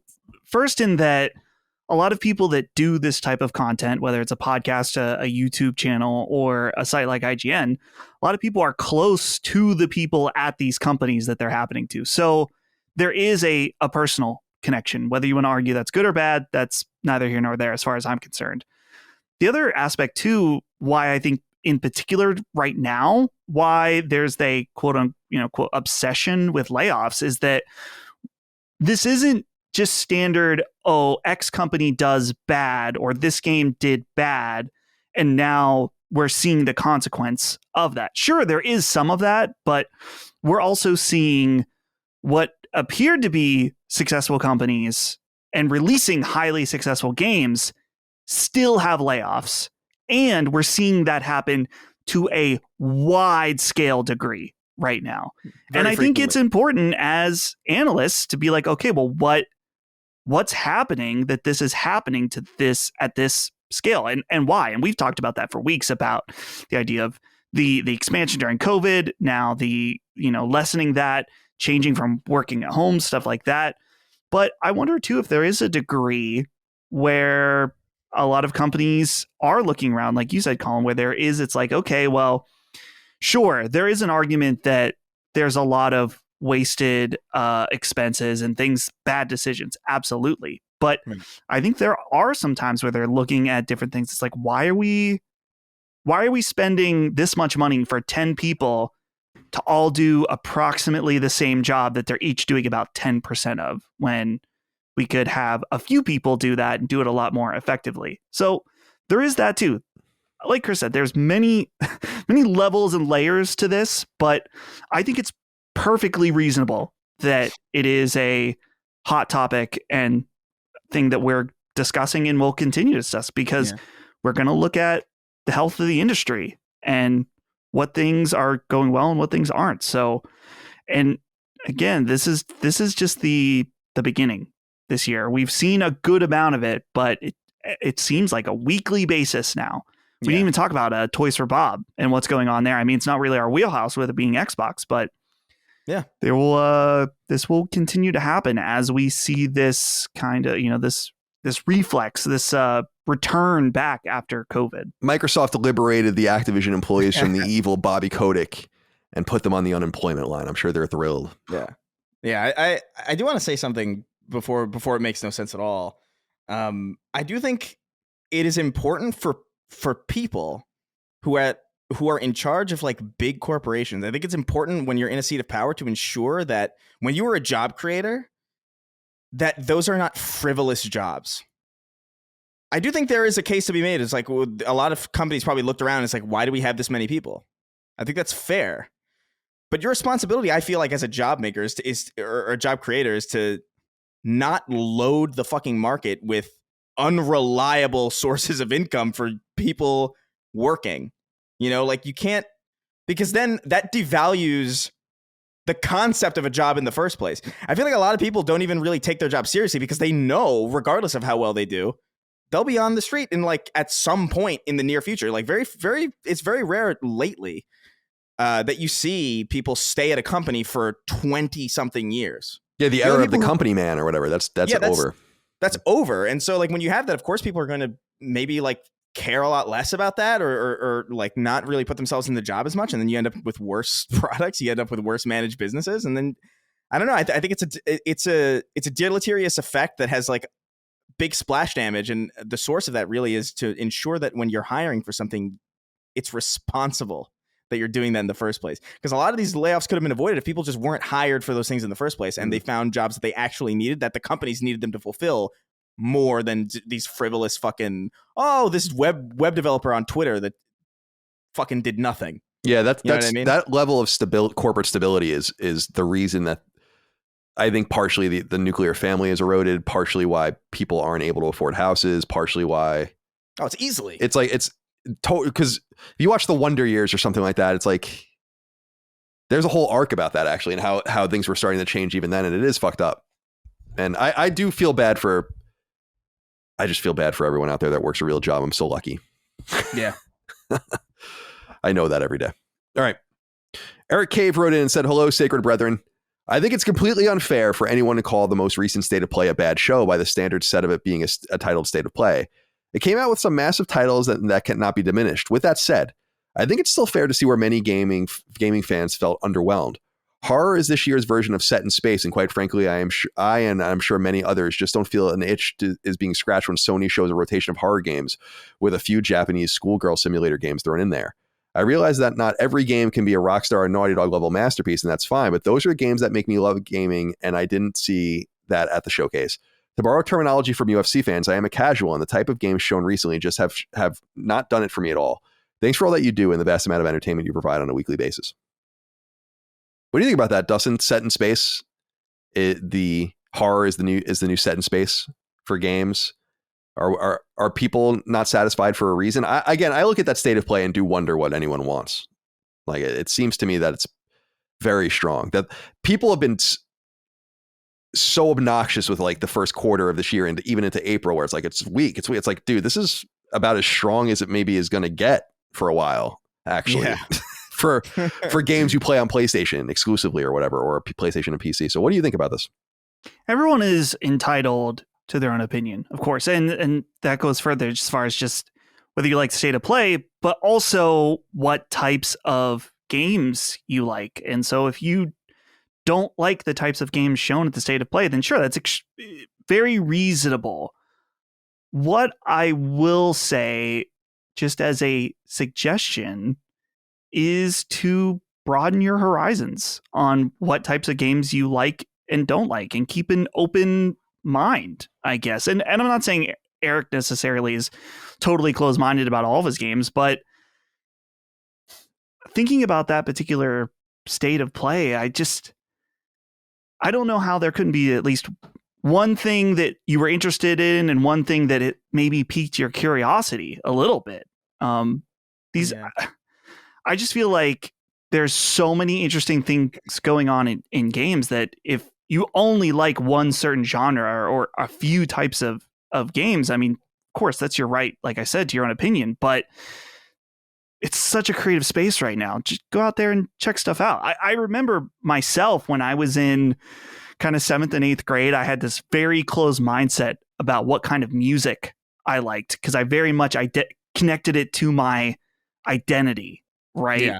And over the years, I remember points like, oh, I don't have anything new to listen to. The bands I like aren't coming out with new albums. And then as I grew older, trying out new stuff and being like, oh, I thought I didn't like this, but actually I heard one song from one band that does this type of music and I didn't like that, So just an encouragement, go out there, maybe some of these games, if there's even something that's a little interesting, doesn't mean you need to go buy it day one, but go out there and check it out. That's why almost every time they come out with a new racing game, whether it's GT7 or Horizon, I'll try to check it out because I'm just curious. Maybe this will be the one that gets me. And that happened with GT7 to some degree. Not that I'm some kind of crazy Gran Turismo fanatic, but do you know the I can lore? appreciate what's there. Do you know the Gran Turismo lore? Dude, I saw the movie. Okay. So I know about David Harbour. Sorry, my mom is texting me because she has mail for me. For some reason, things still get mailed there. Isn't that terrifying? It's like it's like when I got a California ballot mailed to me in Virginia. It's like, what the fuck? Seriously, like just a quick aside. Yeah, please. Isn't that so concerning that happens at all? Like, because I'm told I have to change my address, right? Every time I move or whatever. So that like there's like so that your mail goes to the right place. But I'm like, I'm still getting mail from people who fucking undoubtedly changed their address. Yeah, totally. So to me, it's like, no, my address is my parents. That's it, where that's that house. Like, I'm not changing I'm sorry, not doing it. I don't want my important documents being mailed to some random apartment, which by the way happened recently last year. I was wondering where the fuck all my business emails were going, or business like paper mail was going. It was going to my an apartment I lived in 4 apartments ago. I'm like, what the fuck is this? Yeah, it's annoying. It's annoying. It especially distresses me with certain, like my lawyers, for instance. There's something in their system where no matter how many fucking times I tell them, like, don't, and it's never important stuff. It's always like my yearly gift. Like they'll send you a bottle of champagne or something like that. And it's like, it always goes to my mom. I'm like, dude, how many times do I have to email you guys and tell you this? Or it's the same thing with Patreon sometimes, where you have to tell them, it's like, I don't live there anymore. Studio 71 actually is a big one too. Our ad people, where it's like they still send stuff. Like it's gotten better, but like still sending some stuff to my mom. Like I think my holiday card went to my mom. So I'm like, I don't know what system where everyone has a different address for everybody. Plus the fucking USPS. We were discussing this. Took more than 1 month to send everyone their bonus checks. I mailed them out on December 18th, and people got them in early February. It's because there's a prioritization of Amazon now. Like your real mail. You're not the first person to tell me that. It's because I know someone left a comment because I know people. I do know people like who have they either were postmen before or like they have family people who like work in that space, and it's like it's just like there's just like a straight up like. I don't want to get super into it because it's like it's speaking to things that I only like know tangentially, but there's a vast de-emphasizing of just sent mail because so much mail is Amazon. See, like that's interesting though, because we have dedicated Amazon guys now. I know. I can't remember if it's like I don't remember exactly what it is, but there's some. I should ask about him a little bit more because he just kind of told me like cursory stuff, and I was just like not really that interested because I'm not a postman, and I don't send anything through the mail ever, almost for that reason specifically, but. Yeah, there's something about it. I'll hit him up again. He has probably like more insight into it. Could be an interesting discussion, but we have a lot of postal workers working for us, no doubt. Stay safe out there, my Newmans. All right. What were you gonna say? I was gonna say, was there more state of play stuff? Because I think I was the only one who talked about it. Oh yeah. I'm sorry, Chris. Yeah, go ahead. Yeah, that's right. I don't know. I think I get it.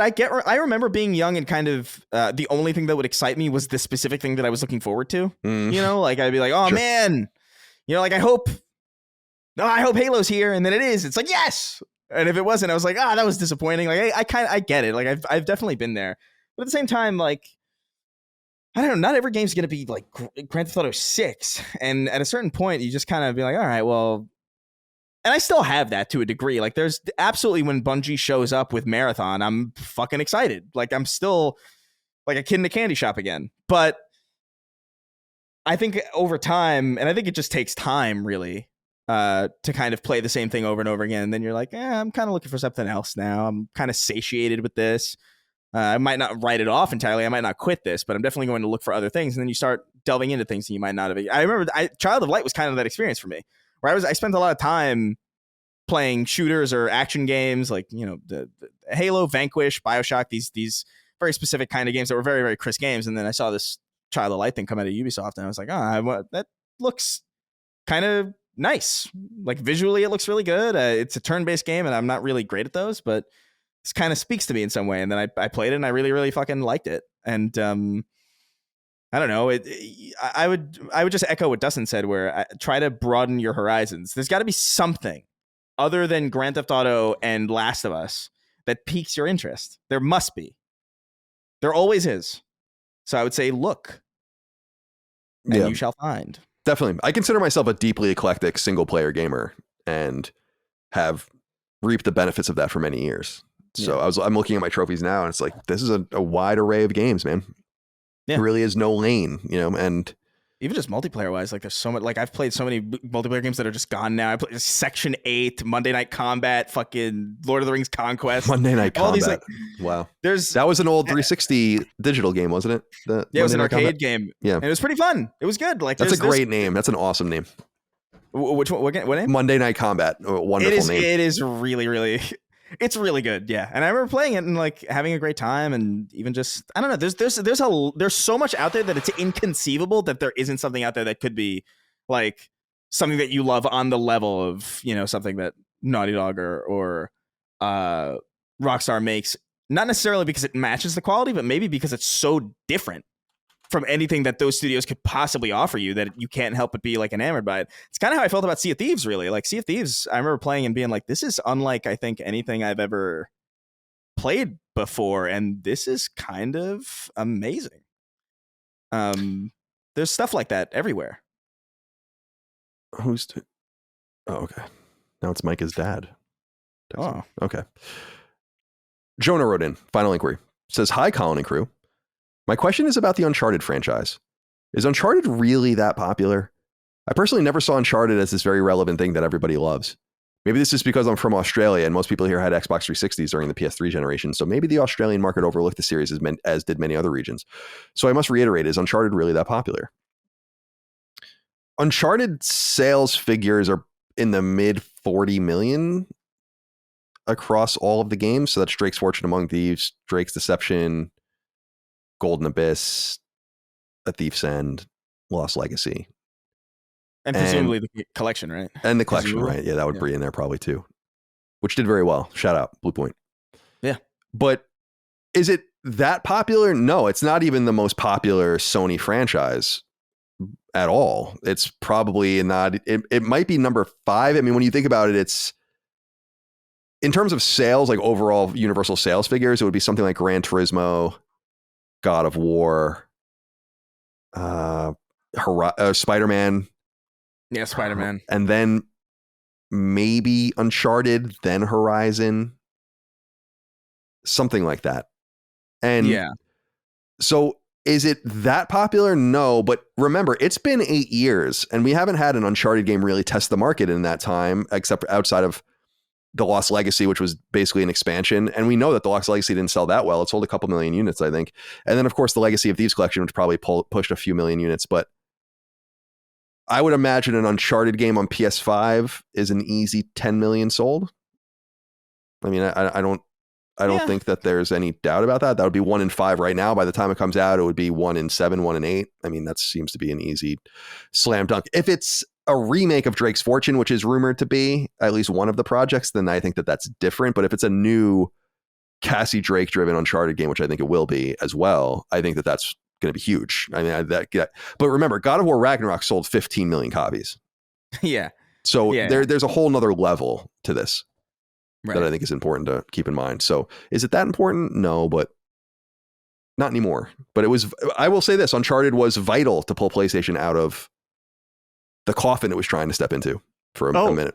Yeah, Colin, that's what I was going to touch on, is that Uncharted 2 was the game that I think came at the perfect time, where there was all the launch multitude of issues with the PlayStation 3, the price, the lack of some compelling software. I know that Resistance was in there, but a PS3 didn't even enter my mind as far as something I wanted until Uncharted 2 came out. Then there was this masterpiece level game, and the console was finally at a price point as a 8th or 9th grader that I could reasonably make it happen. And Uncharted 2 was the game that did it. And so I think at that time frame, Uncharted was really that popular. But it's been a while, and it's been a while since the last Uncharted. Since I first saw Drake.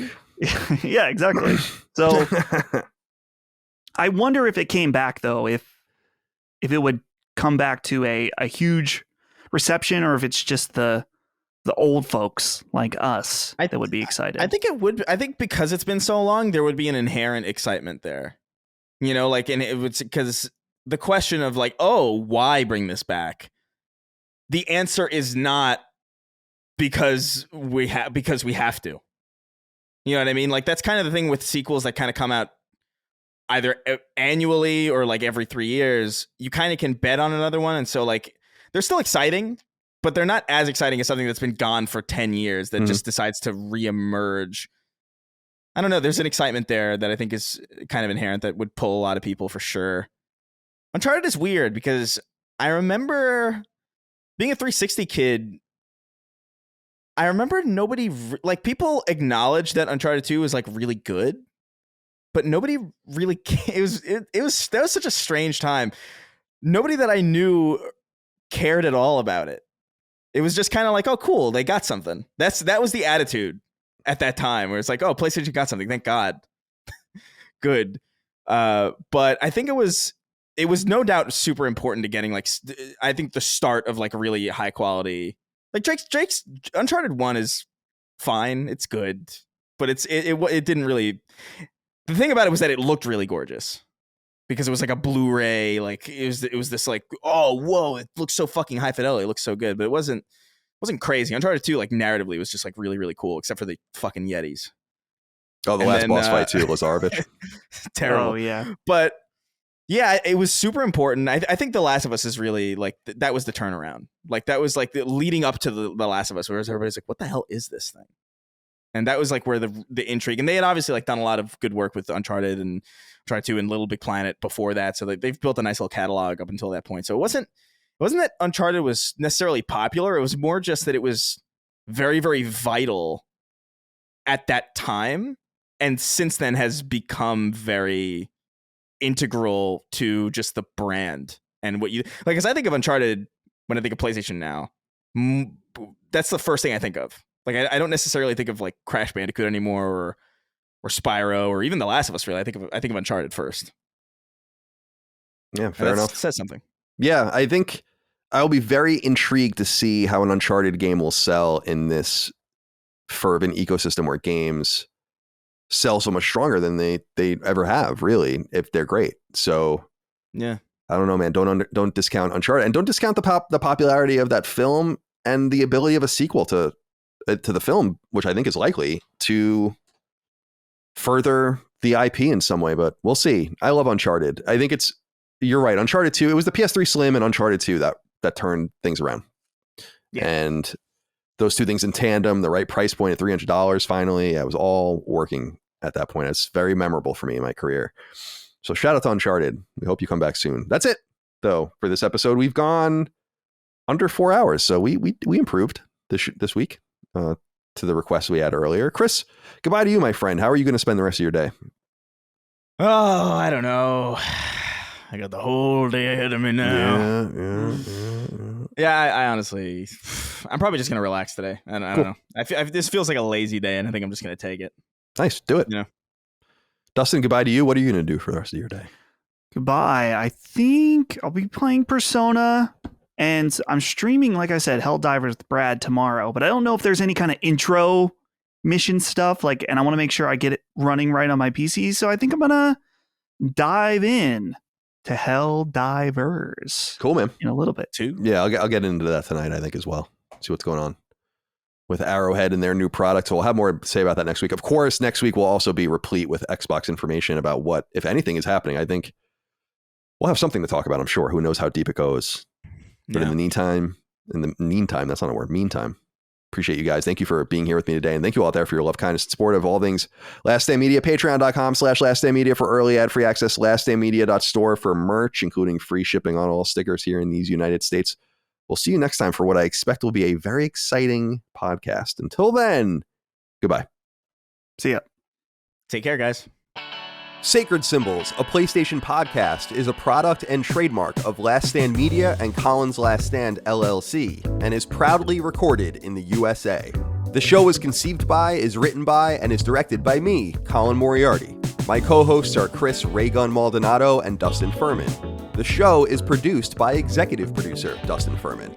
It's edited by associate producer Ben Smith. All of Last Stand's theme music is by my best friend, Ramon Narvaez. As you know, all of Last Stand's shows, including Sacred Symbols, are fan-funded on Patreon at patreon.com/laststandmedia. The following names are at the producer level on Patreon, our highest tier, and we're grateful for your thoughtful and kind contributions to our independent endeavor. Thank you.